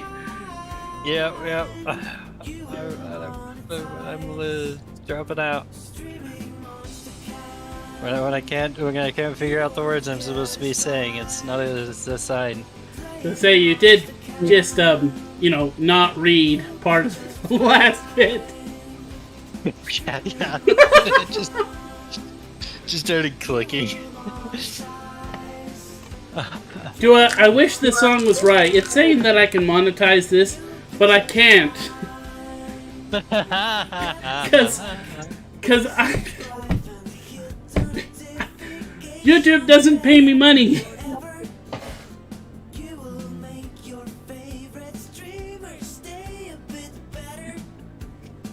Oh. We should probably wrap it up before I do go. Yeah. Alright, well...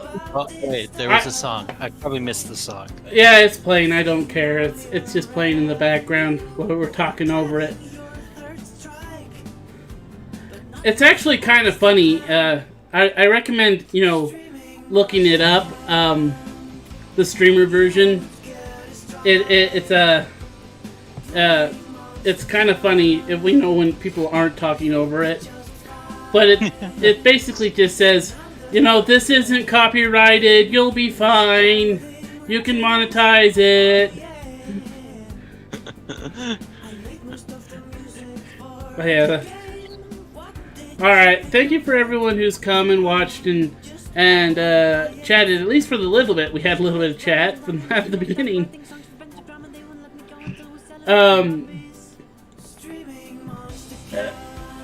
I don't know, what should be our next, maybe we should do the Man of Badan, see if we can get that to work. Oh, okay. But not tonight. Not tonight. I'm personally done tonight too, so. My voice, because we didn't talk as Dahlia as much, my voice doesn't hurt as bad, but apparently Milo isn't much better. It's not as it's not as gravelly, but it has to be a good chunk better because you made it 4 hours. Yeah, I guess, yeah. I think we just need to not play the full game anymore. Not play the long version? Yeah, just short ones. Alright, so have a nice night. I'm hoping actually to do quite a few spooky streams during October, with or without Bryan. It will depend. And this has been Poor Man 973 and Bryan. Yay! And I hope you have a nice day.